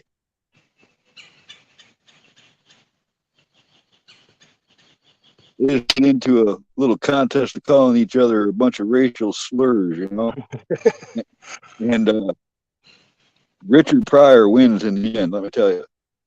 Oh, man. Dude, and I just think about just some of the little, I don't know, man, you'd even hear it in the mob movies and shit, just little nickname catchphrase names, but nowadays that's like, oh no, buddy, that's some racial ethnicity slur shit or something. And it's like, what? It's like, kind of like the Goomba type stuff, even. And, I can't say some of the other ones because then you get flagged, even as funny as they are. And if I said it, you'd go, oh, yeah, I remember all them jokes in it, but you can't say it because you do. It's all taken out of context now. Well, I'm pretty sure I told you that someone in the community discovered you cannot type the word redneck in chat. I mean, you can type it in there, but only you will see it. If you put the word redneck into a chat, you're the only one going to see it. Nobody else in chat can see it. There are a couple of ways you can fool the algorithm, but if you put that word in there, and it makes you wonder how many other words that you could type into a sentence, and they're just not going to show anybody because you use that word. Tiger actually hit probably the nail on the head too. She said, hell, Archie Bunker would cause a serious meltdown today. Oh, I mean to tell you, dude, if all of a sudden you took over the network, all 3 major networks and shit, and you started to broadcast season 1 of the Archie Bunker show stuff, man, dude, people would be popping veins left and right. Just make sure you play an episode of the Jeffersons too. Oh, dude, and the Sanford Sons. See, I see that as a time when people didn't care. That's not what it was about. It wasn't about all that. It was humor, entertainment. It was just basic shit. People were people. And then somewhere along the way, and I think that's why I have that's why, like, when this here local shit, what they're doing here around us, they want to try to do the majority of these receive votes and change the way. I hate that whole concept of some small group with some power, because I see what the country is. I don't think that you have over 100 million Americans that think and feel the way that we're all being told. You know, there's No, it's a 330 small Americans that are here. percentage. So out of It's a 330 tiny. Americans that are right here in this country right now, who honestly believes that 150 of those fucking people don't know what gender they are or have an issue with fucking pronouns? It's unbelievable. But yet you take a fucking population of, oh, that group probably has maybe a couple of million. But that couple of It's million because is fucking it's up the because world for they're the ones 330 given the million people. platform. Do what? It's because there's the voice that are amplified. All right, Well, there that's is it. not. You have a It, small group that's controlling the narrative. See, and that's yeah, why I don't understand why people don't even understand those basic mechanics. Wait a minute. Aren't we seeing an example of what happens when a small group runs the show? Well, but yet you have some supposedly educated people that I had respect for, and now they somehow have some ignorant belief that, well, their group's different than every other group. It won't ever happen because of their group. And it's like, what? That doesn't even make sense. and what that is why those people jump so quick is because they think that you have something that they should have, but you earned it. You worked for it. You have it. Now they see you have it. And now they're going to whine and cry and bitch and complain because they don't have it until somebody gives them that. It's like that trophy for everybody thing. It's also when back in like 2017 yeah, it was 2017 when they were trying to push that third bathroom. I, I did a little searching and I was wondering because there couldn't be that many people that are into that are going to need that third bathroom. It was something like 0.01% of the population would use that bathroom. So it was such a ridiculously small number of people crying for that shit in reality compared to what the media made it sound like. It made it sound like, yeah, we got to get that bathroom in a hurry. It's an emergency. Everybody needs that bathroom. Well, no, there's not many people that need that bathroom, but they sure made it seem like it was important, didn't they? Oh yeah, they steadily tell you how it is. It's and when you just look at the just dancing on the topics right now, if you looked at the media right now, you would think that the big issue is the Republicans aren't wanting to fund schools, and that ex-President Trump has been breaking the law. And so this is all you would think about. When in reality, inflation is going up, the economy is going to shit. We are funneling money into one war while we have flat out said we're going to be initiating a war with another country by 2025. I mean, I sat there and watched the budget hearing thing when Austin and Millie both are talking about the conflict with China Don't worry and about how they any need of a it, bigger Rusty. budget to There's a prepare for balloon this in floating across the 2025. country. So they even put a date on this shit. And so you go in and say, well, we need this for 20. Hello, but no, we're not. And so you just can, well, that's the same thing with the bathroom. It's like everybody, if you're a man or a woman, but somehow the TV is trying to tell you that, well, you might be confused. You might not know.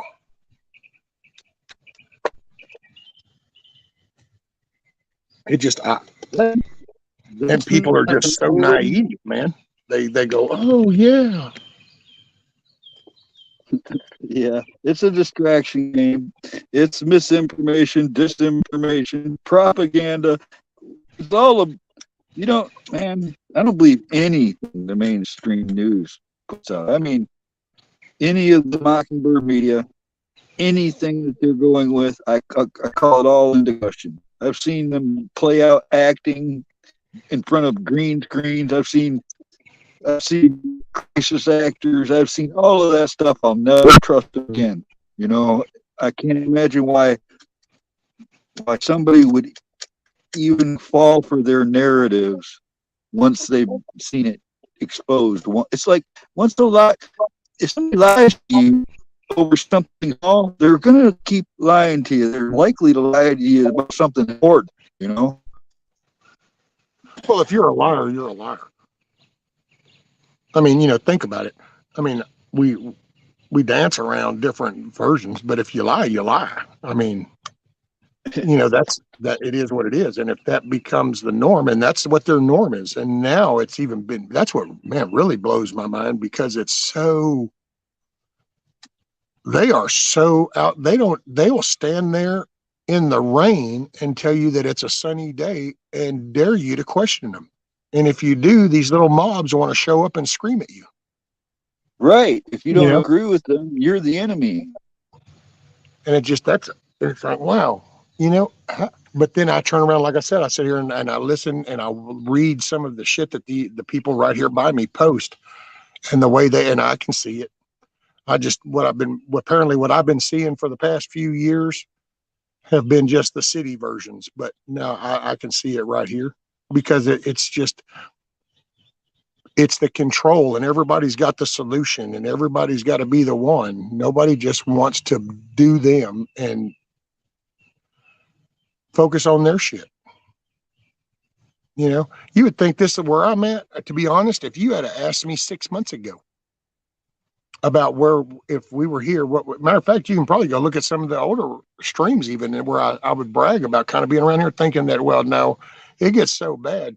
I mean, we've got people with gardens, and it's, oh no, I could see this right now. This would be no different than, you keep your ass on that side of the creek. Don't come over here. This is our gardens. I could see that happening here, because these people have forced a division line, because there's this small number, within, I don't know how many miles around me, there's pretty much about 500 owners of a good chunk of the land around me. So there's 500 of us. And you basically have about maybe 40 or 50, if that. And I'm just going to go ahead and shoot high just so I don't fall short, to make myself feel better. But to them, they're totally okay with going into some mindset of, well, we'll put this change out, and then those that want to answer will go off of. And it's like, how do you negate that somebody might just not want to participate? So what, they don't get a say? And see, right now we kind of have it set up where it takes the majority, 2/3 of everybody, to, if we wanted to implement something, like if we wanted to do some collective something, it's 2/3. Well, I think of men, and I even made that's the last little comment I've made on this stupid thing on some Facebook post thing. Because like I told them, I don't do that shit. I think it's stupid to even have discussions on that place. But that's where they choose to do business. And so, but I told them, I said, it's just not the American way. And I said, I would think that people in a little small country, rural area would understand that.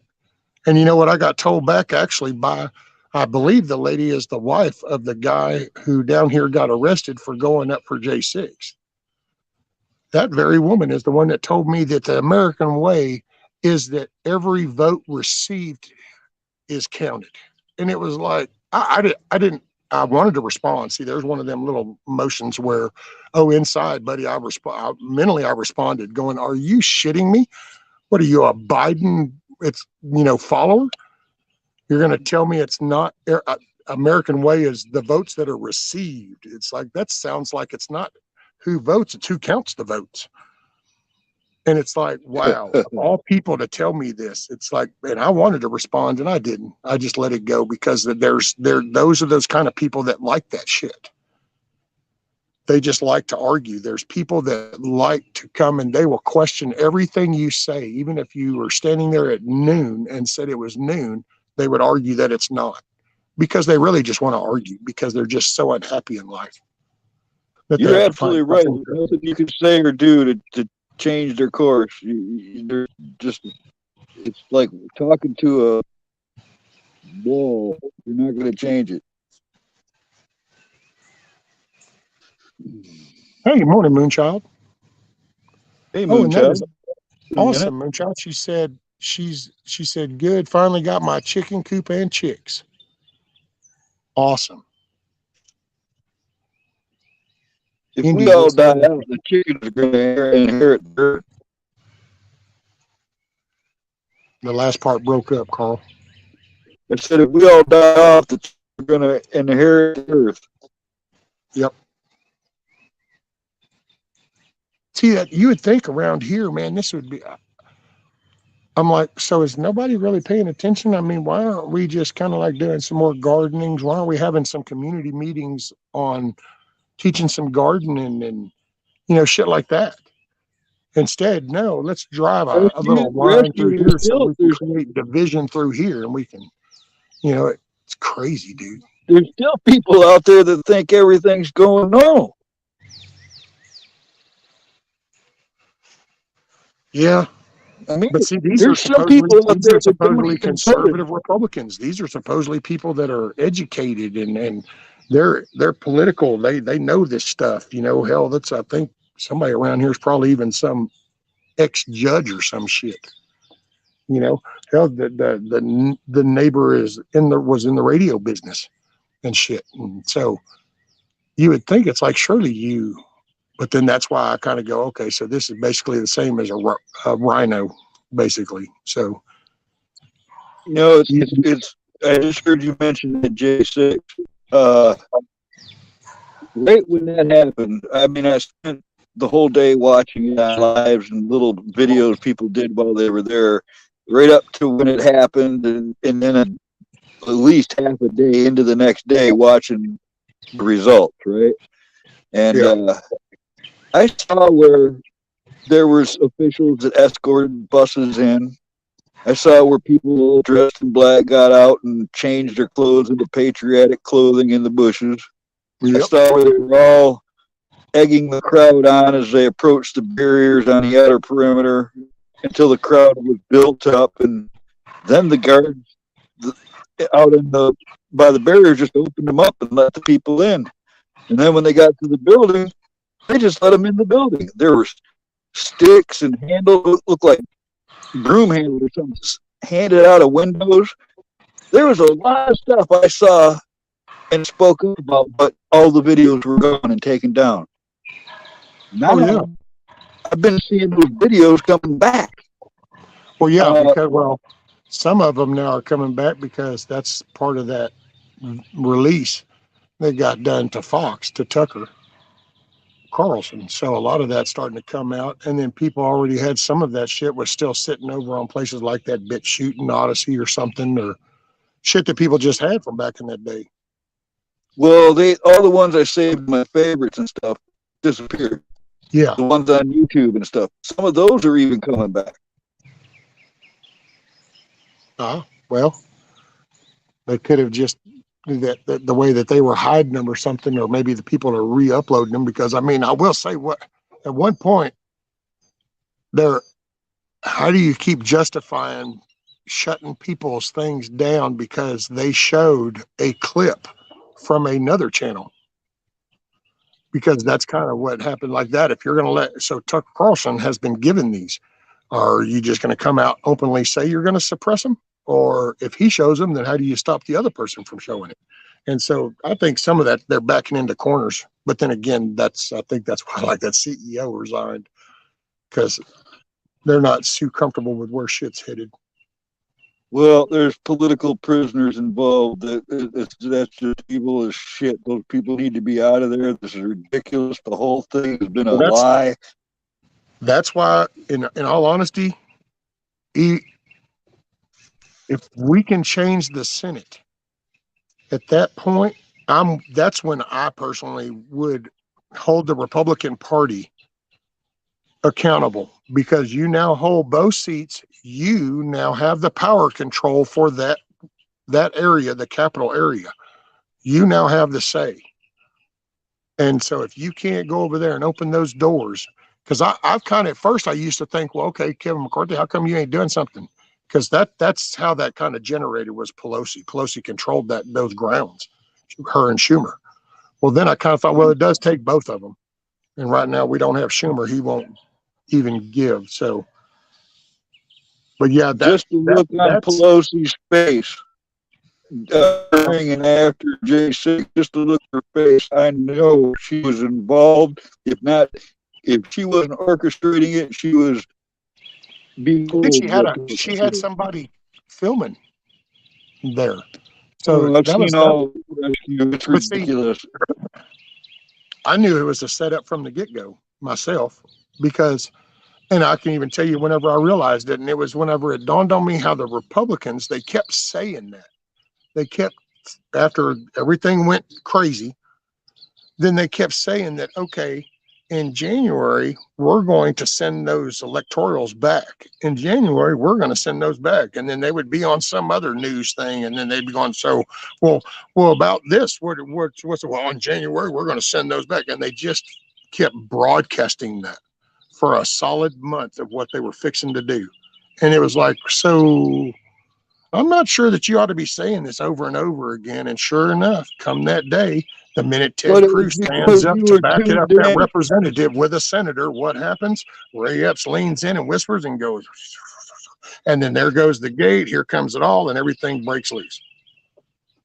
See, it's because you were tuned in. You know, there was a bunch of us. There was a handful at least of people at 101 a week before J6, and all of us were, we're saying it's a trap, man. This is. Don't do it. Don't go. I wouldn't go.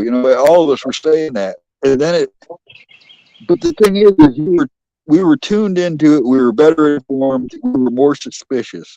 The general populace wasn't. There were a lot of people that were pissed off because they knew it was stolen. So it was a perfect opportunity for them to turn something into something it wasn't. That Ray Epps and all of them, we've known all along. It's just weird that it took over 2 years for the truth to start coming back out again. Well, they hid that shit for 2 freaking years, man. Well, they also pumped everybody up, and see that you got to remember that everybody was fed this image of a response. So when the government or some big entity does something, then for a couple of years you watched cities burn. You saw mobs. You saw this highly aggressive reaction. So this became the definition of a protest. So then you're going to do what you call a peaceful version. So you're gathering with these other flags and you're standing there, but because you've been painted this picture, you're gathered in this mass. It takes a little spark. It's like the Capitol threw the tear gas before anything even happened. So it was totally instigated. Well, then this is your first reaction because this is what you've been watching for 2 years. So you take an initial spark and you take intentional actors to promote, and next thing you know, you have the mob following. And then, of course, you're not controlling the media narrative, which I've bitched about from day one.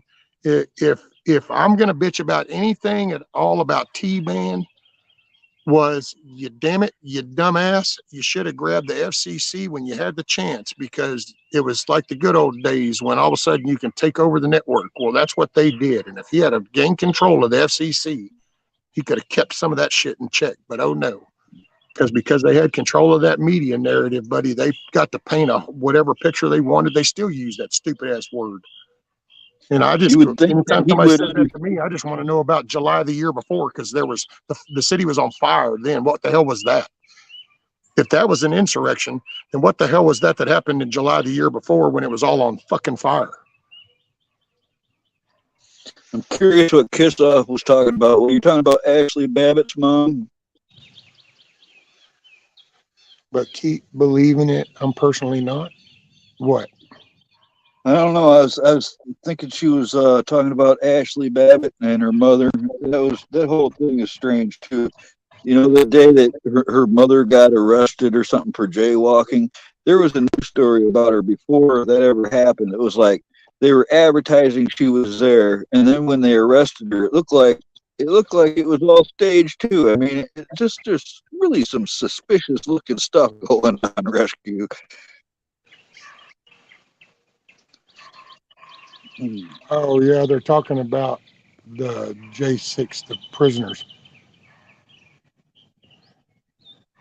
Oh, she's talking about somebody else I'm not aware of. Smiling year to year. So one of the prisoners, probably. Well, and I guess so. I just want to make sure I understand this right. So it almost just sounded like Kissoff doesn't really believe that they're even locked up. I've wondered that too, because is that what it is, Kissoff? You don't think that there's people locked up? You know what I've thought about rescue is, you know how they say DC's not even part of the United States, it's its own little entity. I'm wondering if there's not a jurisdiction thing going on there that allows them to do this, because Oh yeah. it, Well, that and the Patriot Act thing. See, that's why they're classifying that as an insurrection, because then it allows them to do that without due process. Because they actually, I mean, it's a, and I do believe it because I've just, it's not these latest interviews or anything. It's just some of the facts, and I know that it's like there's certain representatives I've watched their own aides doing their own recording when they try to go over there. I've watched that. Um, and I also know that like now I watched on the hearings that they're actually going for another 1,000 more. They're going to be rounding up another 1,000 more. And so that's even said more, which means that, yeah, the first bunch did happen. do you remember when the Kyle Rittenhouse thing happened and it went on for months and months, and then like 2 weeks before the court case, they showed this video they'd never showed before, where it showed the guy walking up to shoot him in the head with the pistol, and that's where he fired the gun. In other words, they had video proving his innocence all that time, but they didn't show it until they had to. You know, I've got that video from the night it was filmed. yeah. See, but they didn't show it until like right before Well, the they court also date. didn't tell you that the dude that was going to shoot him with that gun, that he had the gun, and that he was also a convicted felon. They didn't tell you none of that neither. Right. So he wasn't even supposed to have that gun. They hide as much information as they can, as long as they can. You know, it's,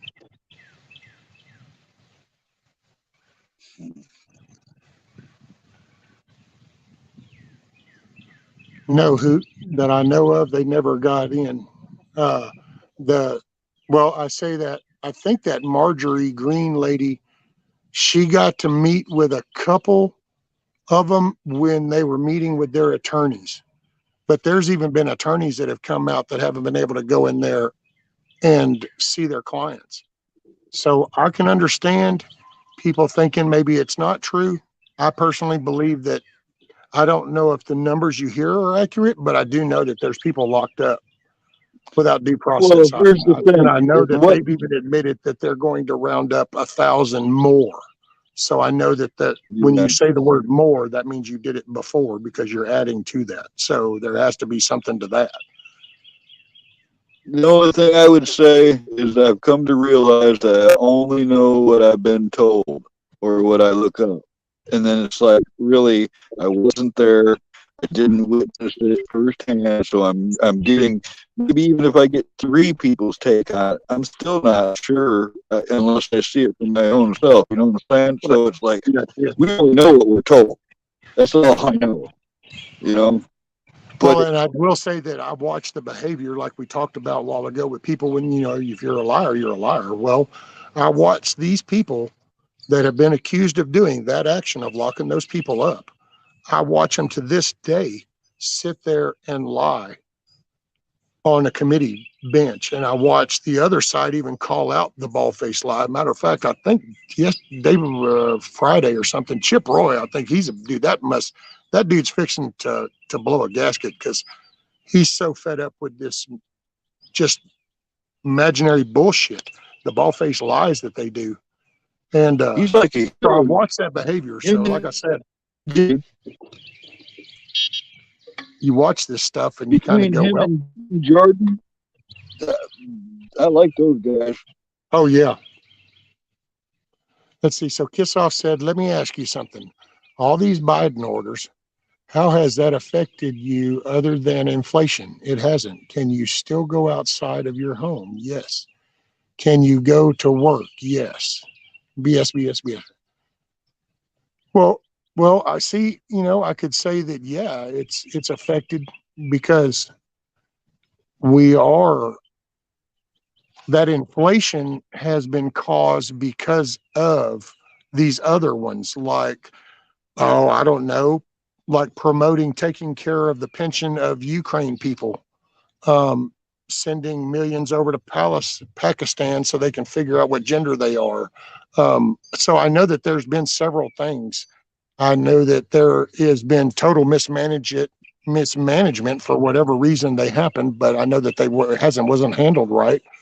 Was the food processing plants, train derailments. So there are a bunch of things that are happening that I could say affect me, maybe not directly, because I can always get into I don't give a shit mode, and I can back into my corner and just eat my ramen noodles and say, yep, we'll get it on when it's time. Or we can kind of go ahead and go, wow, how did we get here? Well, we got here because we stopped calling out bad behavior and holding people accountable. So then what would be the solution?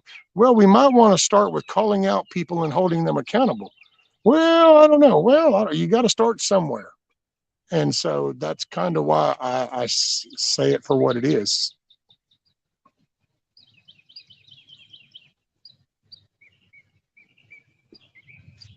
Hoodow says rescue, didn't the FBI admit that Ray Epps was planning in one of them?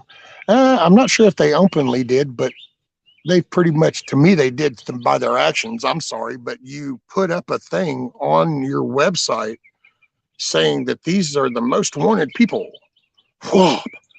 And then within 24 hours, within 24 hours, within 24 hours, that picture just goes bloop. But these other ones stayed. And then all of a sudden you ask that thing and you're not ever answered. And then when some people decide on their own to go corner him up, he dodges them, hauls ass, and then all of a sudden, not long after that, relocates from that place up into Colorado by Denver. And it's kind of, go figure. He perjured himself. I think that's what it is on that. Dude, there's no way. There's no way after everything they showed about that whole, there's an insurrection. Oh my God, look at these crazy people. Look at all this radical. Oh my God. And yet you're not going to do anything about the very dude who is standing on a street who's so tall, he's above everybody else, telling everybody to go in that very building. And that's exactly what you're saying is the reason why you're going so hard on all these people is because look at what they came into the Capitol and they did it. Well, but you're going to call the shaman dude one of the leaders when the video shows you actually escorted him all the way through the damn building so he knew where to go. But yet you don't even want to acknowledge the name of the very guy on video standing out there in the middle of a street saying to go in that damn building. You don't even want to bring him in. That speaks volumes right there.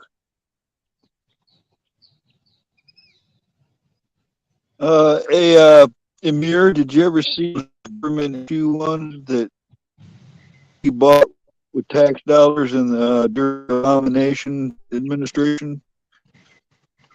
That's the paperwork on that one. You started to break up right there at the end, Carl. I saw your comment, made me think of those government issue guillotines. Oh. Let's see what Yankee says. I heard it 40 more. I don't know, Yankee, because I will say just within a week ago, I guess, within the past week, I think it was. I'll go ahead and say 2 weeks just because, I can't forget some shit. So I will say within 2 weeks. There was quite a few of the representatives that actually brought his name up and how come he wasn't even pulled before that bogus J6 committee. And so I don't know. Though I haven't heard that, but the latest conversation would sound like that there's even other people that wonder where the hell he's at. So I don't know. I know that they don't bring that name up.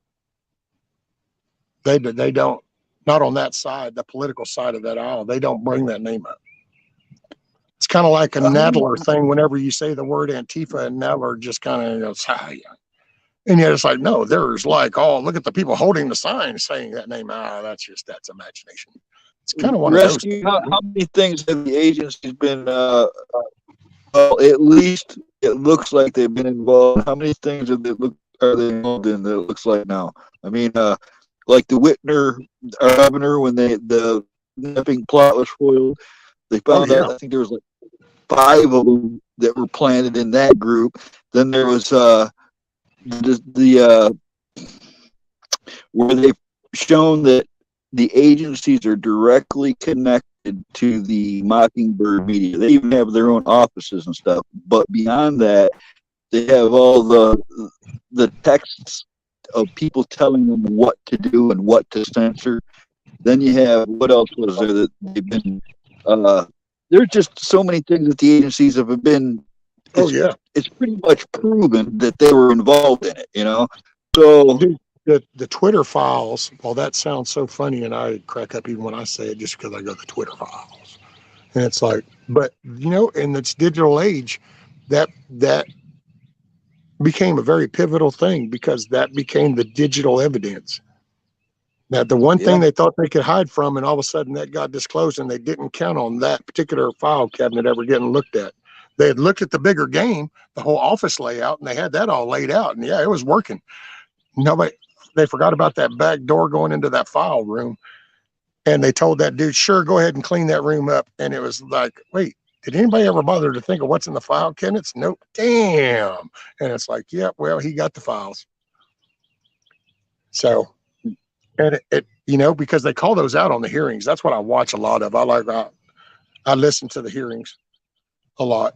And, it's coming out, and it's just like man. But see, here's what scares me though, Carl. So just the same reference, the J6 thing, like, okay, November happened, and oh my God, I can't remember. Oh, you know what? We're going to do this. And it was like this prerequisite of what we're going to do come January. So there was a whole month of planning.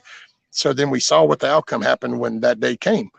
Well, it's like they're getting more and more evidence, and they're going to be ready to pounce if we can get the Senate and we can get the other seat.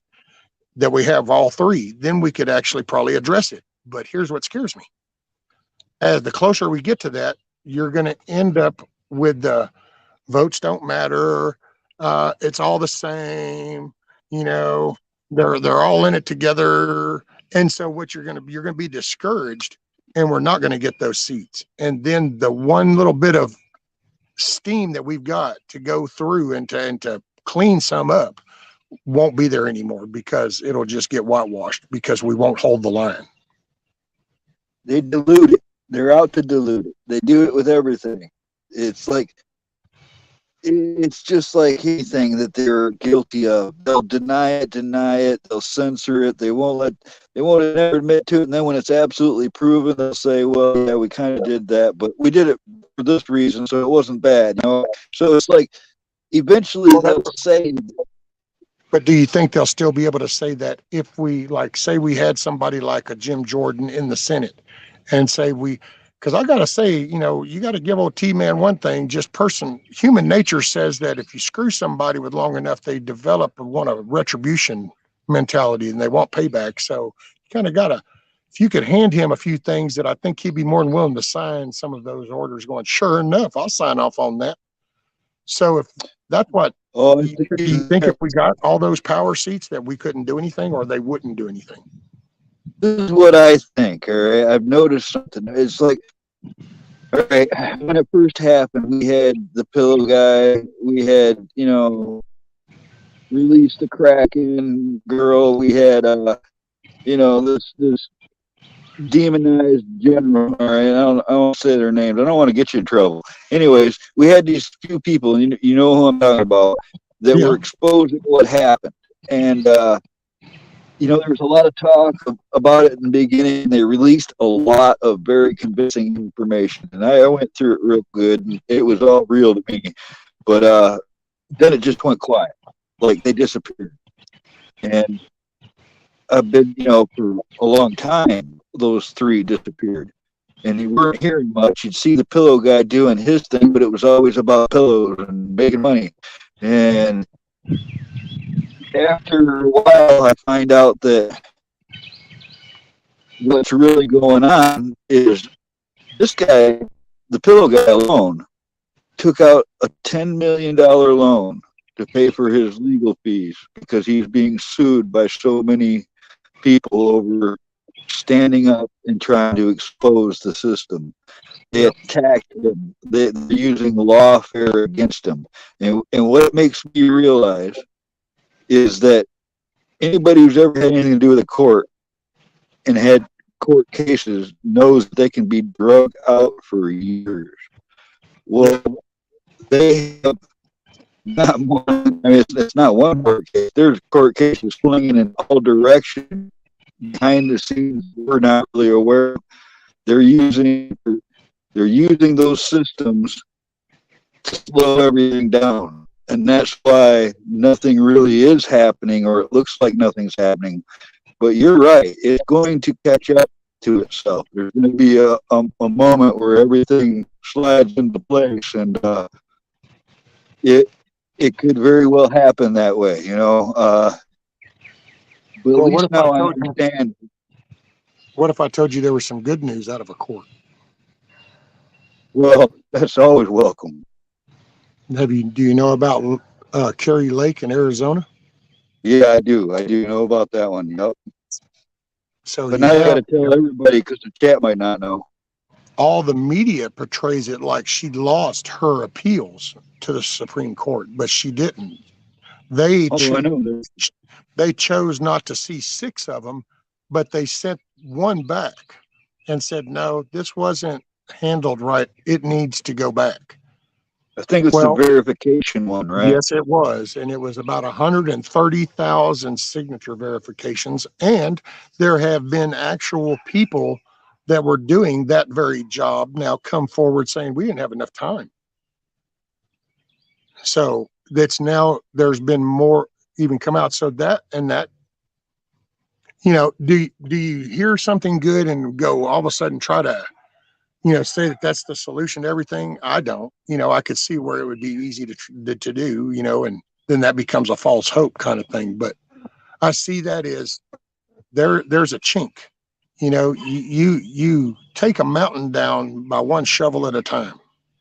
So, you know, and that's where I will say, and hopefully I don't upset too many people that listen to me, but that's why I have a problem sometimes when people criticize Trump and they say, what did he do January? What did he do about this? You know, he was supposed to reveal this. He was going to clean out the swamp. He was draining the swamp. And it's like, you can't put everything on one man. We need to see what was exposed.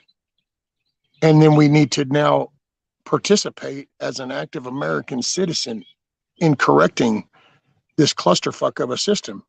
That I heard him say himself, swamp was a lot deeper than I thought it was. He admitted that. See, and that's actually very unique because I've said that I was like, I don't know if that dude's ever going to admit that because he's just egotistical. I know he's an egotistical. He's an egotistical ass, but I don't care if you're an egotistical ass if you can do your job. So is Ted Nugent, but I still love him. Right. So, you know, it just, I laughed, make fun of, everybody made fun of that little meme went around, but I'd take, you know, mean tweets and cheap gas right now. But it's, when you look at him, so he went in, he got, dude, that dude got attacked. And these are the ones, now I hear this too, how, oh, he's part of it. And it's like, how does anybody even comprehend that in their brain? So this dude and his family got bombarded, dragged in through the media courtroom, have been looked at inside and out for going on, 7 years now? And yet it's supposedly one of them. And that blows my mind. It's like, how do we get so disconnected with reality? Dude, they're attacking him for a reason. And it's he's one of those that the lobbyists can't buy all. I can't argue with you. Again, we're on the same page, and it's not even going to be an argument. But let me just say this: he's had 2 impeachment attempts. He's had 26 women come forward with false allegations. The media has spun even the good stuff against him to make him seem like an idiot or an evil person. They completely attacked him from the moment they thought he was going to win. And what it was is it was all the right people attacking him, meaning it was all the evil people that were threatened by him. So, you know, he wasn't even on my freaking radar until all the right people made shit up and lied about him because they didn't have anything real on him. They're still trying to arrest him. He's not been a president for how long, apparently, and they're still. Why is he so threatening to them? Rescue. Well, and how can you? Okay, the raid on Mar-a-Lago, and then you turn around with the Penn Center. I don't even give a shit about the garage with the vet, dude. The Penn Center. That dude created a place with Chinese donations and had documents when he was a senator.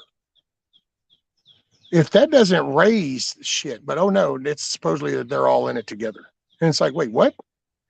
And so when I hear that, then it automatically wonders, and it's like, wait a minute, is this like intentional, delusion stuff? Like, is this intentionally to come in and just interrupt the thought so that people don't get more focused, so people don't stay on target? And is that where don't worry about showing up? Because I'll say that's the one. See, look, that 138,000 signature verification is what might play a pivotal part in Arizona. So what happened if those people hadn't shown up because they said, what does it matter? Then there would be no case at all. So you always got to pledge forward. When I first started on Facebook back in like 2008 or 2009 or something, I remember the first meme that got under my skin, and it was something by, I'm sure they're still out there, Anonymous, that group. I remember seeing a meme on Facebook said, it's something like, don't bother to vote. The decision's already been made, and it bugged me because I knew it's true. It's like, son of a bitch, how do you fix something like that when it's like, I think it was Stalin. It was one of them Russian guys that said, it's not who votes, it's who counts the votes, like you said. That's a famous Russian. Well, Biden said that. There's a clip of him saying that. Well, he got it from a Russian from a long time ago. It's an old one. Yeah. And I don't know. I guess I've seen, because things are so scattered across the board, and there's so many things at play, that it's like there is no pinpoint solution going, this will solve everything. Because it's not one thing that got us here. So it's not a one solution fix. I think it starts with one, and this, I'm sorry if this sounds harsh to anybody who hears this and takes this wrong, but maybe it's time to get back to being what an American citizen was, which was a hardworking person that was self-reliant, that would shown up here or was born here or for however you got here, but you're here and you're grown, is to participate and to be self-reliant. And you become a participating member of society, not society come to you, but you come into society. You participate. You become a part of the cog of your wheel, But it's like we've reached a point where people will say, oh man, fuck the government. Where's my EBT card? And it's like, well, you do understand one is the same, right? No. I'm talking about them. Well, no, that's a one little part of that big bunch, but that part is what feeds. No, it doesn't. And it's like, oh shit. Okay, where are we going to go from here? Are we can we get people back to being what would be the American dream? And instead people want to tell you there is no American dream. Well, I pity you, because you know what? I did it. I came in and I was handed a bunch, and I trashed it and I ruined it and screwed my life up, and I was able to correct that course because I live in this country. Because I guarantee you, had I acted or done any of the stupid shit that I did in another country, I probably wouldn't even be here talking to you, much less even probably had the right to sit here and talk to you. So there's something to be said about becoming an American. And sometimes I wonder if that isn't one of the things that sparked them on that day when he did that speech, because he was addressing the nation, and he was saying Americans need to welcome America. We need to work on America. We need to become Americans again. And I don't think that some people like the sound of that, because they wanted the global, the one for all, like the poor kids that are starving over there in the other country, You know, you need to walk over the starving one next door to you to go give to that one that's over there. And it's, I'm sorry if it sounds really cruel, but, you know, that's their fucking problem, you know, and Well, they you need to get know, their that was shit in a order. pretty broad statement. Coming from him, I thought of multiple things. I thought about how they moved all of our companies out of the country.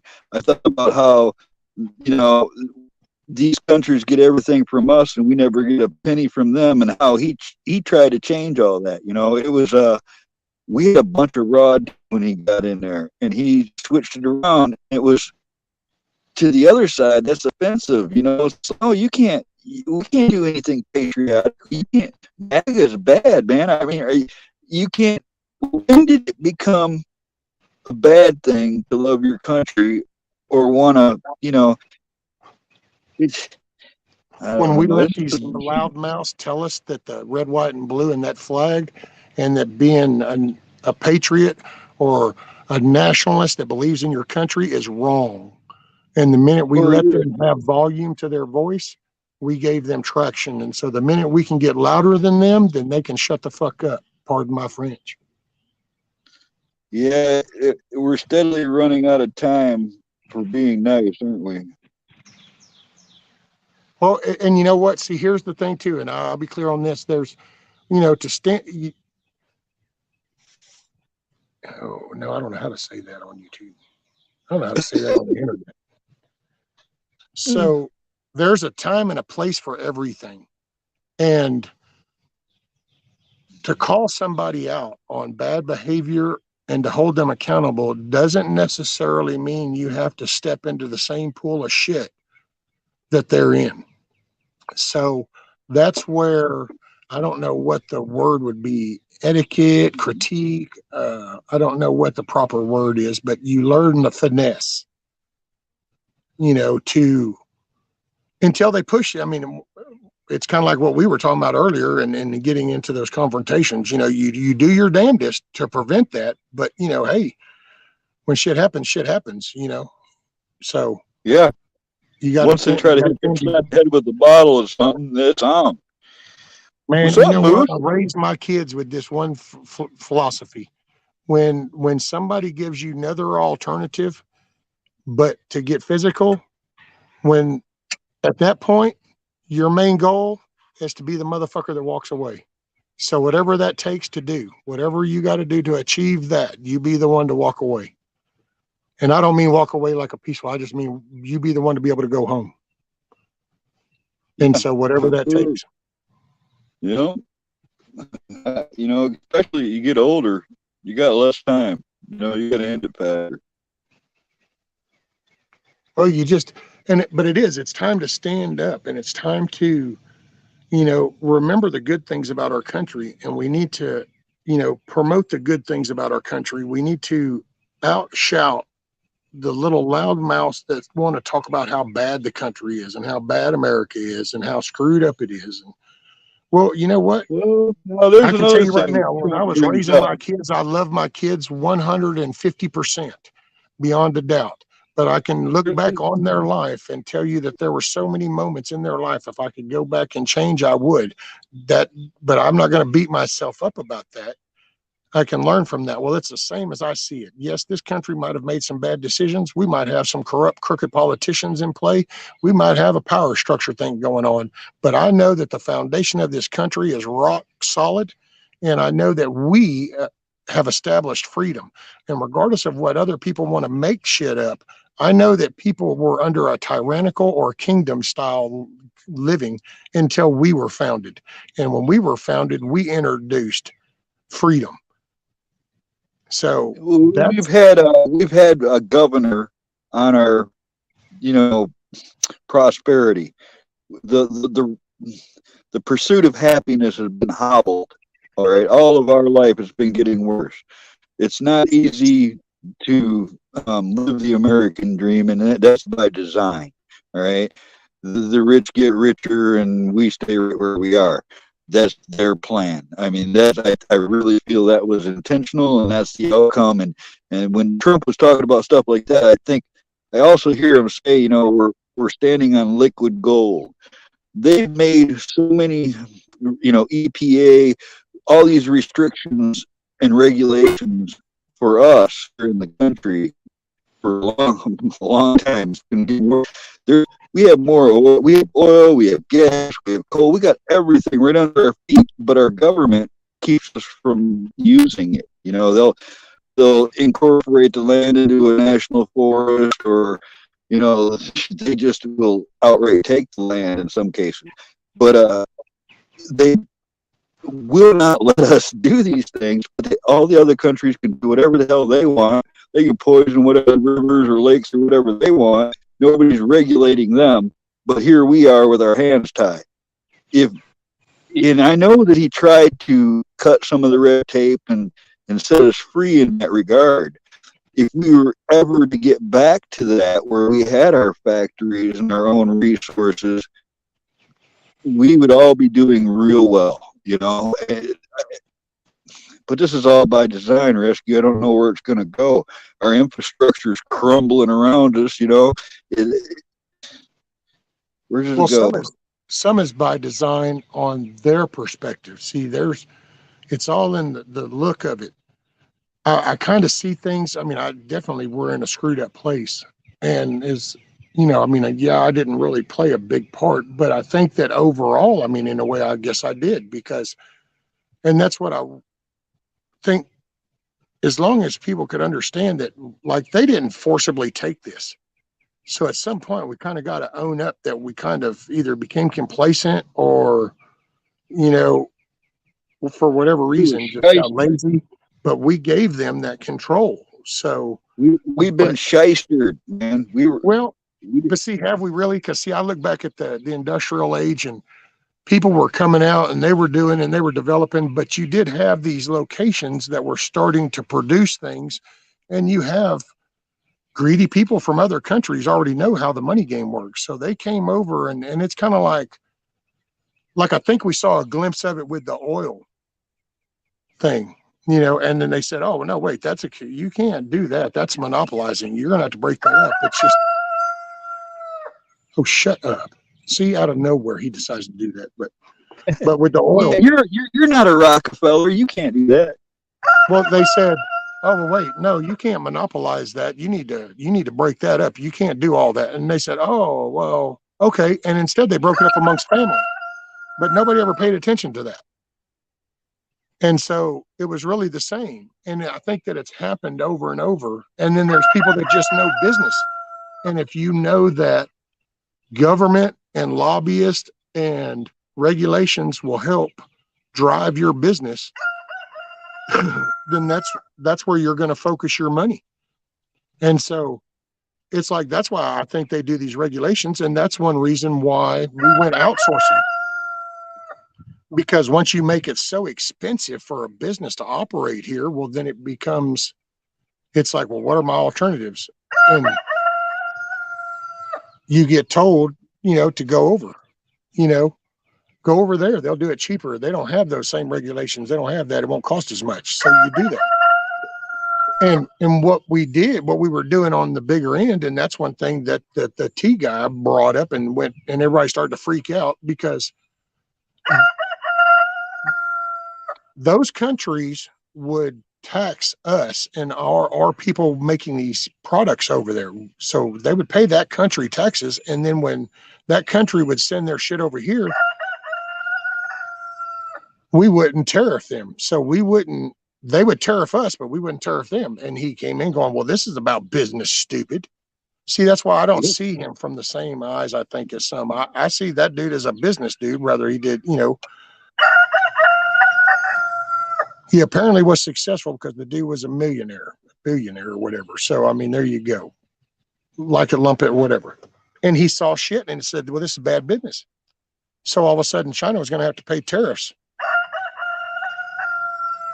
What was it? Wasn't Canada going to have to pay tariffs too or something? I know other people were going to have to pay tariffs, and now they all freaked out, and people were telling him, oh my God, you're going to screw up the trade. And no, we're not. And sure enough, they all started paying their tariffs. He was the first one to do that too, and he was dead right in doing so. That's it.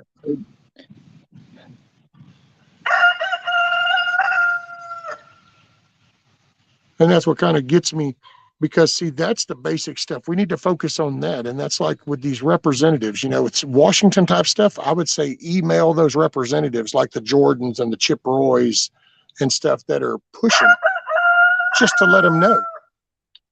Because like I said before, you know, Nadler has his whole little retarded Tifa bunches out here that'll help coax his shit on. Those guys trying to fight the good fight, how many positives and thumbs up do they get? You know, how much encouragement do they get? You know, or are they starting to look up on these things and they're seeing people where they're saying, it's all one and the same, it ain't no good. So, I mean, that's almost demoralizing. Have you tried holding that rooster's face right to the ground where he's got one eye, you can see in front of him, and draw a line in the dirt straight out from his beak? Oh, no. I grabbed him for the first time the other day, and hell, he went into freak out. He still hadn't forgave me for it because I grabbed him and put him in that coop, and he was not a fan of that at all. You can hypnotize them.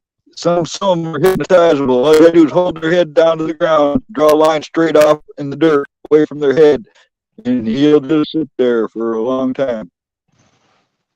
Well, he might be crowing because maybe one of them went in there to lay. I know that a couple of them are behind him laying down. Well, now they got up. Oh, I talked about her. Here she comes. That's Thelma. Or no, that's Louise. There's Thelma back there. So I guess Nikki might be up there laying. I don't see Nikki back there. Oh, no, there she is. Okay, so yeah, Nikki's laying back there. But then again, that little shithead might lay a damn egg back there. Made me work for it. What's up, Moose? By the way, I meant to say morning to you a while ago, sir, and I forgot. I said hello to him, but I don't know if he heard me. You don't get to see Moose very often. AKA Bite Me.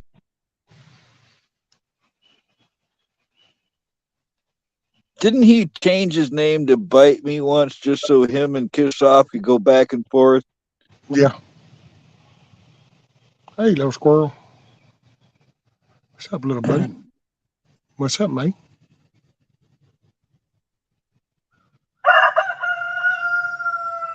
What's up, buddy?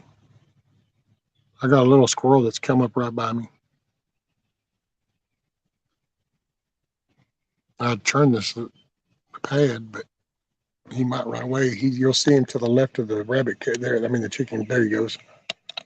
Yeah, he hopped from the back up there. He walked up and he came all the way up to look at me. Now he's walking back there.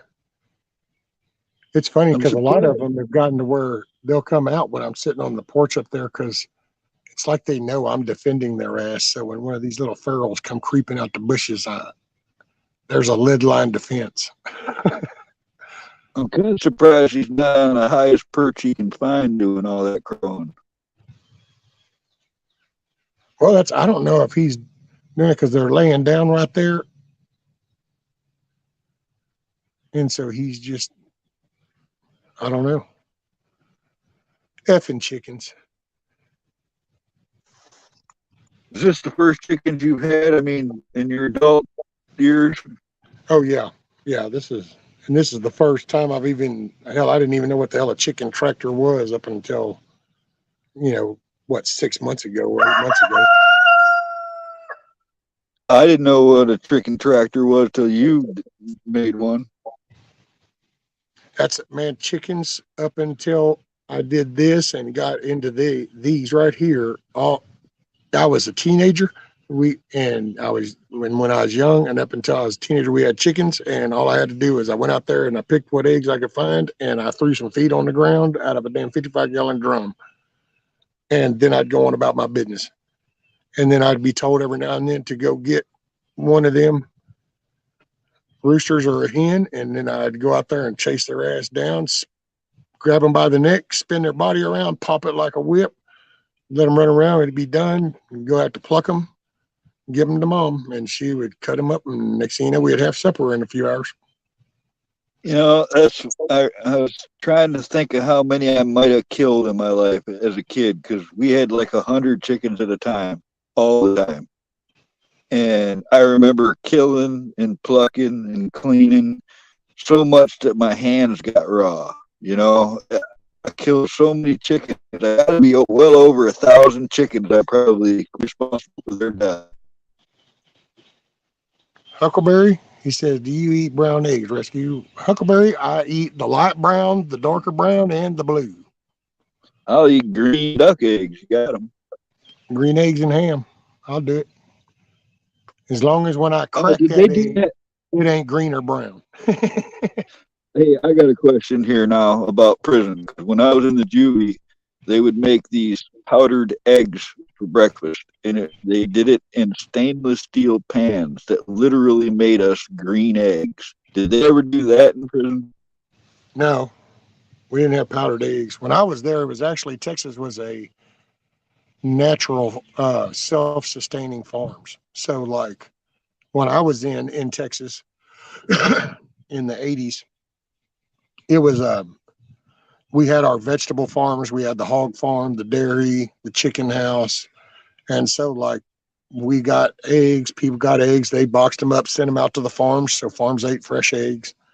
The milk was milk from the cows, put into wagons and sent off to the different farms and the kitchens, drank fresh milk. I mean, that was because that's what you did. When you got locked up back then, you were fixing to go beat the ground or you were fixing to go have a job. They You weren't did that fixing to to me lay as up a and kid. watch Oprah Winfrey all day. It was called work education as a kid. They put me in work camps too. I always ran, but they tried. I know. I mean, those days were different, man. To be locked up as a kid in the 70s is probably not the same as it is today. Oh no, because they cater to the shit now. Hell, they make it comfortable. You go in there and you get TV, AC, internet, got phone privileges. You know, it just there's so, and that's and I know in Texas it all went stupid with the case called the Ruiz case, and that was the start of the downfall. Because then, and that's when they made that legal change. Because his case came up because in Texas we used to have a thing called building tenders, row tenders, and so it was kind of like you would have this 3-tier row, and a guard would work outside the gate of that block. And inside that block, there would be a main inmate, a row tender or building tender. And him and the ones that he picked would be basically the enforcers of that block. So they kept that block in check. So that's how things ran back then. And well, I guess the wrong person got the wrong ass whipping and became a big legal to do and went into a court case and all of a sudden had to change that. And when they made that change, they went ahead and took into the greed side of things and started outsourcing everything. And next thing you know, the state buys the vegetables, buys the meat, buys the milk. I was going to say that earlier. Once you let the state into your life, they stay there. Well, that's the damn government. Once they create some little committee or agency or some division to look at something, it'll never go away. They can say the word temporary all the time they want. It never goes away. And it's a monster that's starving because let's say I brought this up before. Let's say like drinking and driving. So you create this entire enforcement force and judicial system for drinking and driving. Now, what if everybody just quit drinking and driving? You're going to have a lot of people without jobs and stuff.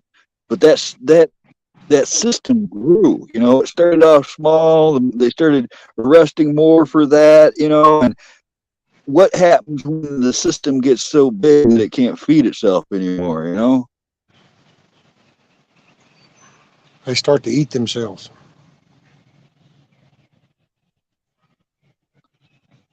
Which that is the one little sadistic little glimmer of hope I have is at some point, even if this totally collapses and we end up like Venezuela, then you know what? I know that some of those little clerks up there, those little deep state fucks that thought that they were, since they were doing their little master's work, that they were going to come out on the plus side, and when their ass is standing in the line with everybody else, it'll be like, oh yeah, what's up, homie? Although I have no intention of standing in any fucking line, but Yeah, that's not my idea of being American. And, you know, I got a problem with that kind of thinking. yeah, because it just, you think about all these little low level shitheads that are helping promote this. It's like the little Tifa bunches. It's like, so do you think that there's a place for you in their little utopia world? You're a stepping stone, homie. You people ought to wake up.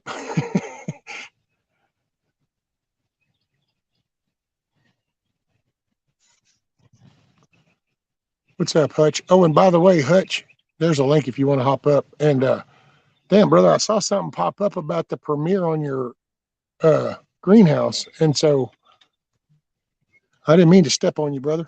So I didn't know. So if somebody doesn't mind putting Hutch's link up, or Hutch can put his link up, whichever. But yeah, he just did a premiere on his greenhouse update. Hutch is a pretty cool young man. He be doing I things. like Hutch. I'm subbed to Hutch. I watch him sometimes. I don't always get to watch him. You guys come on in the morning. I'm usually going to bed at this time, you know. I'm a night owl, especially in the winter, because I can sleep in the warm day, nice and stuff.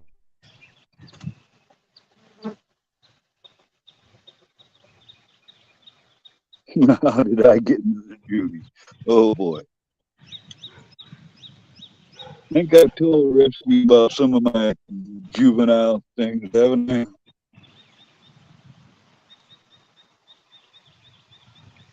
Oh yeah, well, we've talked several times about some of those stories.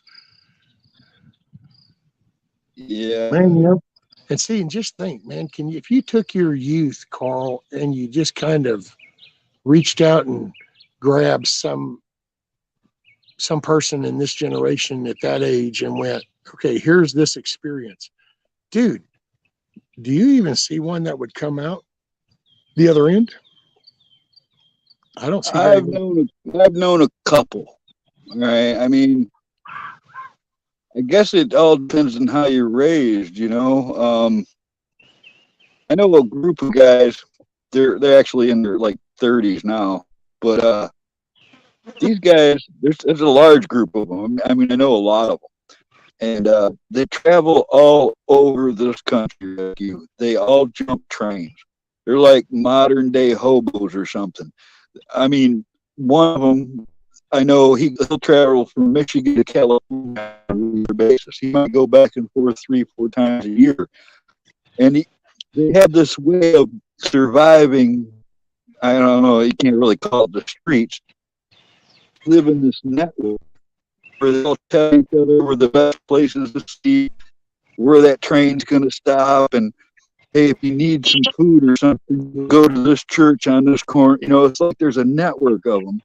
Some of them have been killed and stuff. I mean, there's been some bad stories along with this too, but their survival ability to me, you know, is pretty impressive. These guys, they don't even carry a bunch of shit with them. Matter of fact, they travel as light as they can, you know, and they manage to survive. And beyond that, they enjoy the lifestyle. You know what I mean? That's where it's like, I don't know. That's just the way I see it. I'm not trying to glamorize hobos or nothing, but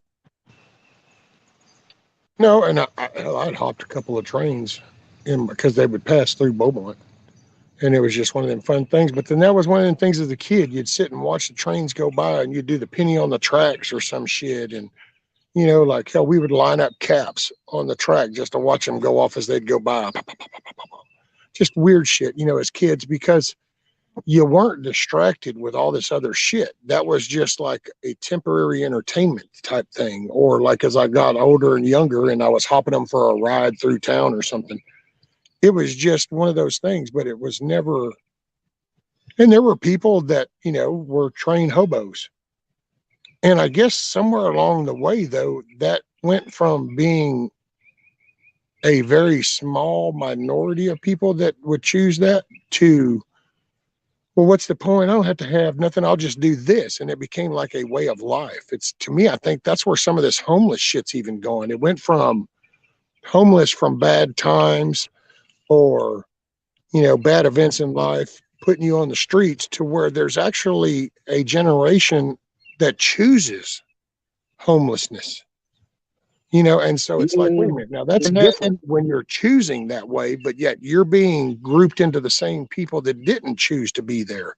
And that's Yes, kind of I don't want to group them. That's the one point I would want to make, is I don't want to group them, because in that same group of people I was speaking of, I've known some real assholes. I wouldn't turn my back on them. But on the other hand, I've known some that give you the shirt off their back. They generally, genuine, generous people, So I guess it's just like with anything else.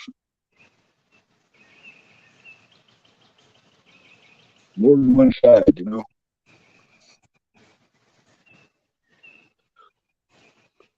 Well, you just kind of, man,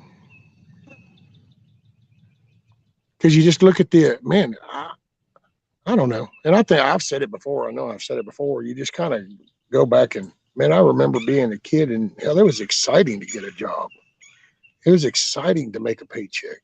It was something to look forward to, and it was, you took pride in doing this job, and you tried your hardest so that maybe somebody would even tell you, because then that really was like, yeah, somebody noticed I did a good job. And it was just that whole little weird way of thinking, playing football, man, I'm going to try my best. I'm going to die for that extra ball. There was just more effort put in. And then it's like we're in an age now where it's just at the hands out, sports, work. You got somebody that's going to drive a lawnmower and somebody mowing a fucking yard, and yet they want $15 or $20 an hour. Or look at the McDonald's shit. You got a motherfucker that puts a fry basket into a tub of grease, and he wants to be paid $15 an hour to stand there because I just deserve to make more money. And it's like, what do you even bring to the table? Somehow the thinking got off. It's like, how about we taught you how to dip fries, dude? Do you want to progress into anything else and earn your way up to $15 an hour? But oh, no, let's not do that. That might make sense. That might actually promote, pride and drive in something. Instead, let's just go to the government, the place that everybody hates, and we'll get them to federalize the minimum wage, and we won't give a shit what any of these other areas can afford to pay. We'll just make this across the board. And when they did that there, I personally told her, the missus, I said, I'd like to just drive through town right now and go in there and film, going, just so we're clear, where I live, $15 an hour, that place is closing, that place is closing, that place is closing, just about every fucking place is closed. Because it's just that's not the economy here. Matter of fact, that's part of the problem with some of these little wealthy elites coming up out of the city and their suburbs, coming up to here and wanting it changed, and because they don't even want to take into account the money of the people that are here. There's a gratification and accomplishment. When we were kids, if you got a job and you could afford something on your own or something, there was like this feeling of independence you could get. I worked at a real young age. I had all kinds of jobs. I would do just about any type of hard manual labor I could get my hands on. And I didn't get paid a lot. I spent more time digging holes than most people should, stuff like that. It was different, wasn't it, Rescue? This is a different world, because you can't hardly get somebody to help you lift a couch these days. Back in the day, I'd help somebody change the motor in their truck because they were my neighbor and I wanted to hang out. Yep. Dude, while I was raising my kids and I was doing the computer stuff, and part of our topic, because my kids used to be on like the A honor roll, AB honor roll, they would study. And then once again, I didn't pay attention to what was kind of happening. Otherwise, I would have addressed it different. But they stopped really going in. So then they started just getting the average grades, and then they started to dip down. And we went through all this little discussion of homework and studying, how important school. And believe it or not, I actually went to college to get an associate's degree in networking just so that I could show them. I will do Why do you homework. say it like that? Of course I believe it. So I actually did that because I would come home and I would even say, okay, I'm gonna do my homework. Y'all want to sit down and do your? We don't have any. What do you mean you don't have any? I have homework. How can you know? We don't have any. Well, yeah, y'all got to come on. And then they would end up doing something else. And then I would end up even telling them, okay, well, y'all are going to need to chill so I can do my homework. So anyway, went through a couple of years of that trying to set the example. But I would watch people at that college sit there and play a game and then be given the answers to the test. And then they would pass. And it was like, okay, this is all just a joke. And I didn't realize how bad it was at that time. That, oh yeah, this is the country. It's like I make fun of how the crazy little life that I had with my little in-laws and the family here and just looking at the batshit crazy stuff. And I thought that was like local family batshit crazy stuff until about 6 years ago. And then I realized that no, whatever disease that was, it spread across the country. Yeah, you can't get away from it. Like I said, when I moved up north, middle of nowhere, about as rural as Michigan gets on the lower part. I thought I wouldn't have any more drama fests or anything, but somehow it follows you, It Yep. wasn't as much, but it still was there. I don't know. I went through this couple days of trying to have fun with people, like rent a cave spot or go to a state park or go on a canoe trip or have a get together with old friends. Every time I tried to do something like that rescue, it turned into a shit show. I mean, somebody would fight, somebody would break up, the cops would get called, somebody would wreck their car. Nothing could go smooth. You know what I'm saying? It was like, it just got really frustrating for me for a lot of years. And it made me pull away from everybody, it gets old. That's all I can say. It gets old. The sun's coming out. It's going to be a pretty day today. Here, I'll flip this camera around. I'll have to check out. Wait, I don't want to shock and awe you. Positive. Let me Need some make sure I positive ain't got no info. trails. I don't want no trails. I didn't want to shock nobody. What's that song you used to play? You could breathe underwater. Oh, yeah. Look at that pretty sky. Is that not the shit right there, buddy? Man, oh, man. God's good. That's all I can say. Yeah, with all the bullshit, I am positive minded, believe it or not. It's my default setting. Okay, Hutch, you're cool. He said he's editing. Uh-oh. He's doing his editing skills. Is he pulling a dusty data or he's copying, little bits of you and then making videos? Oh, no. He's making well, he could be editing some of the footage from the greenhouse or something like that, but he was also been working on I guess you could say a movie or type thing. He's got some. Oh, from he at the gathering? Was Hutch there? No. His is like some action figure. What do they call that? Claymation stuff where it's that. What do they call that? Stop motion. Stop motion. Yeah, I think it's one of those kind of films that he's making. Oh, he's editing Apocalyptic Radio right now. Cool. Dude, you know what? Hey, I'm going to tell you something, brother. I still listen to that Apocalyptic Radio all the time. I'll sit there and I'll be going, damn, I need some jam. Oh, wait. And I'll start up that Apocalyptic Radio and I'll start it all over again and just sit there and jam. Yeah, but he really takes pictures of action figures and stuff. I think that's pretty cool. I used to make custom action figures.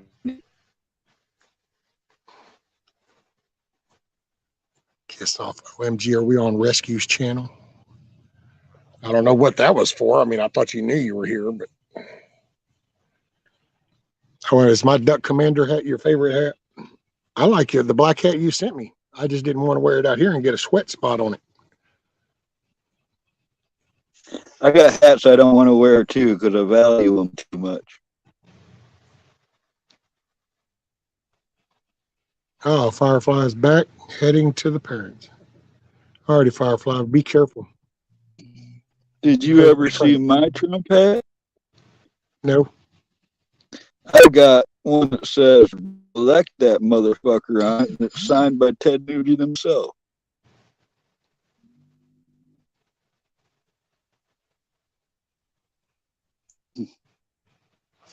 Wait.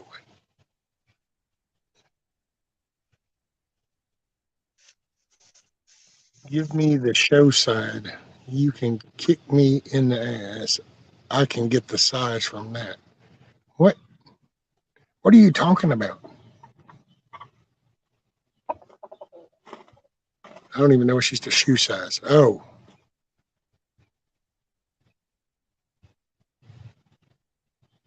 And then Hutch, you always have greater graphics on those. Yeah, I know. That was a pretty good little thing. Oh, Kiss Off's talking about the shoe size. Oh, by the way, remember my little bonfire thingy I did the other last week or something? Hell, I burnt the end of my damn shoe. Check that out. I was pushing the log up in there. I guess I melted the tip of it. My croc took it like a man now. I've melted a couple Crocs myself.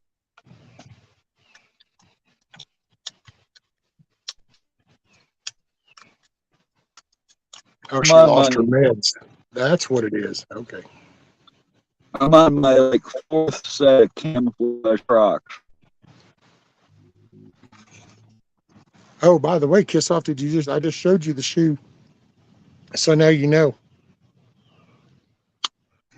There you go.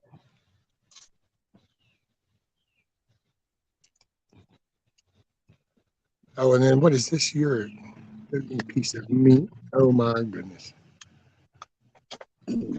Okay, we need to address two main things here.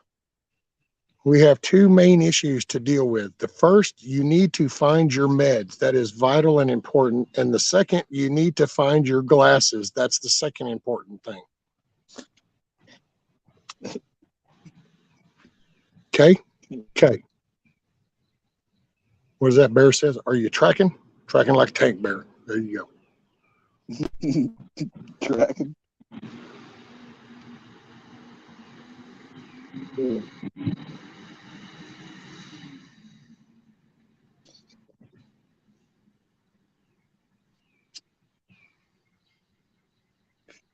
We've solved at least one major world problem today if we can get Kiss Off back on her meds and with her glasses. Oh, all right. All right. We might be spared for at least 24 hours from the apocalypse. Actually, you made me think of a song earlier. Everywhere there's freaks and Harrys, dykes and fairies, and tell me where is sanity. Do, do, do, do. You were complaining about your area and it coming around you. That's what came to mind. Kiss Off size 10. What is that? How is that the size of your foot? That what is that? A woman's 10? Surely that's not a man's 10. You got one of them chat games going on. What's that Streamlab thing? 3 times combo. Yeah, because they did the smiley faces. It's a deal part of Streamlabs. Somebody hooked me up with a year subscription for it, and you can broadcast directly from it. I haven't yet, and I was playing around with this chat thing because it's got these little chat games that you can play and stuff. And I was going to play around and set those up, and that way people could have fun with those. Yeah, like Bushcraft's bipolar chat thing going on there where they're slapping each other, then giving each other a cookie or something. Oh, I don't know. I hadn't been. This one's like Huckleberry just did the heist, so then it'll start this game called the heist. There. Okay. Ahoy, yeah. Captain Huckleberry is trying to get a crew together for a treasure hunt type heist and the amount to join. And then people can earn points and stuff. And of course, if I was a big channel and taking donations and selling merch or something, then I could tie that into where you could spend your points and get 20% off a t-shirt, or you can do stupid goofy shit like that. I ain't, dude, between my interest and financials, I'm doing good to just stream. That's why, hell, I even went absent for. I'm on a special little StreamYards, by the way. I guess I had them long enough that they offered me a little deal because I went to cancel it because shit, dude, prices of shit's Yeah, getting that's the rough. thing. You got to That is, make I sure will you say, just a cancel. caveat to living in the country is the gas cost when you have to go to work. And Mm-hmm. like she goes to work 5 days a week, so and it's about a 40-minute drive to work, so it's not a short little hop, skip, and jump. So yeah, it gets a little tough. So I went to cancel StreamYards, and they were like, sent me an email like, well, what's wrong? And it was like, look, finance. Well, you can do free. I don't want to do free. And so then they let me do this. I think it's $9 or something, $8. I just got to have that StreamYard up there next to my little logo. And I'm like, I don't care. Yeah, we can put StreamYard host the Cluckin Alamo and make it one big logo image for all I care.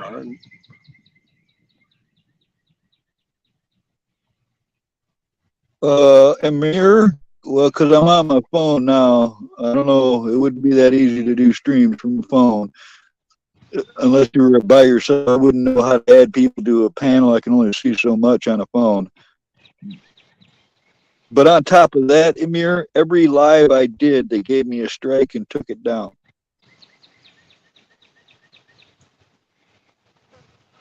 Streamlabs is kind of like merging StreamYard with OBS.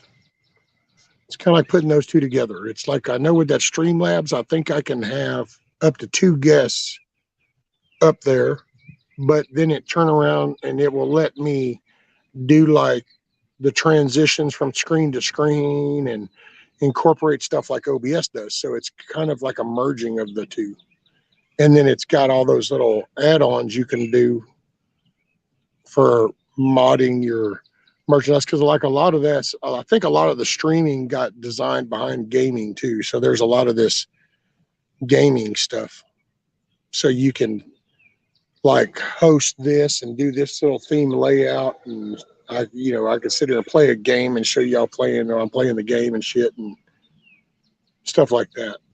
But then some people use it for like doing their news things. Like I said, it's a combination, I would say, of StreamYards and OBS.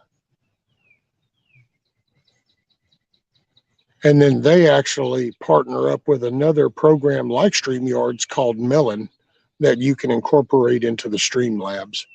I tried that out. That's kind of weird. I don't know. I guess maybe after using StreamYards for a damn year, I just got used to it.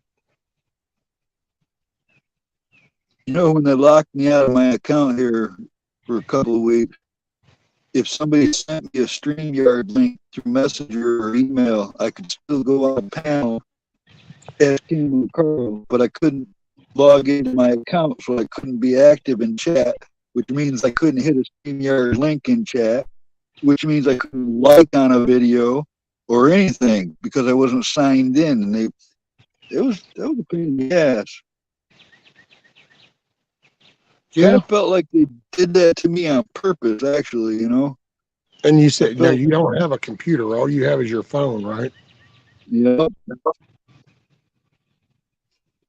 Well, I would definitely, I don't know, figure out a backup email that maybe somebody can even check for you if you trust somebody to help with that. But then that way, if you get jacked like that, then you can always lock it down and send that link to that backup email. Well, then it'll go to that person, which would be out of that little connection. Done and done. Did exactly that. That's what I do for the missus, because I never know what the hell she's allowed to click on. So I don't have nobody to send it to, but I go up to a library or something and do it myself. Okay, there you go. But I did. I added some security measures.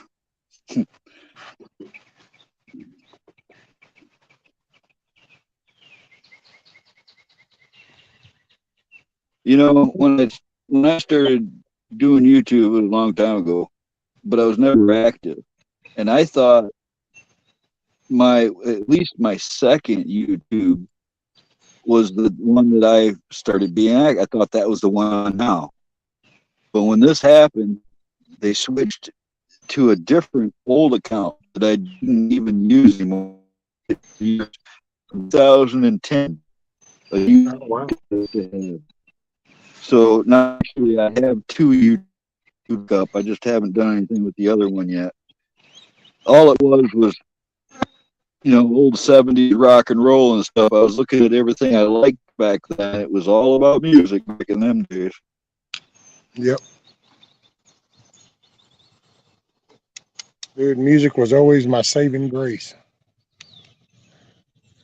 No matter what goes on in life, music can help you through. Therapy, that and nature. Those were my two therapies. What is I saying? I got to make this thing I live with some breakfast. I call it lunch. Whatever. You know you love Chuck.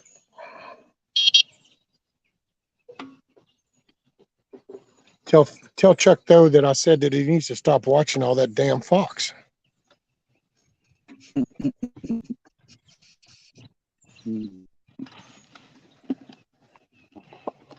Tell him he's got to stop making out with Sean Hannity. Don't drink the Kool-Aid.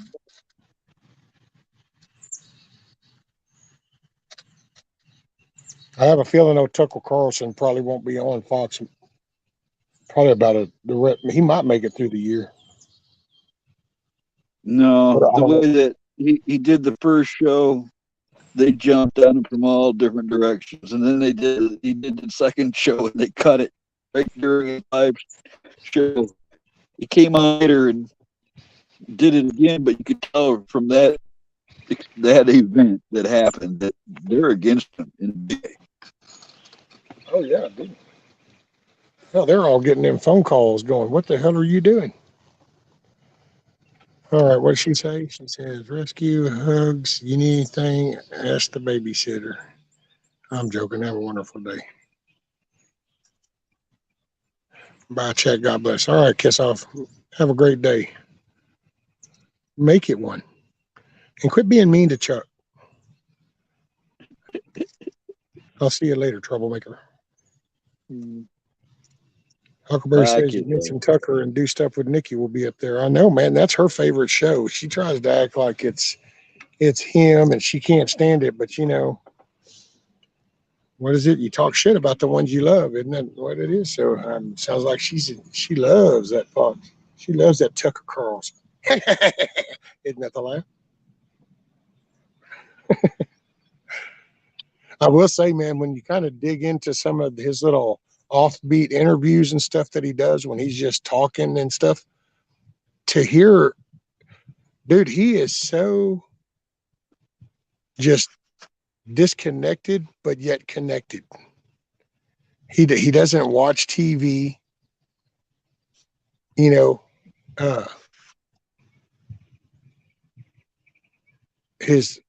I was just flirting that he doesn't, you know, like a heavy drinker or nothing.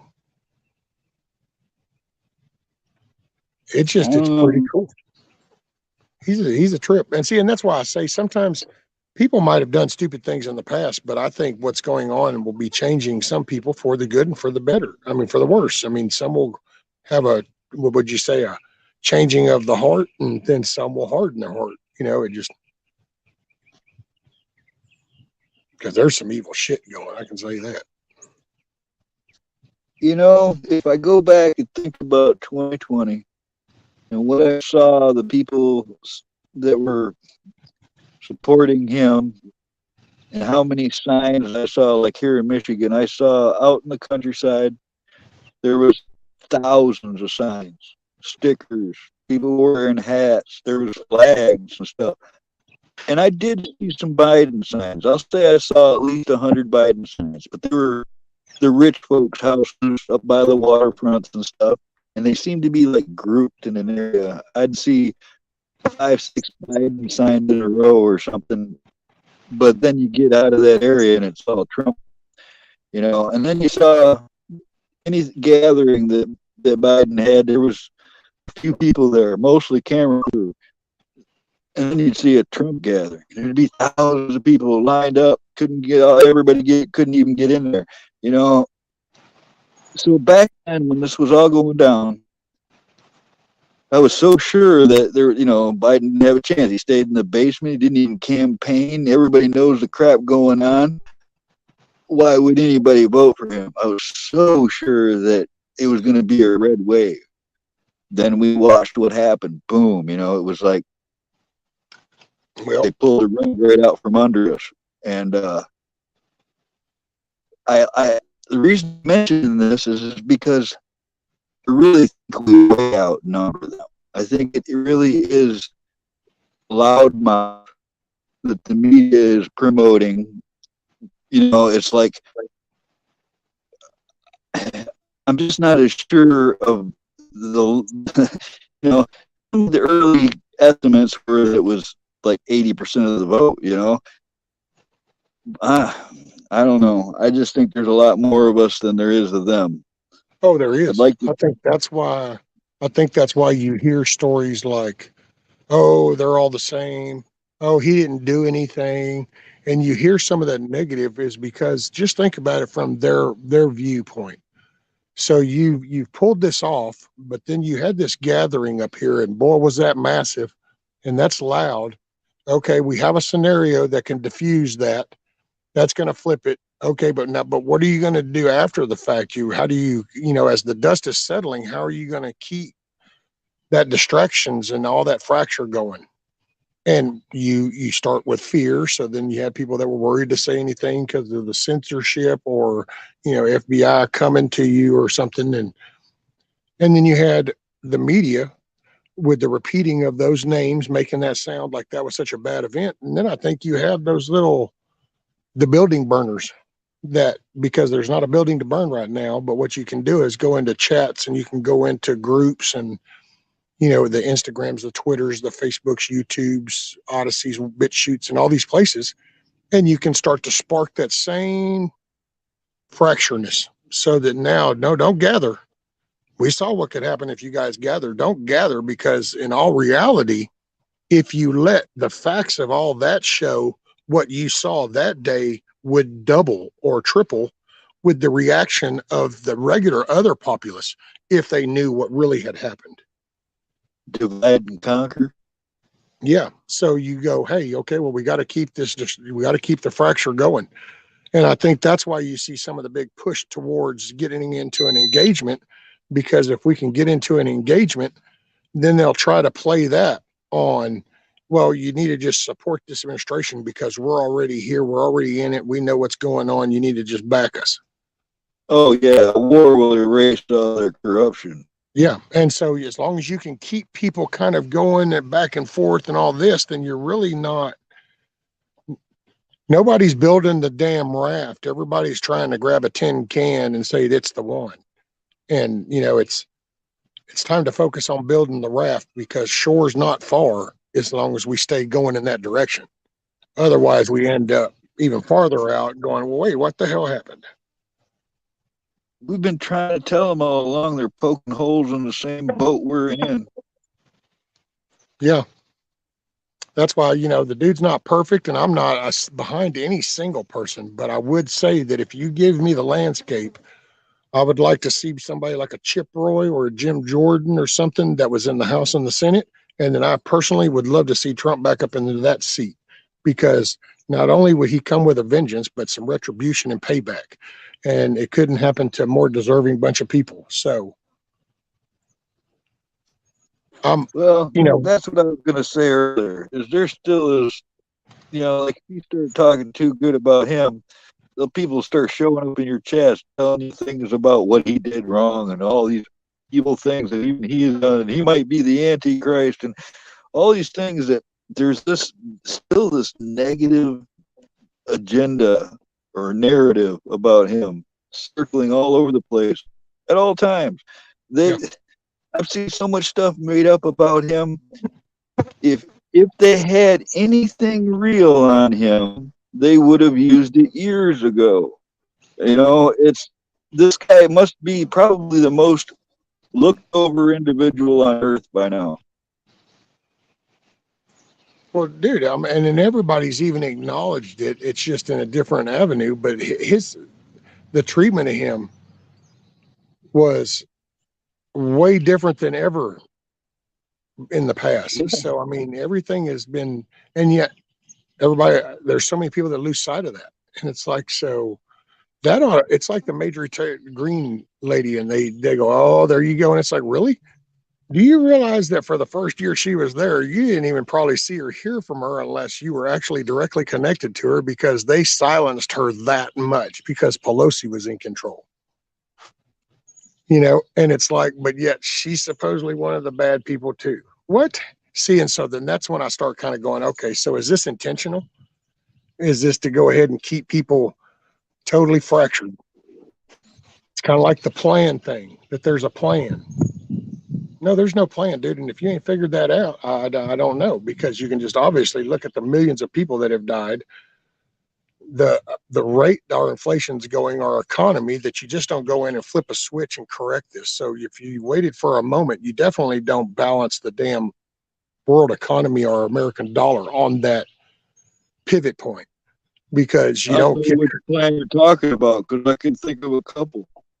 I know there was a plan to take us all out. I know that it got stumped up probably in 2016. If Hillary would have gotten in, she'd have gone after our guns next, we'd have been in trouble by now. Oh yeah. But there's also, they say, follow or trust the plan. That there was a plan there. Trust me, Rescue. This stuff was designed to pacify the masses. This it's like, no, I mean the plan. I'm talking about the plan from the Trump perspective, because you've got that, like you've got the anti-Trump, so you've got all the things he did wrong, but then you have that other little spot that's, well, no, he's still in control, and there's actually a bigger plan. They're waiting for this and this and this, and there's that whole narrative. So, and what both of those do is keep people off of the center. I don't trust anybody's plan, except God's. I mean, I trust God's plan. But even, let's say that, Trump is a superhero and he's got a secret plan and it comes to fruit. Doesn't mean it's going to go right. I mean, there's no way he's got a magic ball that's, or some kind of fortune teller that's going to tell him how it's going to work out.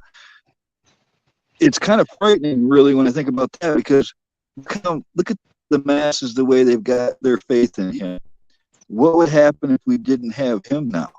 I mean, who would people vote for without Trump? Who would work? I just can't imagine anybody, like, for one, endure what he's already endured. For another, it's just, I don't know. And I'll even say that he's not like the fix or solution, because I can tell you right now, you can put him in there for 4 more years and it won't have that big of an impact at the end if there's not enough support. Well, there's proof of that already, isn't there? Well, yeah, and that's where I'm sure some people aren't happy with when I say that, but that's why I think people need to take account. We need to take personal account, because as we watch things happening to him, we didn't get involved.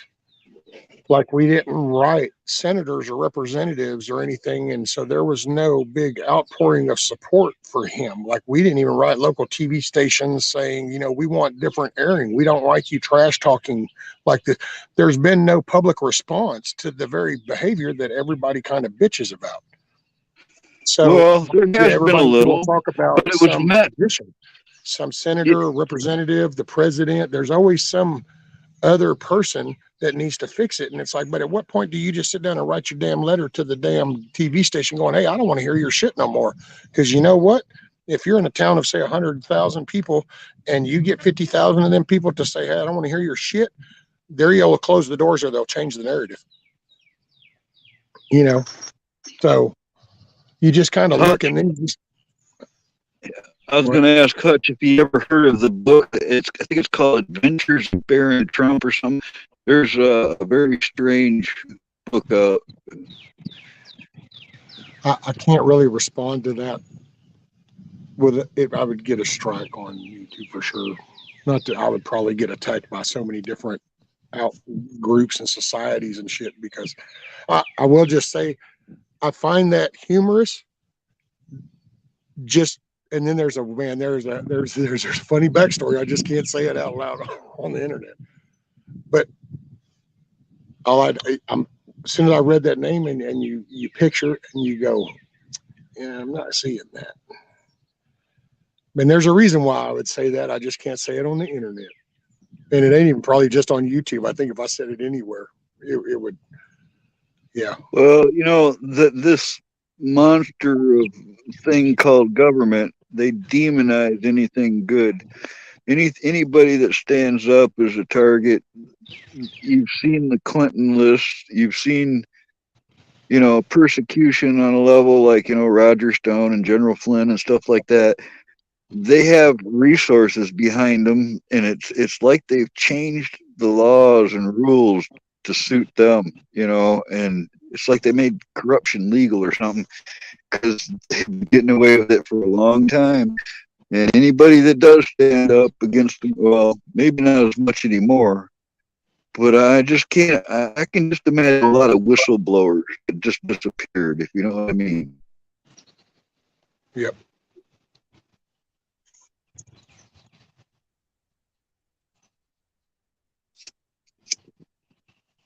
Hey, Hoot.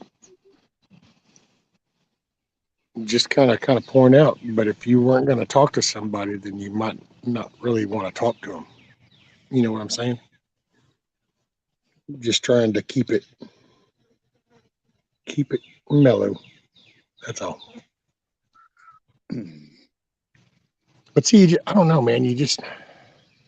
I wonder. I will say that's my dark thing. It's I guess you could say an attack, an EMP, or any of that, but it's not that actually concerns me. It's what's the public's reaction. What's the moral fiber of the society of the country. What because it's already seems like it's pulled so tight and it's so stretched, and there's frays everywhere. It's on the verge of just like a tinderbox. Are you saying it's like a tinderbox? It's like stretching. It's like taking a piece of like fiberglass, and as you take like plain raw fiberglass, that sheet of fiberglass, as you start to pull it, you can watch all those little glass slivers start to slide apart, and then some that were on the top will start poking up, some poking down, but it starts to fray apart. And it's kind of like right at that moment when it's fixing to separate, that's where I kind of feel like we are. So we're either going to be able to stay there and then we'll start trying to patch it slowly back together, or we're fixing to fray apart. And it actually even became emphasized even more here these past couple of weeks, because as I watched just my little old rural neighborhood go into this power struggle and the shit talking behind it, the behavior characteristics, and you watch that and you see already where we are nationally, and you kind of go, oh shit. You know what I'm saying? It's like, oh, well, I don't know. Do we have enough buckets to bail this mofo out? It ain't quite looking so. I'm going on roller coaster rides about that kind of thing, Rescue. One day I'll be pretty positive minded, and then I'll see something that'll take me down. Take a day or two to come back up to some positive thoughts. I'm all over the board on that one. Dude, this latest thing with the whole Brinks deal, who is it just signed up? Was it Saudi that just is signing up with that deal? And if that goes through, dude, then here's where I'll trigger Wizard. This is, man, dude, that's our world power. That's our little chest bumping is we're the world economy, because you use U.S. currency to purchase oil. Well, when that comes on board and the major customers and suppliers start going off of that, well, that means ours doesn't mean really jack shit, except, whoever's holding it and what they think. And dude, that's a scary ass thought. And then it gets terrifying for me when I just realize that, damn, you don't even want to openly talk about this, and I don't jump into, oh, it's all intentional, because okay, that's fine, it's obvious intentional because somebody made a decision to do this. What's coming and what's going to be, how to judge. What's that damn game, pachinko, where the ball goes up top and starts bouncing off all the little posts and you're not sure exactly which little cup it's going to fall in? That's kind of what it's like. Somebody done hit the lever on the pachinko game and we're in motion. I've never played it, but I can picture what you're saying. Well, you've probably seen them, and if so, they stand up type cases, and it's like a pinball machine standing up. And instead of just having little obstacles, it has little pins that it bounces the ball through. And it's kind of like, what is that one game, Pongo or something, where you used to drop the little blue and red chips through the thing slots and it would bounce down? And Connect 4, that's one of them. You ever seen that game, Connect 4? That one I remember vaguely. That's kind of like that same style where you drop your deal in and it bounces through and then ends up in a slot. Well, with Pachinko, yeah. Well, it's only been since the 70s since I saw that, so. Oh, Pachinko goes back, probably 1,000 years. Yeah, we can say things like, back in the 1900s. Oh, I know. I got one of these new people that's moved up in here commented on some of the conversations that have been going on with this, about how he's tired of hearing that back in the day. And it's like, well, you know what? Back in the day is what got you here, so you might not want to. That's right. Back in the day, we had to walk barefoot to school, uphill both ways. In the snow. You know what? I'm going to throw the kicker into that statement, because everybody makes fun of it, and I'm okay because I make fun of it too. But there is a truth note to that, because I wonder how many people that little funny phrase motivated to push a little harder. Agreed. If it would, he says that the average price of cigarettes in the U.S. is $7. Oh, that might be old data, she said. Hey, welcome back, Eric. I want to say around here, I think when she's pulled up, that you see them little signs in there and shit, I think they're like $7.69 or $8.19 or some shit. I don't know. I remember when they were 35 cents a pack. Oh, dude, I made fun one time. I think I've done actually probably a couple of streams, because sometimes I just find myself repeating myself. But I don't know, some stuff's just funny stories. And cigarettes, dude, I can remember. I think I can remember about 75 cents. And I remember saying how, man, when these things are $1, I ain't paying a damn $1 a pack. And then I remember when they hit the $1, and then it went to like $1.25. I ain't paying no damn $1.25. And I did that shit all the way up. See, that's what I remember. I remember they were, I remember when it went up to 65 cents in 1975. You could get them in remember the machines? You pull the little knob and. Yeah, buddy. And that, when nobody was looking, you jerk on that little knob and then you tilt that machine over and make it bounce up and over that little U-shaped holder. Oh, yeah. No, I knew that trick. So I survived off of vending machine food for probably about 3 months that way. I used to go around to certain places, Washaterias, some outside places that I knew where these chips and these bars and shit were. And I'd wait till late at night and I would go shake those machines and I'd get a few out. That would be man. That's why I say I pretty much wore a bunch of shoes. So I don't do some of that. Oh, poor me shit. Fuck that shit, dude. It is what it is. You'll put in the late 70s, somebody gave me a set of keys, little keys. And it was a universal cylinder key for all the Pepsi and Mountain Dew machines. So I could open any Pepsi or Mountain Dew machine and get free pop. It didn't open the cash box. It only opened the front of the machine. So wherever I went, I had free pop. What's up, Flying Ryan? Afternoon now. Oh, hey, Firefly, you still listening in? Yeah, Firefly, condolences about your brother too. Oh, Eric's brother? Is that no, what you said? Firefly had a Oh, death in the family. I believe it was her father, her brother. I'm not her sure. mother, I do believe. I saw the comment earlier. Was it your mom, Firefly? I might have not caught it right when it went through. I thought it was mother. I know my prayers are with you.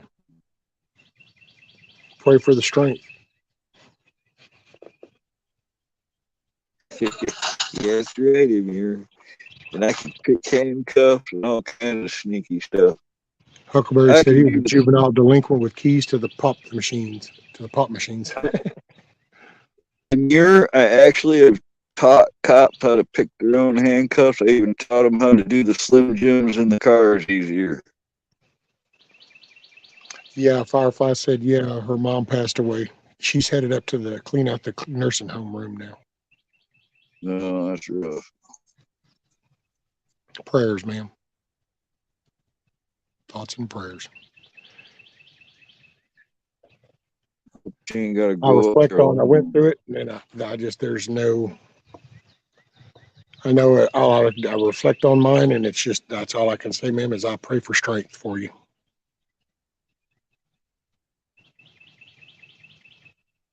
That's about just yeah. I think about her a lot, especially around here.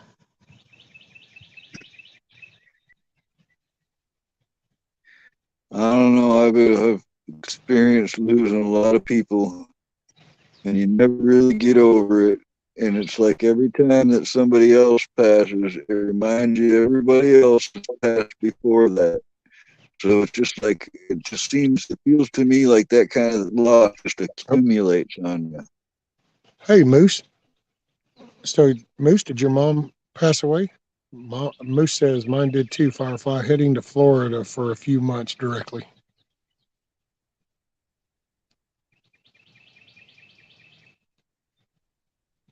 Sorry about that, Moose.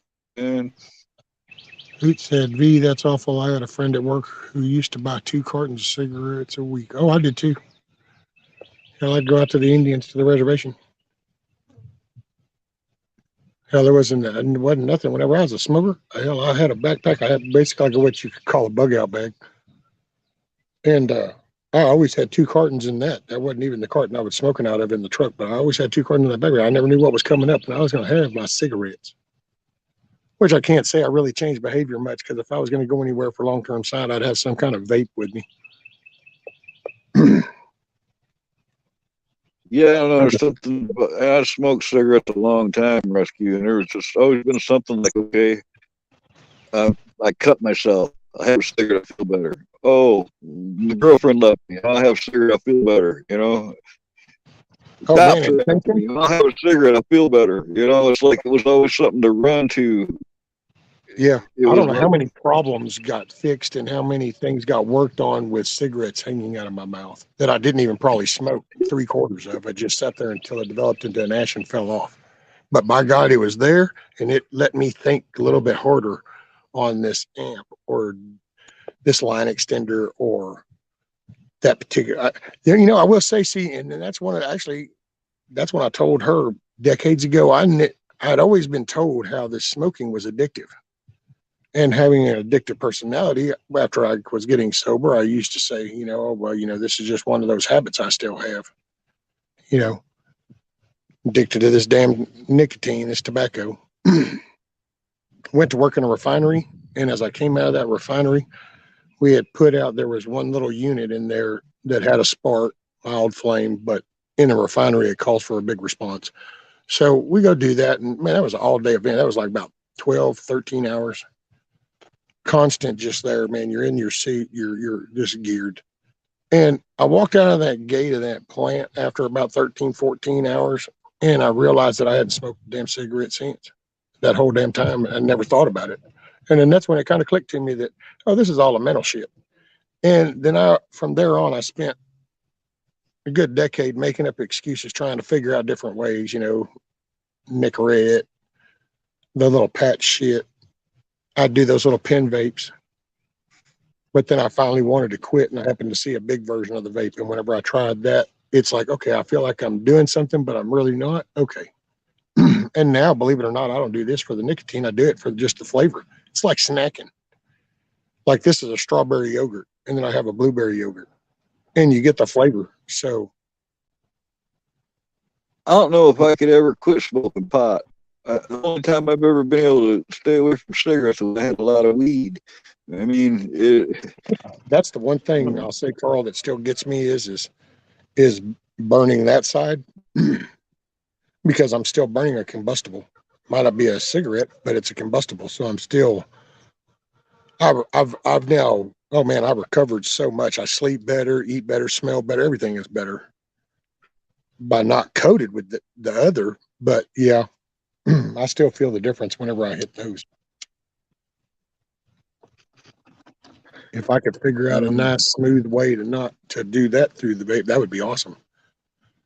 See, that'll probably be the way I go. I mean, I was 10 years old and legally smoking cigarettes in the state of Michigan. It was a different world back then. I started young.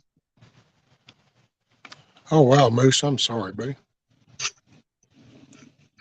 Yeah, my mom had a lot of strokes. She was doing real well. Last update, she was doing real well.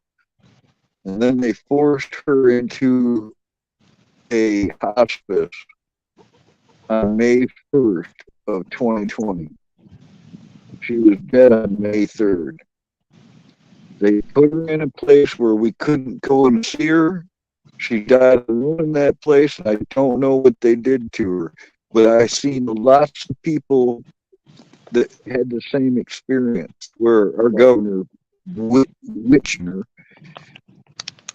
Oh wow, sent all the elderly to homes and didn't let the family see them. And a lot of them ended up dead, my mother included. And I'm not okay with it, I'm very suspicious of that. Hoot, take care. Have a great day. Make it a great day. See, I don't know. See, I talked about that, and now I'm done reverting back to this. Have a good day. No, make it one. You can do it. That's right. That's what they said.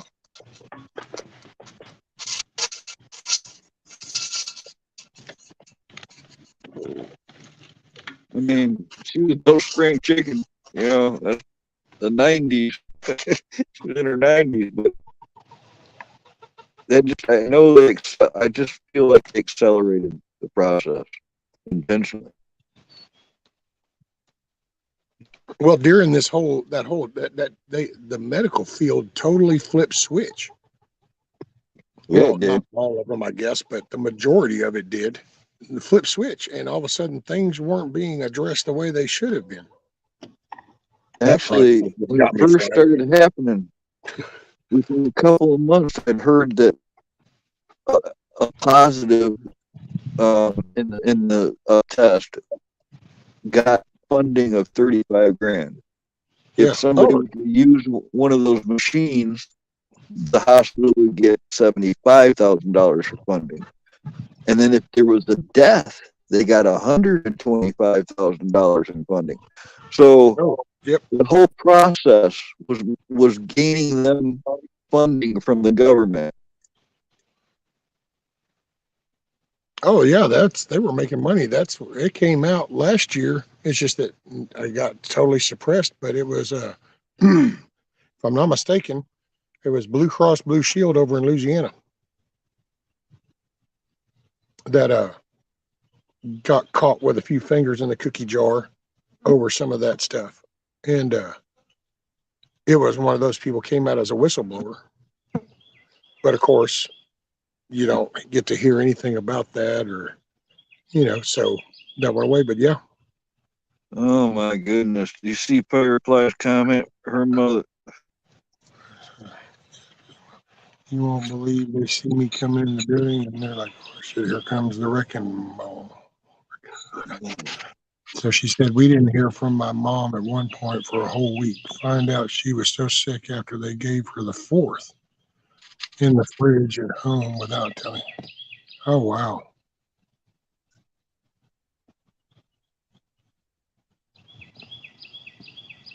There's something funky going on, man.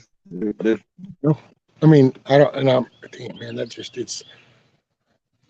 going to sound kind of rough, but from that evil perspective, it's a thinning of the herd. And Yeah, well, I don't think that's people, where I first started hearing about that, stuff like that. I remember hearing back. I think it was the early '90s. Could even have been the late '80s. But who was that really smart genius that he was handicapped? He was in the wheelchair. Stephen Hawking, and he was talking about how the human race isn't going to make it because we're overpopulating and depleting resources at a rate that they're just. He did the math, and we're just not going to survive this. Well, I started hearing more and more talk like that throughout the decades that followed. And that's where we're at now, is there's a lot of people that think by thinning out this herd, they're going to save the planet. They ain't worried about the people. They want to save the planet. We're the well, carbon they want to reduce, it's a two-pronged one though, Carl, because there's people that do that better for the planet, but then now these other people will say that, but their intention is just better on their economy and their workforce. That's the way they view it. Because I guarantee Well, you, it's like people will talk about. Matter of fact, what ought to scare people is how these Democrats are starting to scream about Republicans wanting to take down Social Security. Well, all I'm going to say is the past couple of year history will show you just about everything out of their mouth accusing them of doing is exactly what they're doing. So, given that history, it sounds to me like that's what they would like to do because then it gives them more access to money.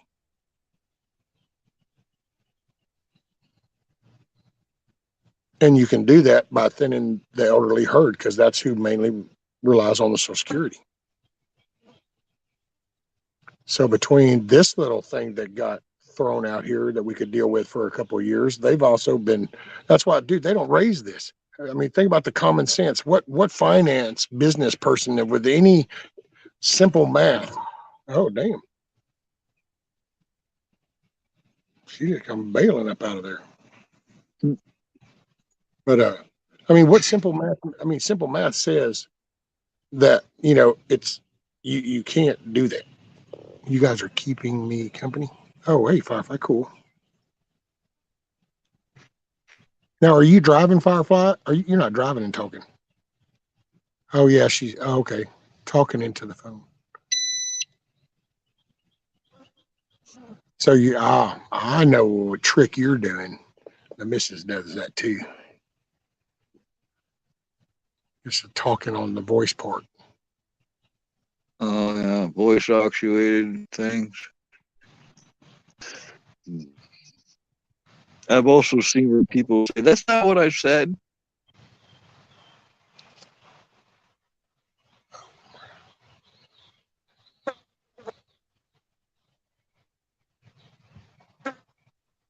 Well, and we didn't. I don't know. I know I can see when there was a shift in a lot of the working type environment, and I would blame it on bigger companies, but I never realized that what it is it's starting they're putting these people in place that are Yeah. shifting the workforce and shifting that job style and I look back now and I can remember seeing it even coming through the last when I was at because they started minimizing things and dumping more on techs and if the tech didn't play ball then they would start to try to overwork them out the door and you just saw the shifting and then the way that I don't know used to have so many battles over not wanting to actually fix a problem. They were just milking the problem. And it was, then you start to see it's just like you're funneling money, man. That's what it is too. It's like the border. I've been asking and searching for years because I knew a border guard over 20 years ago. He told me this. This is over 20 years ago. He said this to me, Rescue. He says, Carl, I don't understand it. We catch him, and then we're told to let him go. And I just don't get it. In frustration, he told me that over 2 decades ago. And ever since then, the borders have been kept open somehow, some way, for some reason. There's got to be somebody up in the higher echelons to be able to pull this off. Then I hear just recently about that Katie Hobbs and her connections to the cartels, and you see a trafficking thing and a drug thing, and they're all in it together. Rescue, they're all in this together. That's why things like that are happening. And you're right about they just put people in places. They appoint people into positions in strategic locations in all the systems so they have control over it, or at least some measure of control over it. Let's see, but I don't see where they're all in it together because okay, just taking two of the crazy parties. So like the Katie Hobbs with the cartel and that border, I think there is cartel influence and they pay off and have their own little crooked, corrupt ones. And in some of what they're doing plays ball with this group's corrupt life. Yeah. But I don't think if you put those two together that they would want to be together. But they're willing but to I'm saying that's the reason why it's kept open.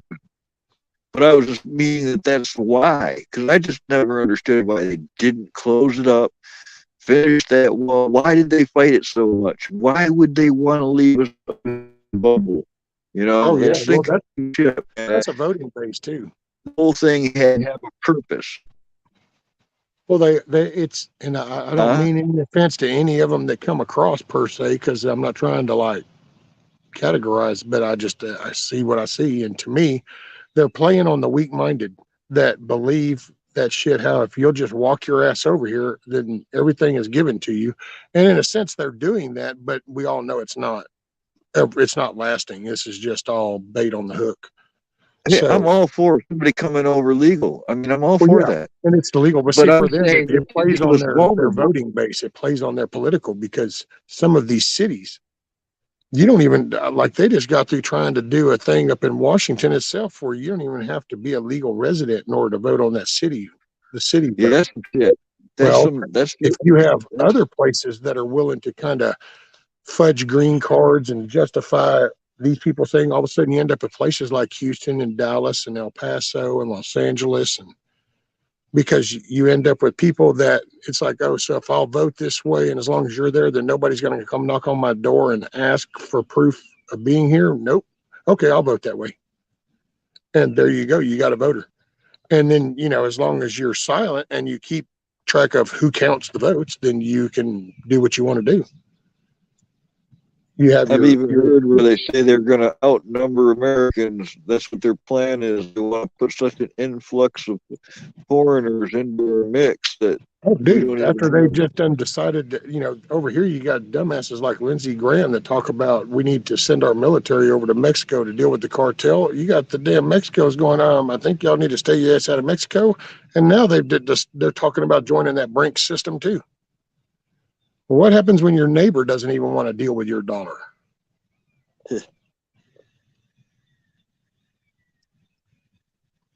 And you get this overpouring of a drug that's just dropping people like flies. I think that ties into the same thing as the other, because you flood this in. You have retarded ass cities like Portland that go, hey, you know what? Try any of it up to a certain amount. It's all good. We don't care if you're standing on the street corner in front of a school. If you want to drop a hit of acid, let's see what happens. And then you get this fentanyl shit where it will drape everything. They smuggled enough of that stuff to kill us 10 times over. Yeah. All of us. Why would they? Why do they? It feels like self-inflicted wounds to me. Well, if you're okay, if all you wanted was a workforce, okay, so all you need is a workforce. All you need is labor. You don't need thinkers. You just need labor.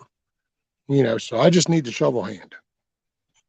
And well, all of a sudden you go, well, those people over there aren't going to like that because see, those are the ones that are, they want a little bit more out of life.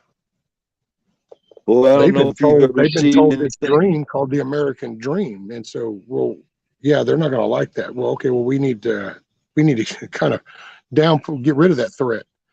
Oh, well, but I don't know. There's a lot of them.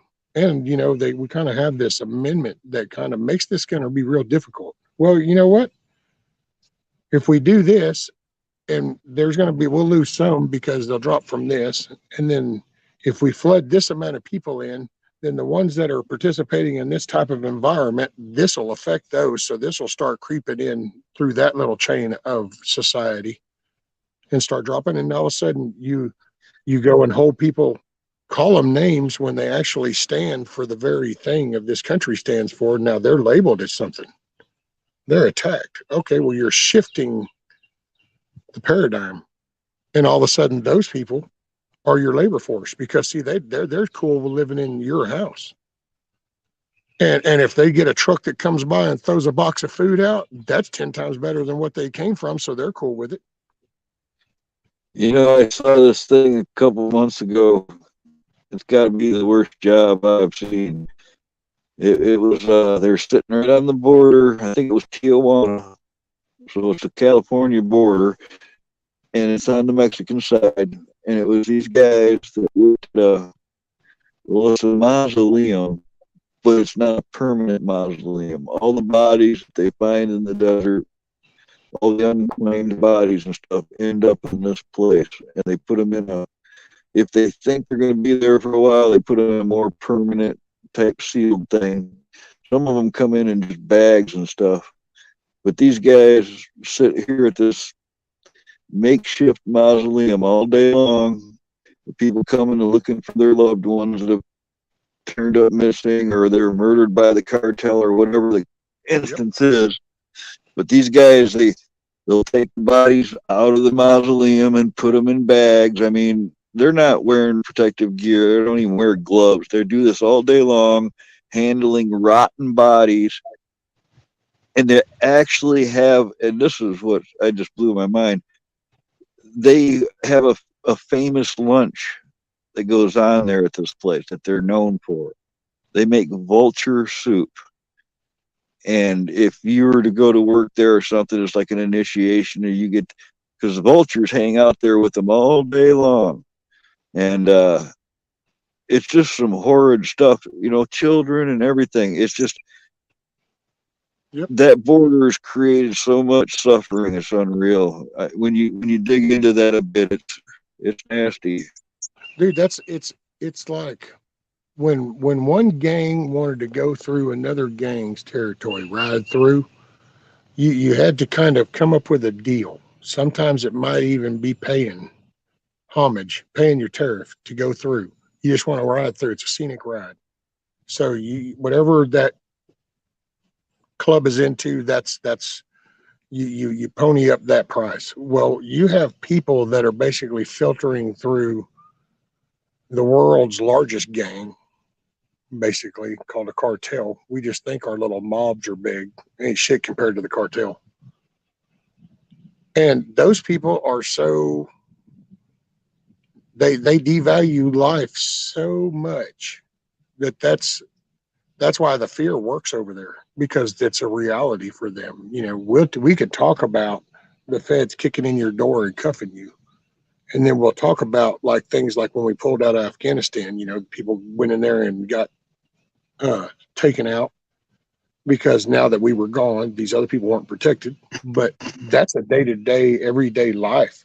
As you come into that area, that's nothing but their area, and you'll pay homage.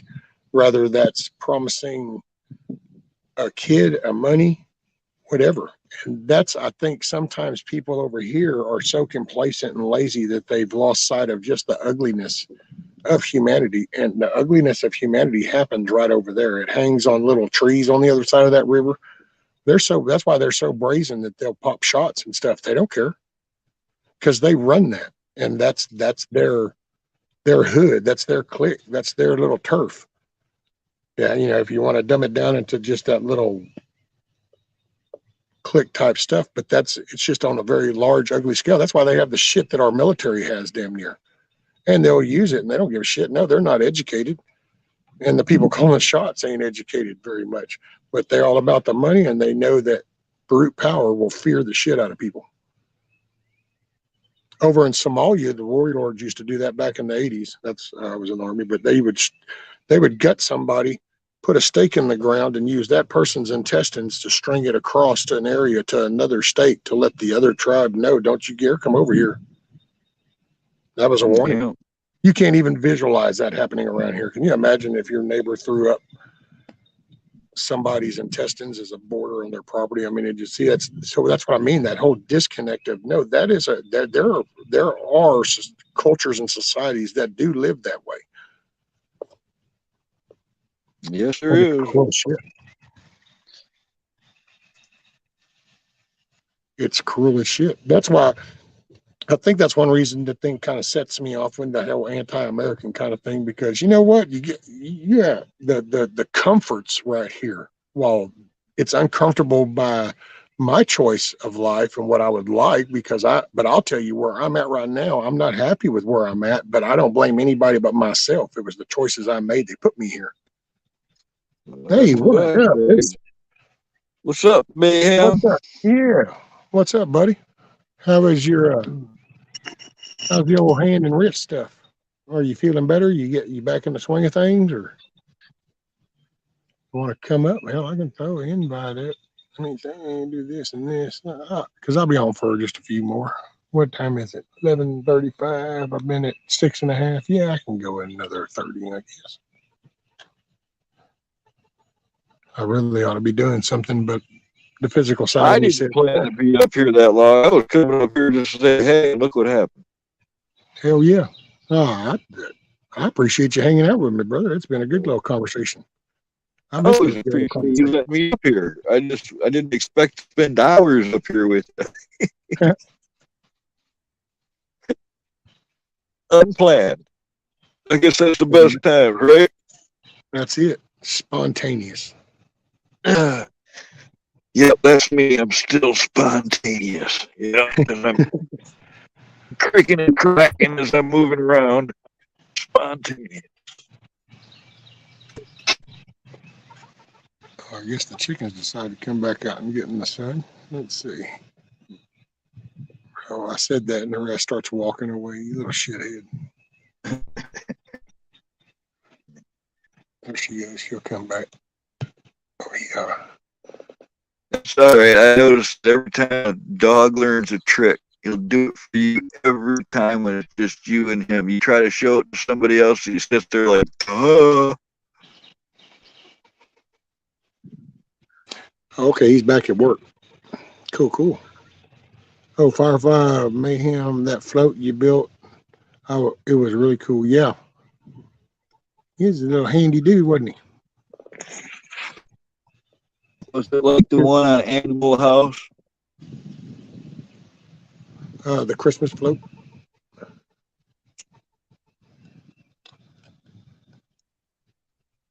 Remember the one that ripped open and the car came out of it and all the mayhem started? I was thinking mayhem,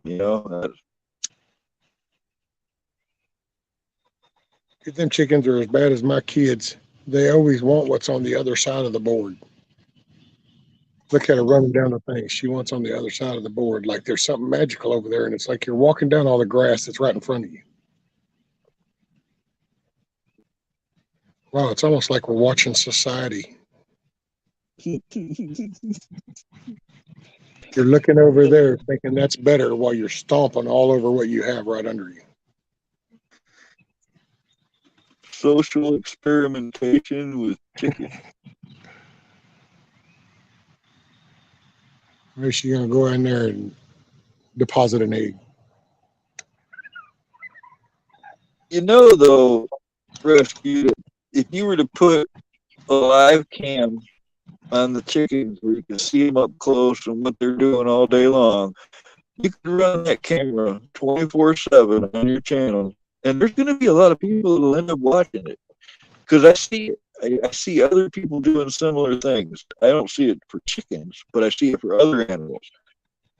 But I I've think thought people about it. will watch. You know, Just got to get the money, and I'll save up. I just got to get through. I want to get through the gardening thing. Hey, there's Mayhem. Yeah, because I was going to try to add some little cameras. I wanted to put like one out here where everybody could kind of watch them, when they're outside, and then put one in the coop where when they're resting or laying eggs, people can see them. What's up, yeah, I Mayhem? just How are you, wouldn't brother? assume that would bore people. There's people that it's not going to bore. Maybe country folk aren't going to watch chickens, but city folk might be interested. You know. Well, chickens are kind of fun. They do. They're effing chickens, so they do crazy stuff all the time. Look, Tiger I says mean, chickens are curious all the time. Okay, I Karen, can remember make your day a good kids. day, man. I can remember kids seeing chickens for their first time and running up to them. Can I pet them? Can I pet them? I mean, it was a big deal to kids who'd never seen a chicken before.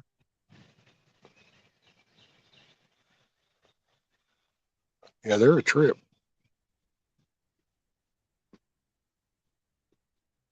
Old BB and his damn morning attitude nowadays. Come up out of there with an attitude.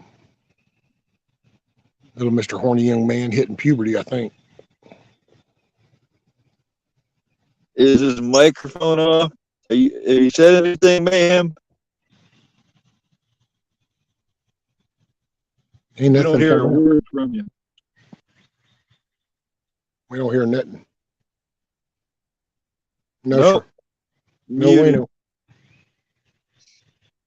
Don't hear nothing. Sometimes you got to come out and go back in to fix it. All right. Well, he had his headset on and then took it off, so I don't know when he disconnected. It might have not switched over the audio. I know You the know, other I day thought he was quieter on my than he tablet the other normally day, is. I had to go I into my know. settings the other day and go into the audio and actually say it again. I don't know what changed, but it had I just changed. noticed he's way more quiet than he normally is. You know. Yeah. Lone Wolf Ray says Nashville school shooting. Multiple patients reported. Suspect is not here anymore. Oh boy. Yeah, another one.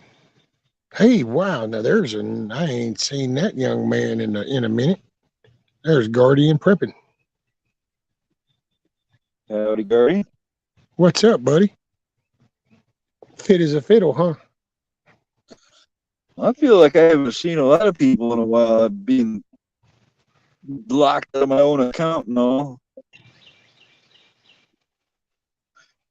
Well, I got to say that was a hard thing to get used to because I wasn't prepared for that part. Just because I try to care, I really do. I mean, I know I say like I don't like people, and it's weird because I think maybe it's the ones that I can directly see,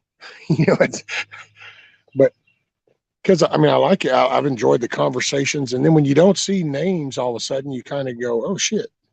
And unfortunately, sometimes depending on what's happening and what's going on during that day, you might view that in a, oh shit, I hope nothing bad has happened instead of just like, oh, well, they're chilling or something. It took me a little bit to get adjusted. Still kind of wonder. Sometimes I kind of wonder, did I make somebody mad? Are they doing okay? Did something serious happen? So sometimes I still go there, but because I gotta say, I get used to while it's in chat, and most of the time it's in text. But I sit here and have these conversations. I get used to those names. Don't ever being empathetic is bad. I don't think there's enough empathy in the world, like the medical systems. I think that if it's profit over empathy, it's not good. But it's the same thing. I think it defines us. All right. I've noticed the people that I haven't got along with on this planet are the ones that people kicking dogs. They don't give a shit about nobody. They're just mean. They don't give a shit, you know. And those are the people that I try to stay away from. Right? If you're caring and you actually do care about what happens to somebody, I think it's a good thing. Rescue. I wouldn't have. I don't know. People with no conscience have seem to be my biggest. I don't know. My biggest trouble in life is people with no conscience. Mayhem didn't make it back. And hey, Eric, get you some rest. Make it a great day when you get up. Let's see, Miss TJ says, I'm taking a break from mowing. I push mowed part of the 300-foot ditch next to the house. It's too angled to do it with the rod mower. When I go back out, I'll be on the JD.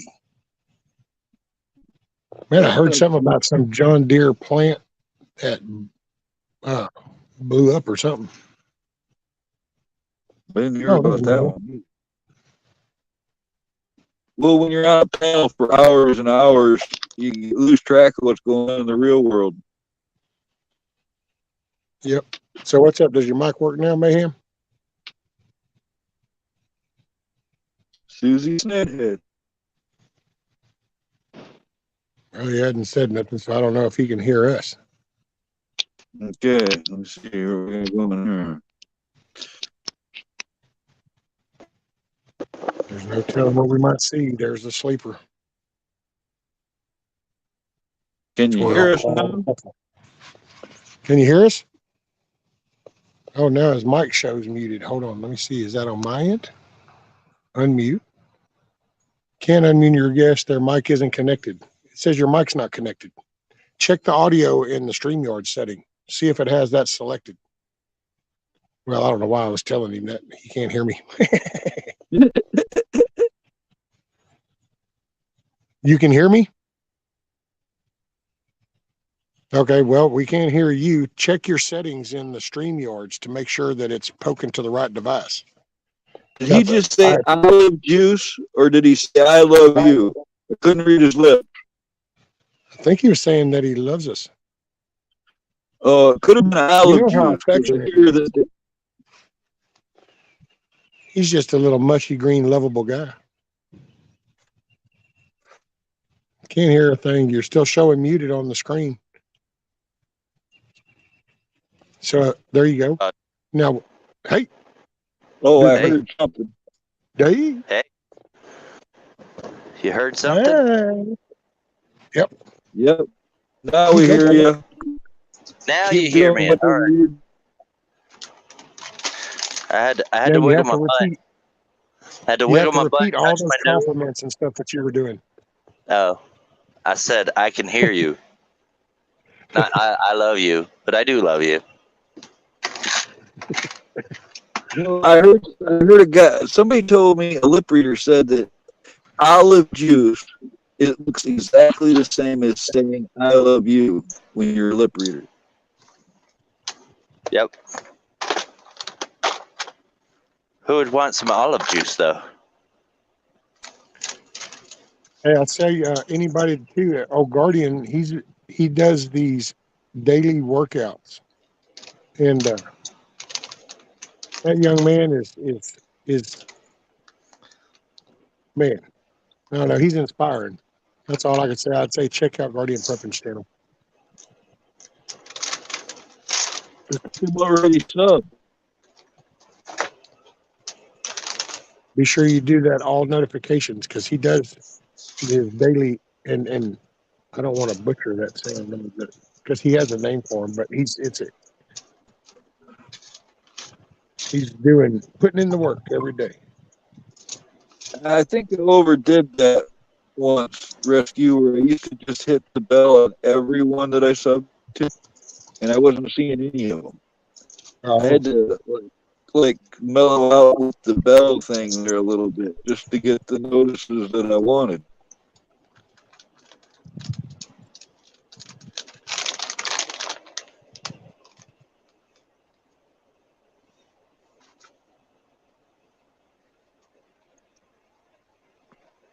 Oh, okay, my Oh, bad. see?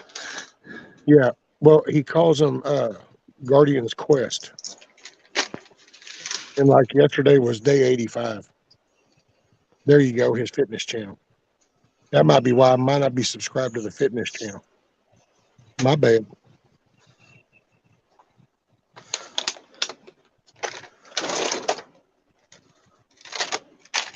Well, I tell you what, I'm happy to be back at work. I know the feeling.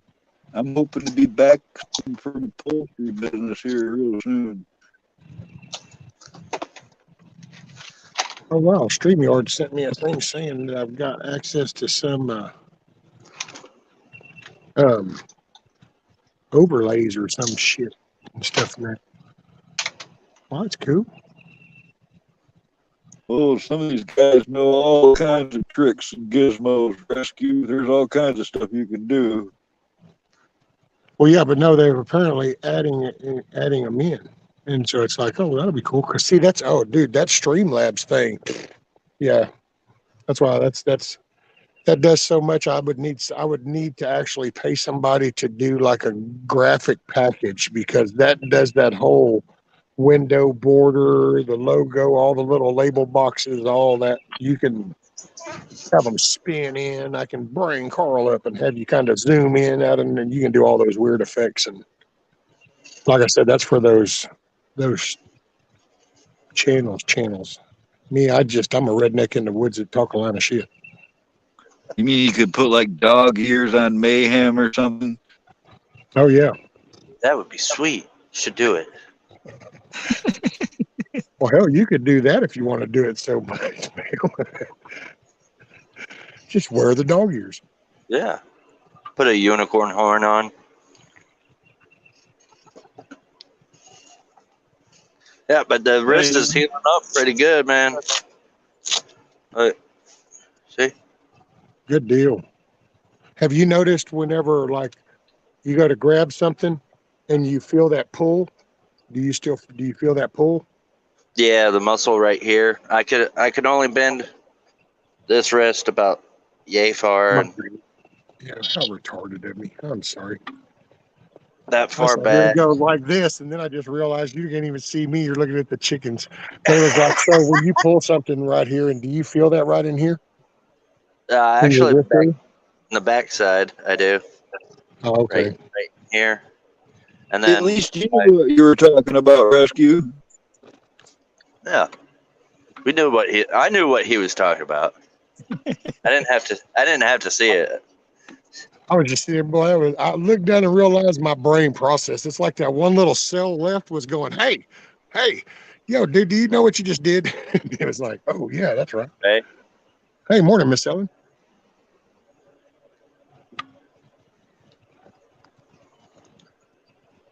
Yeah, mine's still sore as shit. It's not bad as long as I keep it actually kind of straight on. And I can bend it as long as I do not put any pressure on that point. I start feeling that. And it was weird. Hell, I popped my ring finger main knuckle, not on my finger, but my knuckle. And I don't know how I did that shit, dude. All we were doing was she was helping me. We were moving the chicken tractor, going to hook it up to the back of the mower. And I reached down and went to do this board. And as I did that board, she heard it too. She thought it was actually the chicken tractor that popped. Oh, And I was like, oh, and she goes, what? And I go, oh, she goes, that was your finger, your hand? And I went, yeah. And I said, that was my knuckle. I don't know what the hell just happened. So I don't know if I popped that shit or my finger bending it sore still. I notice it takes longer for that stuff to heal the older I got.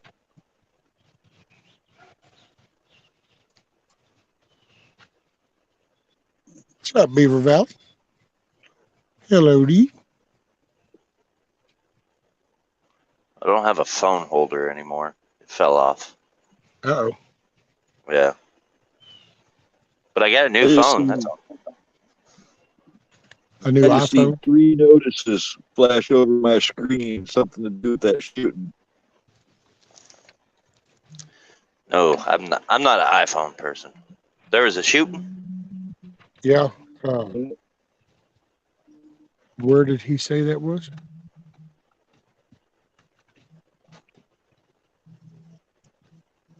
Hold on, I'm scrolling. Bam, bam, bam, bam. Nashville.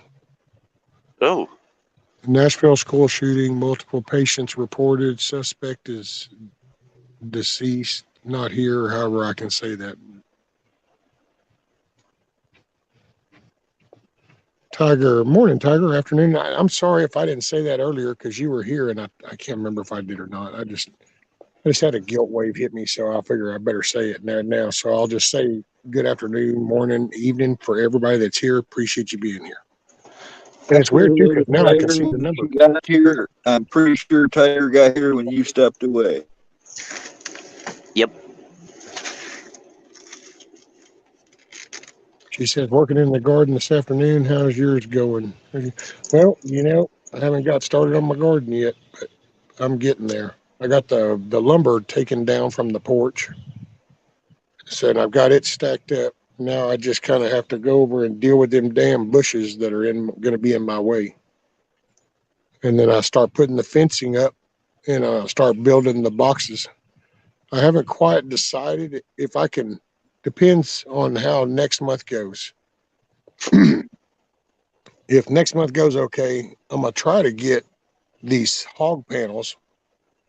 And if I can get these 2 hog panels, they're 16 foot. And then if I can get them here, I'm going to try to build me 2 boxes that are up for me to access on my chair, but then I'm going to do an arch with those hog panels going from the outside of one box over to the outside of the other box.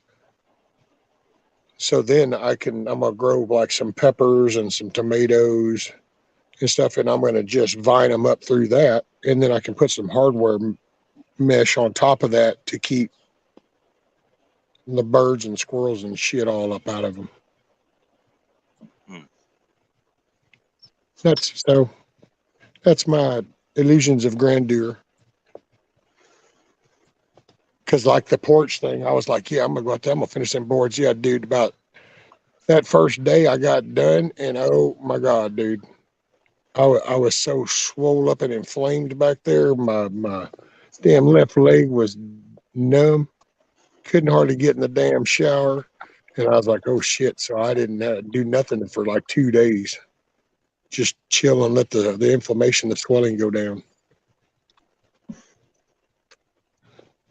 Uh-oh. Which one was that? I got a glare.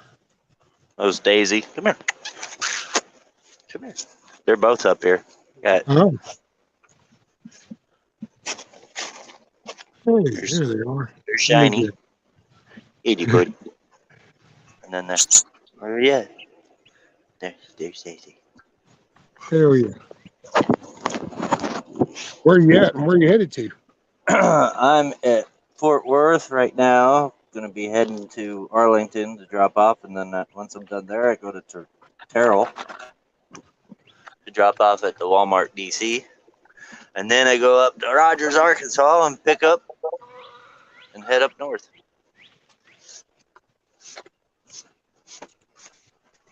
Yeah, these 2 poor things were in my truck when I ended up in the hospital. Oh, wow. They didn't know what the hell was going on. They just knew Daddy was there one minute and Daddy wasn't there.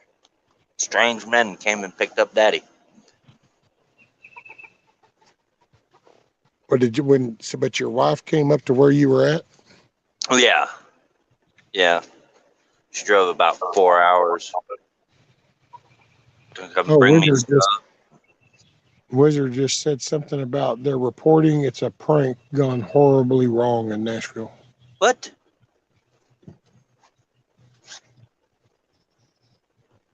That doesn't sound like a very good prank.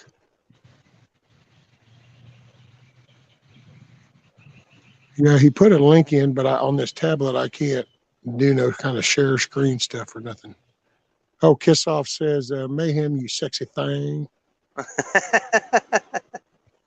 Hey, just sexy thing. I was trying to pay attention to chat. There's a glare now with the sun coming out and all nice and beautiful day. Miss Ellen says, is everybody ready for the EMP stuff and no communication for a while? Got all your waters and stuff together. Mm-hmm.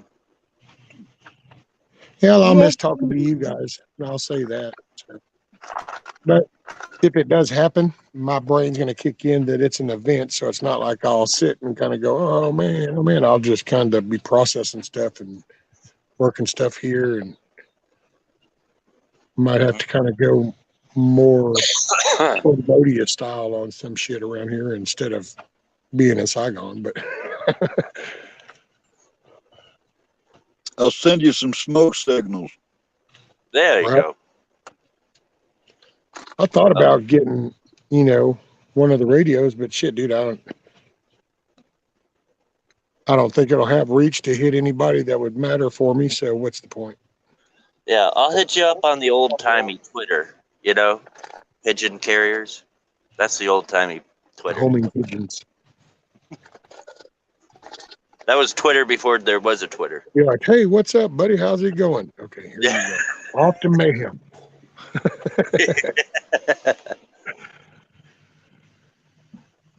And I'll like your comment. Right. I get the thumbs up coming back.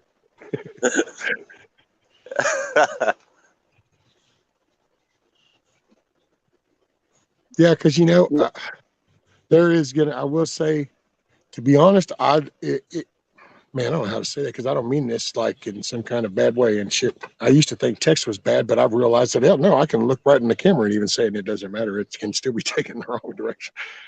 But right. The worst part is I think going to be all the emotional chaos that's going to happen from some people's being here relies on electronic devices, and when that doesn't work and then they're no longer here, the people around that person is now going to be a ripple effect across society. And that's the worrisome part for me, because that's when anybody with even one frame of mind, it can flip when an event like that were to happen. Because it's not that event, it's going to be the price of that event, and then it's going to be like the sink home part, like, oh yeah, it's at your front door, it happened to you. Big train derailment in North Dakota. They're losing it over an asphalt spill. No. I will say, man, there's been so many. I'm not saying it like the Ohio, but dude, the handling of that was so wrong and inappropriate. I don't even understand the news. It was that sounded such batshit crazy response to me with knowing what I know and all the training. And it's like, I'm sorry, you ignorant pieces of shit. There is placards all over that. There is a coding, and anybody that did actual real live training and got certified legitimately would be able to know what those was contained in that. So unless you're telling me those lied, then come out and say that. But when you're like, oh, well, it took us a little bit to figure out what was in there. Nuh-uh. A tanker truck going down the road, anybody that's in that area, that field, ought to be able to look at that tanker and know what's in that tanker. So that was such shit crazy. But train derailments, dude, they happen. They've always happened. They're like automobile accidents, believe it or not. Yeah. No, my son, actually, I've said this his newest job that he had gotten into when he left that last one. That's what he does. He works on the cars and stuff. He's actually one of the engineers that pushes the cars from one format of repair or inspection or whatever. And during his shift, that's what they do, is push and move cars into other service bays, basically. Don't they call it a tender? Does he call it tender?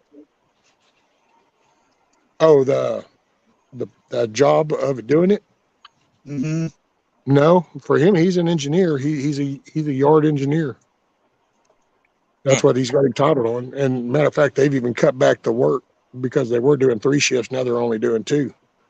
But see, it's stupid decisions like that because then maintenance is going lower on the cars that they would normally service. Hell, his plant is actually the one that serviced those cars that were on that whole deal, and it was an overlook of something. So, but those happen. Now, is the handling of it, because I got to tell you, anytime there's a train or an aircraft, if you don't see an ant pile of NTSB, it's because there's some shit in the mix. Because that's been the running thing since they were created. They show up to any aviation or train, and anything that happens around a train crossing. Right. We didn't get to hear about things, back in the day. The news wasn't this good. You'd see the 11 o'clock news at night or whatever on TV, and you'd hear a half an hour of it, and you'd get the newspaper and you'd read what happened in your local areas, maybe some international stories. But nowadays, everybody gets the news within seconds of everybody all over the planet simultaneously. So I often wonder just how much they can manipulate that information, like the trains derailing or the, let's just call it railroad accidents. So let's say in a year, a normal basis, let's say there's 300 of these accidents a year in the United States. Well, if you televise each one of those and put it on the news, it makes it look like it's a lot worse than it is. Or is it worse than it has been? Is there more actual incidents, or is it maybe just a few of them were intentional? I don't trust how they can manipulate the information. Yeah. Oh, I got you. To be honest, I take it like my experience and knowledge, and just what I know of my past. I take that, and then I watch also their behavior, because I watched, with this whole coof shit and how they downplayed that. But I will say that I think that a lot of this is poor maintenance that has been escalated because of people like the dipshit Mayor Pete that got put in that position that's supposed to oversee that kind of stuff. So when you have reached into oh my God, I hate to say the word leadership when I'm referring to people like that dipshit, but unfortunately the title goes with that. Even more believable, Rescue. There's a combination of things. Well, yeah, when you replace that layer of these departments and things that we have a system that relied on, and you replace that management level with batshit crazy and people that just don't show up to do their job and shit, then all of a sudden you start to see why there's a structure like that to operate that system to begin with, because you've got to have that oversight to make sure checks and balances are put in play. And when you decide that you don't want to do checks and balances, you want to do pronouns and genders, then all of a sudden people start to suffer from the lack of check and balances. And I think that's where you'll see an escalated version of it. And then there's going to be some that you don't even hear about. You mean something like the railroad tracks all over America needing, maintenance? They're in worse shape than the roads as you know them. The train tracks are worse shape than the roads as you know them. So everybody complains about the shape of the U.S. roads. Imagine now what the tracks are like. Well, that's what I mean. That's going to steadily get worse then. Yeah, unless you have somebody in leadership that's going to push these companies to get them crews out there and be working these crossing spots and finding these weak spots and paying attention to reports. But once you stop worrying about that, because you now can control the outcome. See, I think that's where our biggest problem is. We can't get them to slow down because they control the way people get their information. So they can not tell you about stuff. And then you kind of have to go with a small populace that gets leaked out shit, but they can downplay it. Hell, look at what they did with that whole date that we were talking about earlier. And they still play that card, even though now there's footage that show the opposite, but they'll still sing that same song. Yeah. They're still talking about Russian collusion. Right. Yeah. While they're poking a fight, doing the shit themselves. It's like that. They blame that on him Well, you got Blinken standing there saying himself right out of his own mouth that there is no peace agreement to this. So, and it's like, oh shit. Because then that only leaves two other options, and that's either a give up or we're going at it. And I'm not seeing them being the giving up kind. So, Nope. see, and that's going to end up flipping the rest of the world against us because people just don't, people see it for what it is when they're seeing it's like you are provoking a fight that's going to cost us all.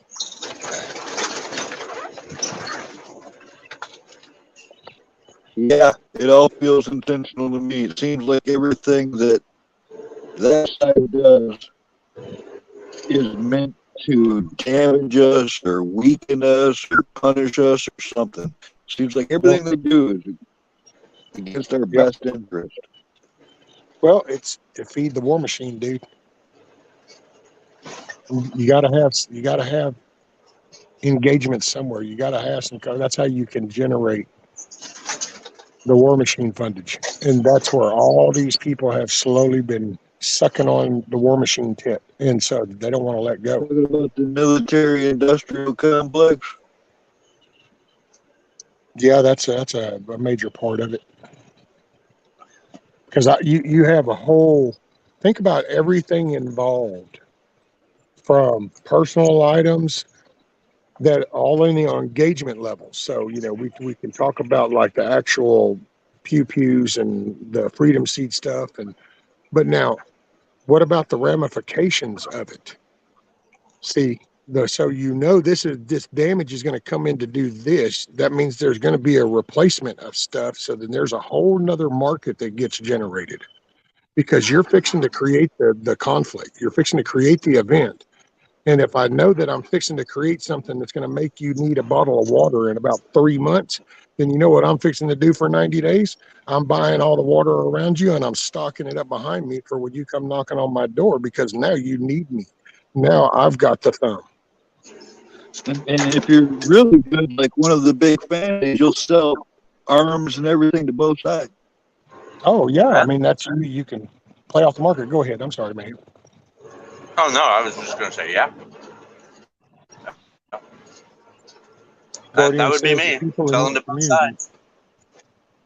Guardian says the people in your community know that eventually things may crumble. It's people who believe that everything is going to be fine that concern me. They got some of those around me, though, Guardian. That's what gets me. And right, Moose says the placards easy to ID. I know, right? It's like, so did y'all not pay attention to class or what? There was like a whole little section about that. You don't remember them cool little diamond looking things, that flipped and changed colors and shit and numbers and woo. It's like, like, yeah, it's even color coded, so you kind of match it real quickly. I don't even think I ever had one of those classes, and I know they mean death. Right. Yeah, you can tell if that's drinkable water, if it's some kind of plant chemical. Is it a flammable? Is it poisonous? Is it a chemical? And then when you look the thing up, you can be told real quick, is that going to become volatile with water? Do you need foam? Do you need soluble? Do you need sand? What do you need to react to that if something goes bad? I mean, it's MSDS sheets and shit, dude. We've been operating at the level. That's what blew my total mind about that whole one. That's why I say I think the thing itself probably is something that just happened. But then the whole handling of it became really shit show.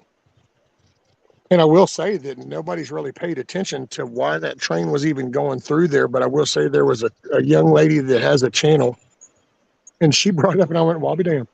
But right up there, not far up, is a plant, a refinery that's just freshly been built on the river. That was where that load was going. And it's like, so did anybody pay attention to the refinery being built on right next to your river, your water source? Oh. And so all of a sudden you downplay that because you don't want people to connect that dot to that dot, because then those people are going to get pissed off that you're fixing to do that to the water supply. So wait, you don't want me to pee in your refrigerator? Let me get this straight. Right. Hey, later, Mr. Williams. Make it a great day, sir.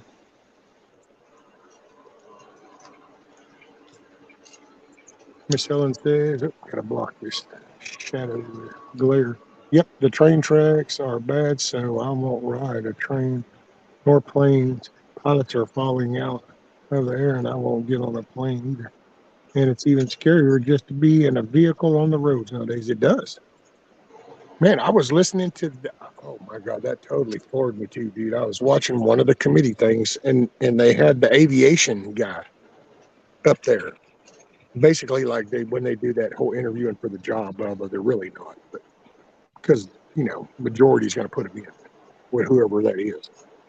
But dude, that dude was just yeah, and well, I think Cruz was one of the senators that was questioning, and there was another one. And dude, they were even floored. They were asking him basic, like aircraft shit 101, and it was like, well, no. And he would repeat some off the wall shit that wasn't even connected, and it was like, oh crap. And I would see that's the shit I see, and I go, this is what's going to go wrong, because guess what? You're going to start seeing then in the next year or two. You're going to see air flights suffering, and you'll see some weird shit, bad maintenance, pilots falling, not qualified pilots. They've been having some near misses too. I heard that during that committee. I was like, oh, wow, you don't ever hear about that shit. But dude, apparently there was a FedEx. Was it a 747? And one of the regular planes, like Southwest Air shit. And dude, somewhere along the way, somebody didn't tell anybody else. So those planes, one was taking off and one was coming in for a landing. And dude, they passed within, I think they said, 50 or 75 yards of each other, which I'm sorry, in a 747, that's pretty flipping close when you're going that fast and headed in that direction. So that should have never happened. I was floored, never heard. You don't hear that on the news, and I didn't find that out till one of them hearings. It's like, wow. So you're going to see quite a bit of that. I will say I was impressed with Virginia, buddy. She went to that meetup, and I think she hit all the marks, because she flew a plane, rode a train, and then drove in a truck to get to the rendezvous. So it was kind of like all 3 modes of transportation. Virginia roots, Nate? Yeah. Yeah. That's awesome. Probably didn't get to take her dog, did she? No, I don't think so. I didn't see it there.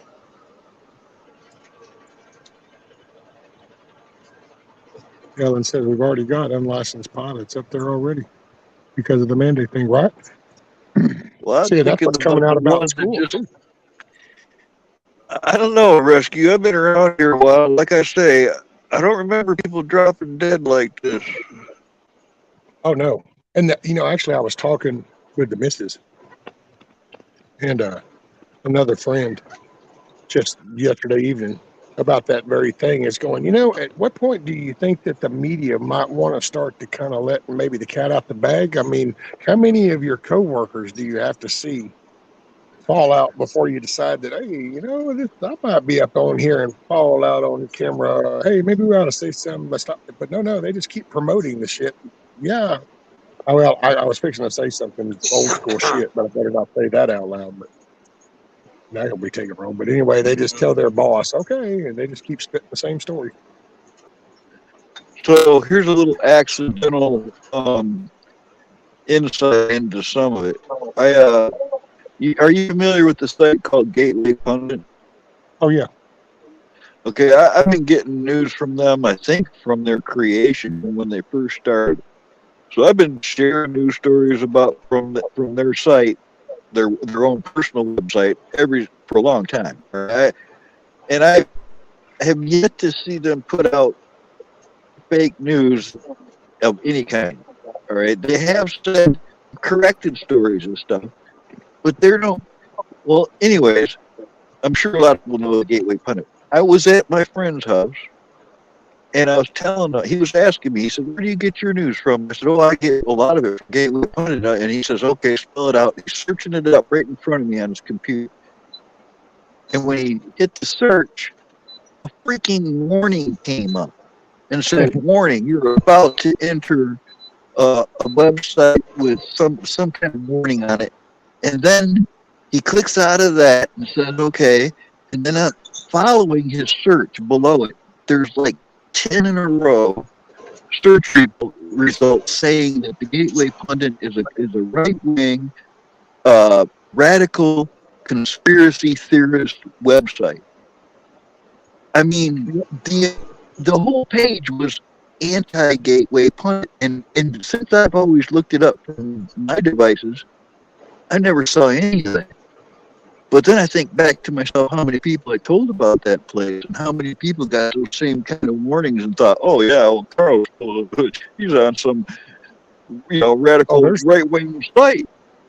Well, one or two things just off the top of my head was he either has his browser set up with certain ad blockers or cookie checkers and shit or something, and so that's what was flagging it, or the more common way is because the fact that, well, we all know about this certain Bates dude, and just Microsoft runs Bing search engine. It also controls Edge, which is a web browser that uses Bing, the search engine. So most people have that defaultly installed on every Windows operating system. They specifically have to choose not to use Edge. So unless somebody knows or tells somebody, they're clicking on that little icon from Microsoft, which means that browser is basically in a generic nutshell controlled by Microsoft.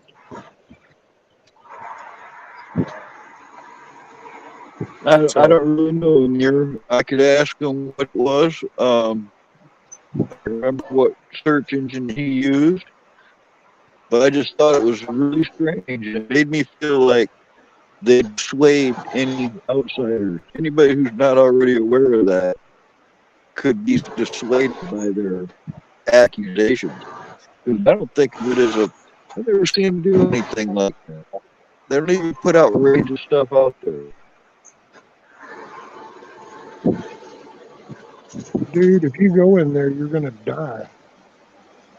I'm just saying. This beetle, similar to a June bug, just buzzed up to that door and then hit the grass and starts trying to keep crawling up the edge of that board to go in the other side of that door. And it's like, you don't really want to go in there. Homeboy is already back there picking on that grub thing. Yeah, I don't know if you can quite see him. He's right. Let's see if I can get my finger. He's about right in this area where my hand is. If I go full screen.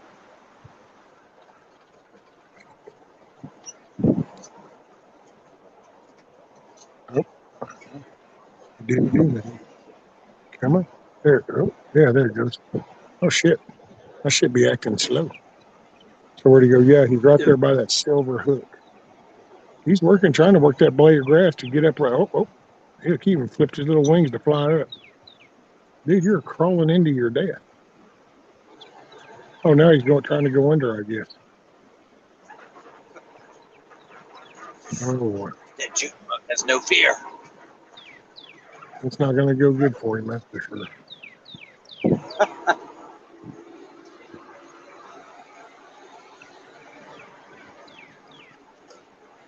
Okay, yeah, give it up. There you go. You don't need it in there, dude.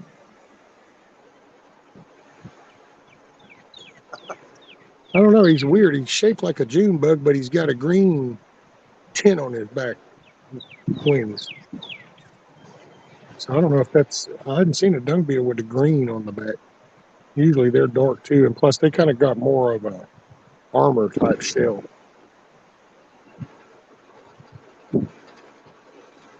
Oh, now his ass is underneath that hood. Hold on. It's the little things in life that make you go, Right, Huckleberry? He is. He's on it. No. You don't need a chicken coop or you don't need a TV when you get a chicken coop. Plenty of hours of entertainment. I'm gonna tell you, yeah, if he gets in there, BB will spot him in a minute, dude. Matter of fact, you know what? He might have been buzzing around that other edge over there And that's what they were all tripping on, running up and down that side. Because they saw Okay. him and it was just kind of like, yeah, come on in, man. Look at that shit, buddy. The appetizers have arrived.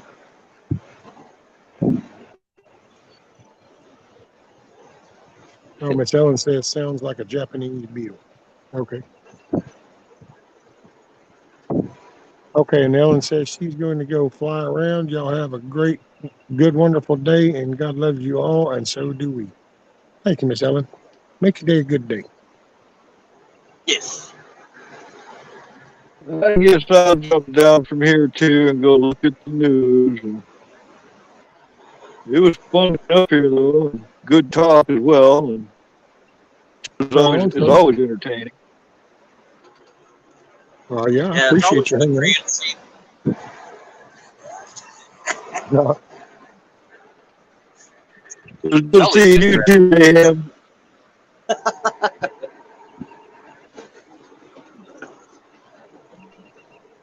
Nope. Just glad you're Always not wearing welcome here. spandex and drinking pumpkin spice.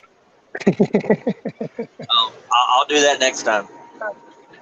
he saves that for the cold weather days. Yes, I saved that for the cold weather days. You can say that forever for all I care. Well, Carl, I No, hope your day goes good, brother. Make it a good one. yep. I'll see you again soon. You got it, buddy. Peace. Peace. And he says chicken feed, right? All on natural. Just crawl on in and give them a snack. Oh, I just realized how insensitive I was, Rescue. I was eating chicken nuggets in front of your chickens. That's just rude. Oh no, I'll remind BB all the time. Every time he gets a little bowed up, going, "Hey man, you know what? You're a grilled chicken sandwich away." I mean, the girls are doing their job. Yep. You're out of here. You're volunteer, so don't push it.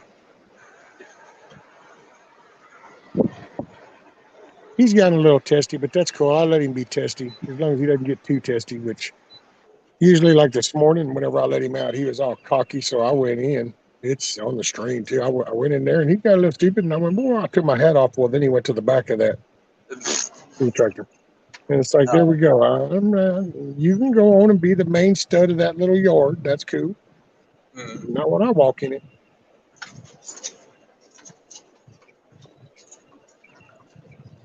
Yeah, our rooster, Big Boss, he's pretty friendly. Oh, Moose says Nashville Covenant School shooting 3 children and suspect no longer here. Damn it.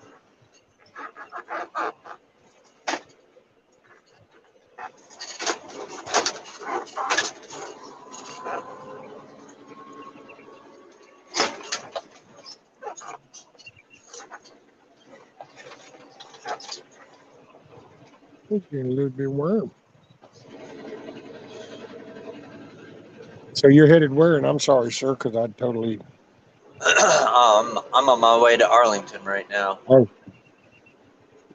for pickup or drop off? Drop off. Do you pick up from the same location, or then you're going to be empty and they'll tell you where to go there?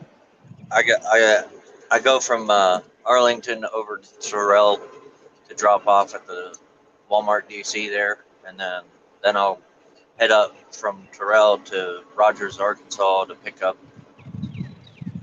frozen foods up there. Head up north. Oh, okay. So you mainly pull and reefer? Yeah. Oh, okay. Yep. We have tankers too, but we haul like milk or stuff in the tankers. Okay, gotcha. I guess I don't know reefer. I could never do a dry box or anything like that. I did, and then I was like, man, you know what? About everything they can figure out to put in here, they expect me to handle. But you know what? I'm noticing them dudes at that flatbed right there. anything big enough that needed a flatbed, well, you're not expected to unload it. And it's kind of like, I'm kind of digging that. So that's how I started doing flatbed. And I used to Yeah. laugh and just tell people that, hey man, if it's big enough that you need this trailer right here, then it's too big for me to unload. Yeah. Now I did drive off some uh, like stroker delimbers, timberjack stroker delimbers, shit like that, John Deere Yeah. combine type stuff. But that's fun stuff. Yeah. I'm glad I'm not flatbedding anymore because right now I wouldn't be able to do it. I wouldn't be able to go to work. Yeah, Uh, good 'Cause I torques can't. or a mofo. Yeah, I can't. I can't lift anything over 10 pounds with my right arm. So no more masturbating. So all you're then with the reefers, what are you mainly just doing? Drop and hook? Yeah. Yeah. Oh, okay. Well, that's cool. Yeah, and I got to be careful with the dropping hooks too. Like dispatch says to call them and they'll get somebody out because sometimes you get to a location where somebody's jacked up the landing gear too far and it's a loaded trailer and like ain't no way you're gonna get it Oh yeah. to retract. So they say if I come across that, then call them. They'll get like a shuttle driver out there to help lift it, or they'll get another driver out there because I can't do it. I won't be able to do it without hurting myself. You don't want to do that. Nope. And Nope. yeah, when there's too much on them jacks, you ain't doing it one handed. Nope. Nope. There's been plenty of times I've before my injury I had to use my whole body weight, act like Right. I was a gymnast. Should have try to force my whole body weight on it, and still sometimes that wouldn't even move. So Dude, I split my upper lip open right underneath my nose with the torch behind it. I was cranking on it, and they had jacked that damn thing way up, and it was loaded, and it was pipe. And so I'm cranking on that while it was in the wintertime. And as I leaned and had to really get into it, my foot slipped. And as it did, it caused my then hands to go down because, that reaction to go, oh, dude, yep. it sprang back and went, wow. Dude, I shook my head and was like, holy shit, dude, I saw stars. I stood there for quite a few minutes, blood coming down. I'm like, oh, shit, dude, that racked me good. So that's why, see, I've had a lot of brain damage. Yeah. I've rattled the shit out of that noggin a few times. Drink milk, does the body good. That's always been my Yeah. promotion. I've I've had that actually happen to me when I was doing flatbed. Cranking down the load straps with the load bar. Oh yeah. Yeah, and then push down on it. But dang. Ding! Right in underneath the chin. Look, whoa! What the hell just happened? Yep. Hit me so hard I walked about 10 feet and then threw up from the Oh pain. dang. Yeah.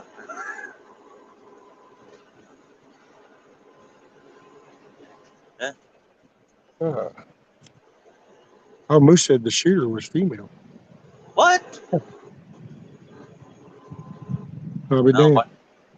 Watch all the feminists be like, no, that was a trans person.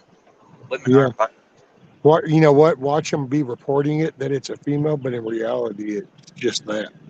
yeah. Yeah. Amy says, rescue, have you heard from Outdoors with Ron?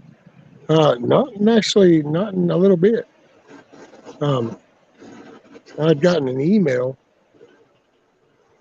a little bit back, but yeah. No, see, that's another name. You just now you'll get me name thinking.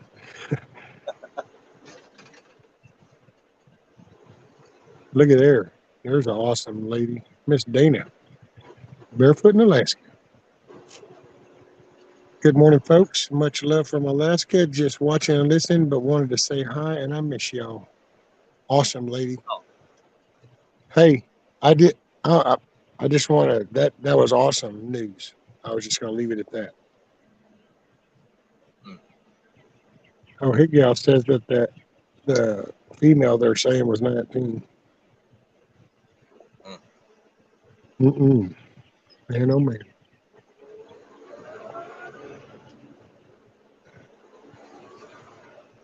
Yeah, those things happen, and then nobody ever brings up the moral compass. They just want to blame an item. Yeah. And it's like, no, why don't we look at the moral decisions behind the action? Where did that come from? Where did that start? What was the driving factor in that? Well, shut up. Wait, what? Yeah, we're just worried about what they were holding. Right. Well, I want to know why they decided to pick it up to begin with. Shut up. Like, well, what? Don't we want to know why people pick these things up instead of just the things? Shut up. It's like, Yeah.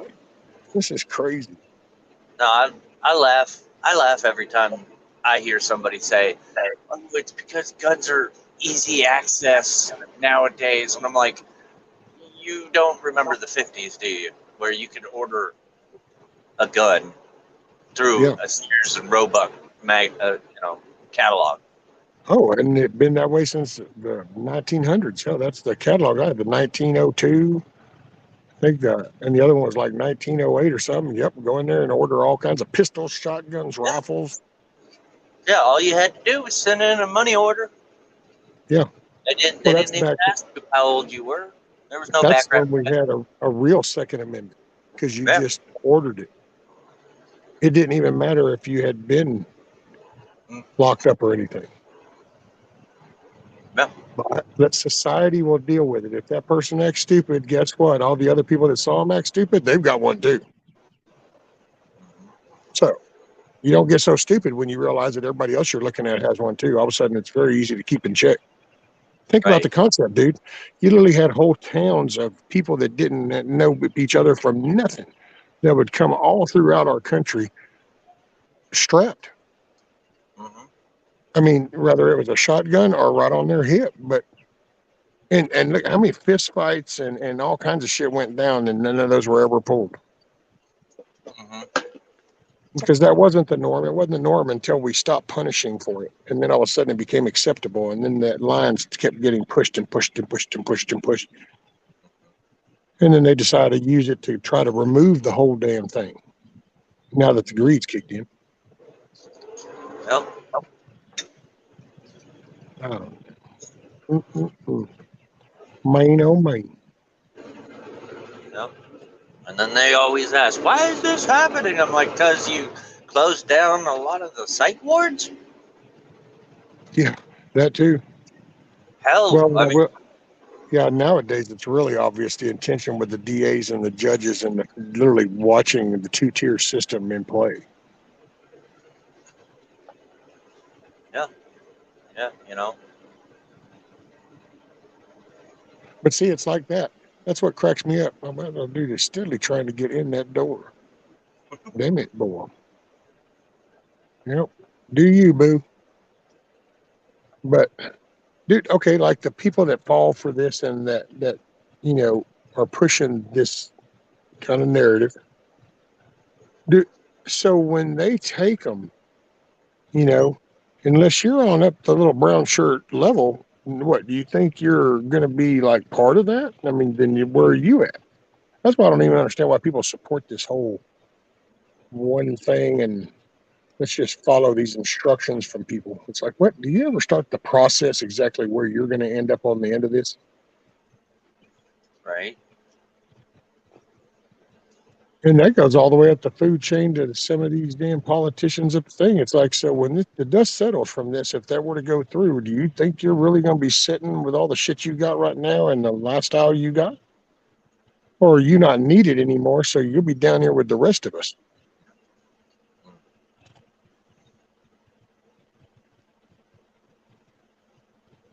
Yeah, Oh, like no, they man. say, common sense ain't so common anymore.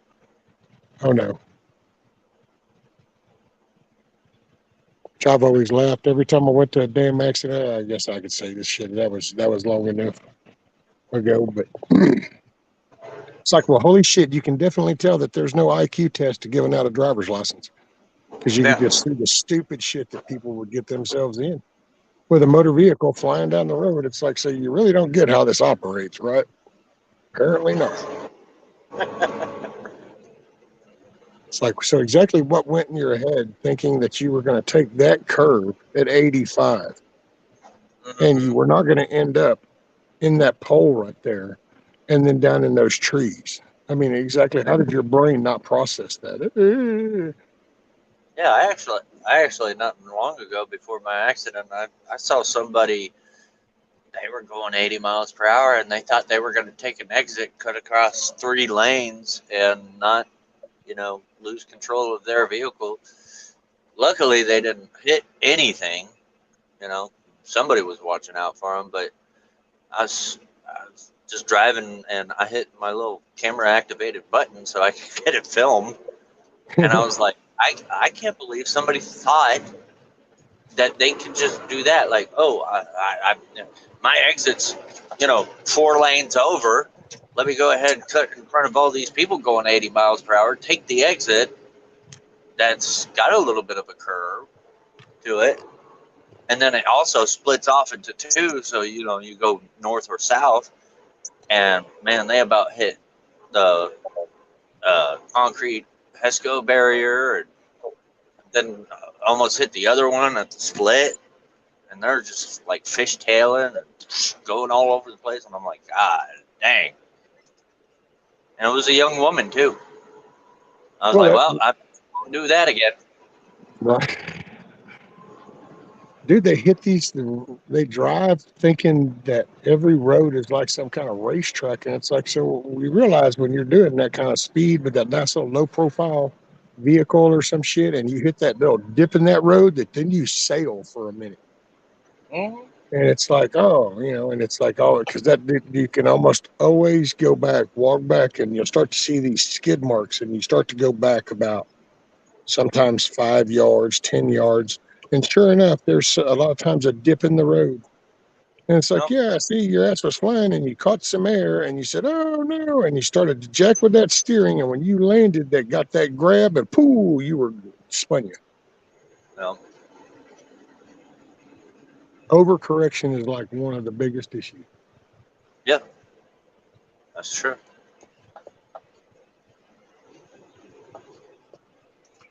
Yeah, I don't know. I hate to sound callous because I'm not, but you do kind of get. It's like you see it and you see it and you see it and you go, really? How come this isn't slowing down? I mean, damn, we're hauling trailers around showing young people what can happen if you drink and drive. So I mean, everybody's seeing accidents, and you just don't get it. Huh? Nope, it No. just keeps getting more and more. Miss Susie, did someone say racing? Oh wait, did she? I see. Congratulations. So I think Miss Dana said her news. I didn't. I was keeping my mouth shut. She said, "I have good news. I'm going to be a grandma, recovering well from back fusion, although I dislocated my tailbone. As far as the other people have been able to raise their kids right, haven't been able to raise their kids right. Man, it's so cool, grandma. Mm, awesome. So what are you going to be called, Dana? Are you going to be like G-Ma, Granny, Grammy, Grandma, Ma, Man, Mama, G. Mimo? So what's the grandparent name? With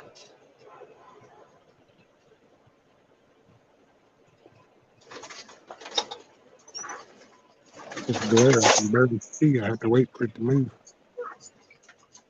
Oh, Susie says, barefoot, many prayers. My new hubby is having neck surgery fusion. Congratulations and joy. You're on the mend. Oh, she's going to be a gammy. Or no, Susie's a gammy. oh, she gonna be a cam cam? No, Susie, Miss Susie is a gammy. Oh, Um, Miss Dana says, I have no idea, but I'm so excited. A Christmas baby, right?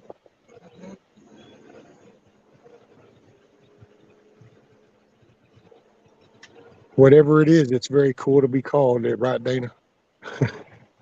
That's what I said. He was like, well, do you want to be Paul, Pawpaw, Grandpa? Hey, I said, pick something. I don't know. Just tell me what it is. That's all. So I know what I'm being talked to. I just want to hear him say something. So I became Pawpaw. So, and I got to say, nothing, I used to say dad. You hear dad the first time, that kind of really, or it did me, it really sunk in for me. It just was like, man, that's me. But well, then I got to say, too, man, hearing Pawpaw for the first time, and it was like, ooh, boy, that sure did feel really good. So that's the top two contenders.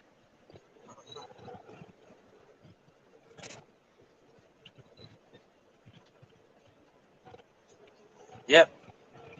I got a girl. She stole my heart, and she calls me daddy. Right? And seeing you feel that feeling, mayhem, and just wait one day, then all of a sudden, her child is going to call you grandpa or papa or whatever, and that's going to be your daughter's child now saying that to you. And Right. man, oh man, there's just something about that. Yeah, that's gonna be awesome. Miss Dana says, oh God, yes, I thought I'd end up dead without experiencing the grandbaby. Well, God works in funny ways. You're Mm-hmm. blessed now. Mm-hmm. Miss Susie says, absolutely. Those little arms out calling your name, running to you, priceless. That's it. Oh, yeah, Miss Dana. I'm so happy for you. That's a cool feeling. I totally can relate. That's a very good, that's one of those feelings that feel good, that it's a good stress reliever. So I would say, remember that. When you start feeling a little worrisome or stressed, just start thinking about your grandbaby, and that'll kind of help put that old stuff in its place. Yep. Oh, Guardian, let's see what you got. Guardian says, bye for now. Okay. Hey, later, brother. Make it a great day, buddy.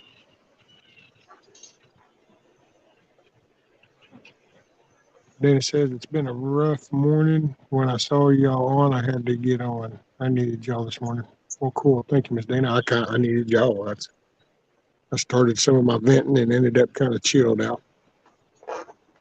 Yeah, we all kind of need each other. That's it. Tiger says, I love when the grands come up to me and give me a big old hug. They love their grandparents more than their parents. LOL. It's my story. I'll tell it the way I want it.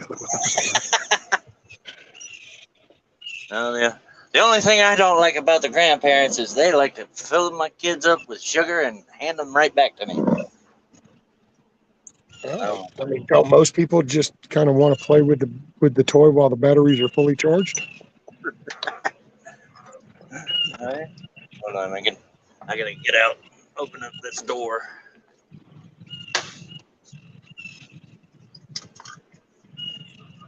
to the trailer. Stay right there. Oh, Miss Susie says, missing my grands. Can't risk a cold bug before his surgery. Thank God for video chat. There you go.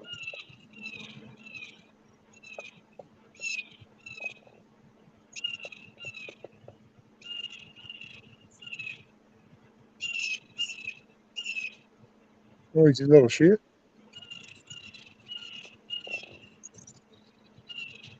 Oh,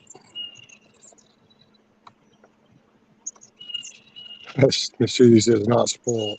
Overly loved.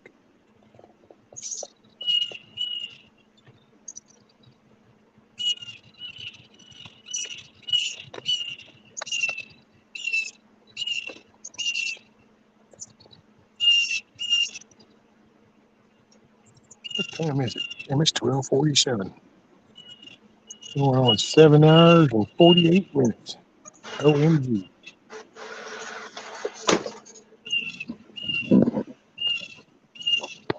All right, I'm back. Oh, hey, brother, I might call it here in a few minutes. Oh, yeah. I just realized it's been 7 hours and 48 minutes. Good Hell, it's Lord. almost 1 o'clock. Yeah. Oh, man.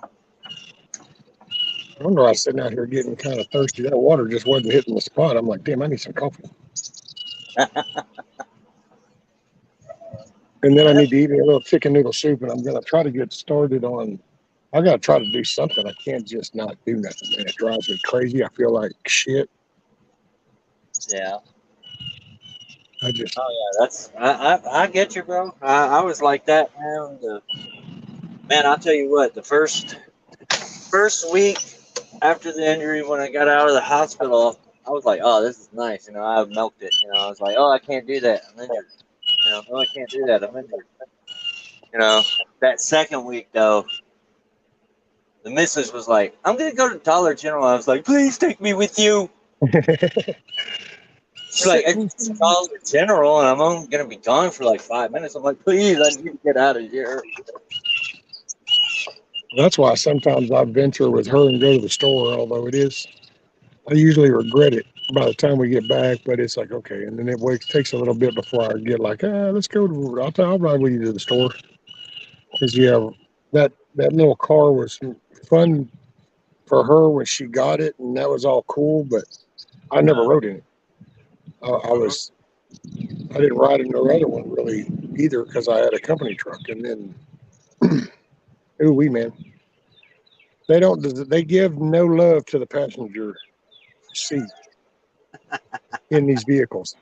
Now, that driver's side might have a cool, nice little lumbar bag or tilt, raise, lower, all that good little shit. That passenger, no, homie, you're lucky you can slide that bad boy backwards and forwards. Right. And nowadays, dude, the new style of these little midget cars, if you tilt the back of the seat, well, then the bottom of the back of the seat actually starts pushing in on you because they designed that cup feature in that seat while it's only in that upright position. So then when you go to move that back, oh no, that's not a comfortable thing. Right. Yeah. That'd be maybe for short people, but not for full size. That's just Right. not comfortable. And so it just, yeah. And unfortunately, we had thought about trading it in because we're pretty good up on it. We're not upside down. We actually got several thousand above, so we're in it real good. But man, all of a sudden shit went stupid, and it's like, okay, yeah, no, I can't see taking on nothing right now. I know that ain't happening. Right. Oh, what do we got? So, hey, Miss Sherry. Oh, it's 3 hours later. Sounds like a SpongeBob episode, huh? Yeah. 3 hours later. Oh, thank you, Tiger. She said this has been the best life. Yeah. Good. Dana said I saw you on last night, but didn't recognize the chicken coop. Oh, yes, ma'am. That's my kids. I got 3 hens and a rooster. The 3 hens are Thelma and Louise and Nikki, and the rooster is BB. And that was my project coop. I'm still not done. I still got to finish up some of this meshing in the front. I just kind of got it up there. Now that it's drying up, because that's about the time I was going to go to fix it and finish it up. Then it started this little raining thing. Well, now it's drying up. Hey, Silver Girl. How are you, ma'am? Down there.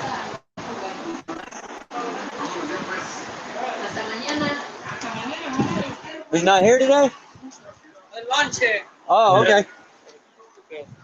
Dana, I was using one of those shopping carts that you can drive, but I'm walking better and faster now.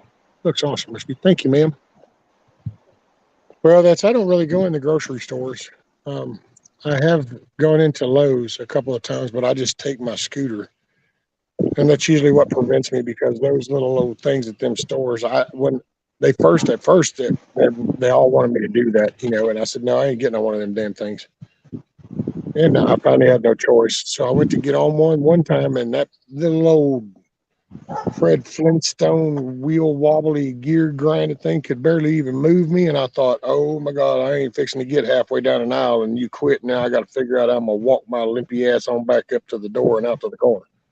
So from then on, I just take my little hover around if I'm really going to go in. But because I got to load that stupid scooter thing on the back of her vehicle, Mm-hmm.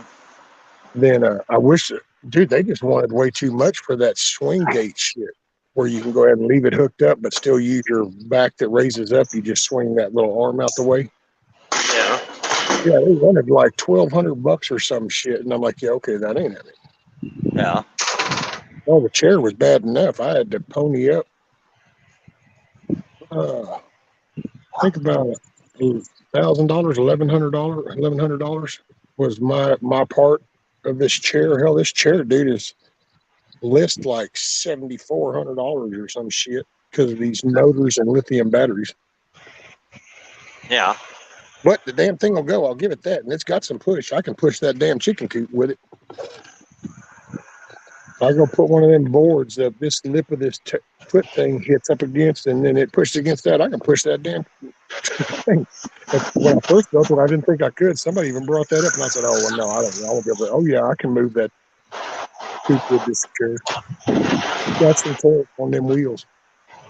Matter of fact, I tell my grandbabies when they get around me to be very careful, and I make sure and turn it off so I don't bump that little joystick because it's got no forgiveness. It'll hit something and it's going to push it, and it'll that whatever it's pushing will either go or it'll something's going to happen to it.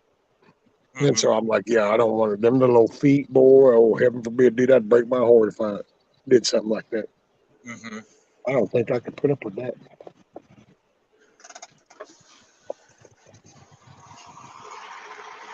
Plow snow. Hey, it might. You know what, Dana? Put a little attachment up on here. I'd actually, I thought about that. I said, damn, man, I wish I still had my welder.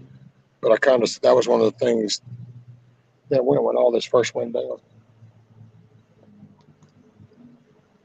And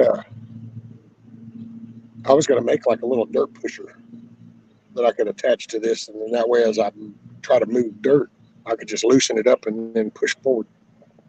Just have like Right. a little fat plate in front of me pushing. Oh, yeah.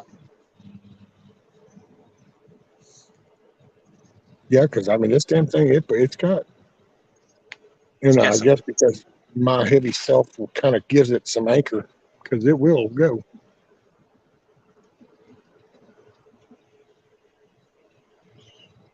Yeah, if you could add some tracks to that, man. Ooh, just imagine. Oh, right. That man, I love it. You BB's like put brother, some tank. BB's brother had one, and BB showed it to me, and I was like, "Yeah, that'd be cool," because it was like the wheelchair seat, but it had tracks. And I'm Yeah. like, "Oh yeah, I could get out in the mud on that. I could go down there to the creek on that." Yeah.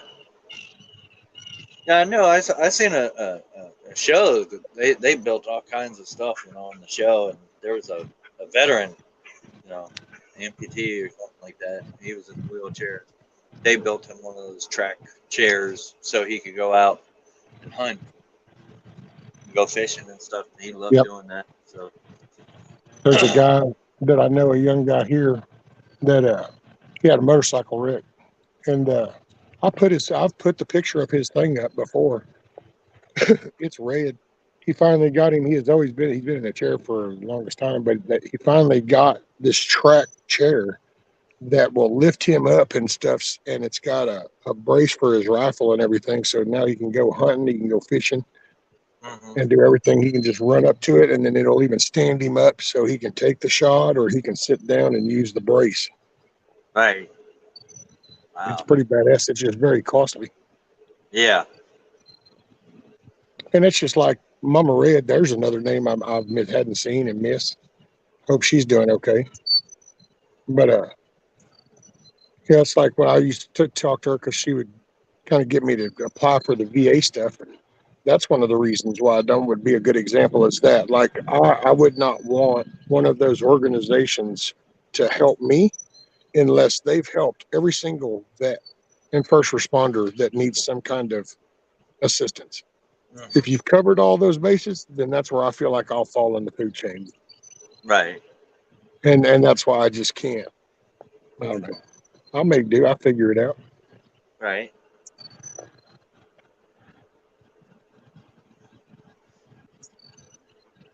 Oh wow, Dana says y'all have gotten more snow down there in parts than we have up here. Oh wow. I guess that heat thing totally it flipped everything upside down. Hmm. Moose Man says we've had so much rain here in southeast Oklahoma, everything is flooded, standing water in yards and full lakes and rivers. Yeah, see, that's the shit, Moose Man. That's what's done us in here. That last hurricane, before that hurricane, we got shitloads of rain, dude. And then whenever some more rain and then the wind came along, oh, it started shifting all the house and other stuff that was in that saturated ground. Because then all of a sudden, shit's basically floating, kind of, or it's sitting on top of just flooded, slick shit. Yeah. And yeah, that's not good. Yeah. Moose Man's over there, kind of close to me. I'm in southwest Arkansas. We're about the same.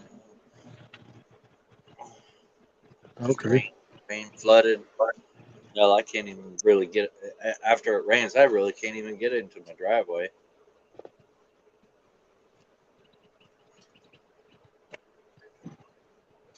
Susie said we hardly got any snow here. I love my snow.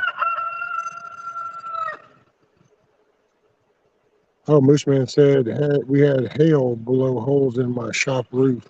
Had to put metal in place of the clear plastic. Oh, damn. Wow.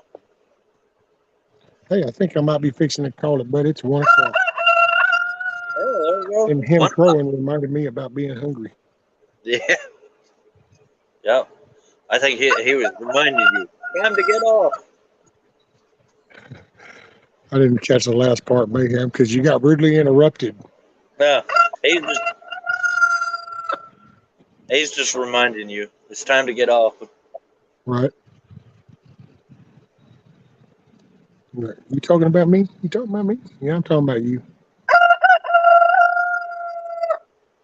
Come right up front row off and do it. I get it. No. Oh, thank you, Miss. Thank you, Miss Susie. She said that's an awesome treat, by the way. All righty, brother. Well, hell, I appreciate you being up here, Mayhem. Thanks for having me, man. It's been a minute.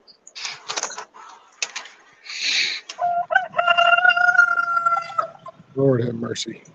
You got a rooster talking. My dogs were barking. Right. The dogs are like, what the hell is that? Yeah. Oh, they know that sound from our roosters. From our rooster. Oh, Yeah.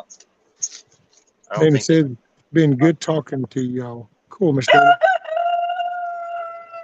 Yeah. All right, man. Well, I'm gonna hop off here. I'll catch you next time. Roger, brother. All Later, right. man. Yeah. Appreciate you, man. Be Yeah. safe. Keep your head on a swivel. I will. Watch out for ice. All right. Later. Later, brother. We got much love and prayers. Lord have mercy. That boy is just loud as can be.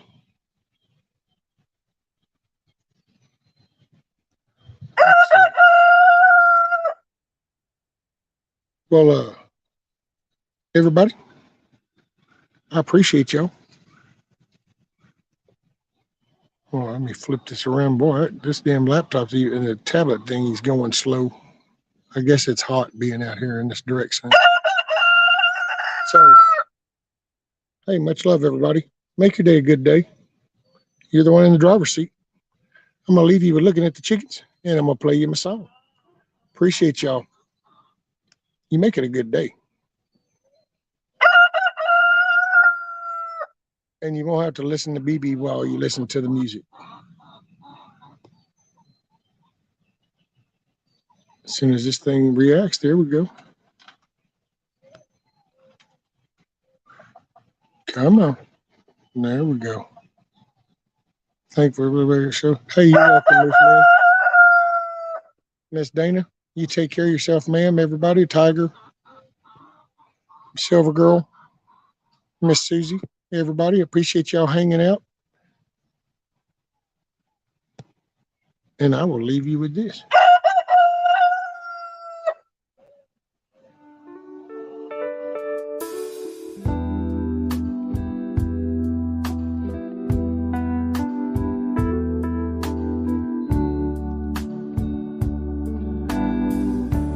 Thank you, I'm okay, I guess. I just need a little rest. I'll catch up on my sleep tonight. I ain't complaining, that's life. I've got blueberries in the yard. I bought 100 mason jars. I'm gonna pick them when they're ripe.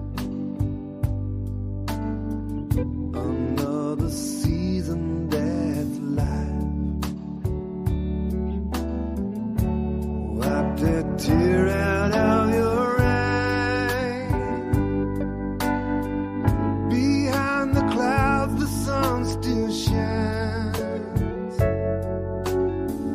You're in my prayers every night.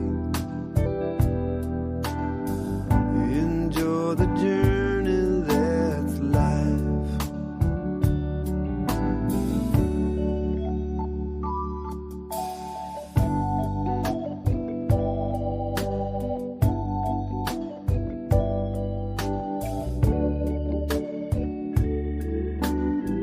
I appreciate all of y'all.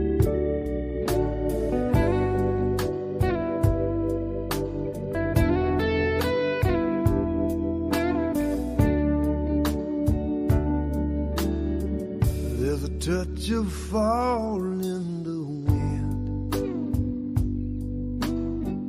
Can't wait till you come back again. You're the brightest star in my sky. Wish you could stay, that's life. I know it's time for you to go. Here's a sandwich for the road. It's always hard to say goodbye. Ain't that the truth? That's life. Wipe that tear out of your eye.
BB said, make your day a good day. Much love, everybody.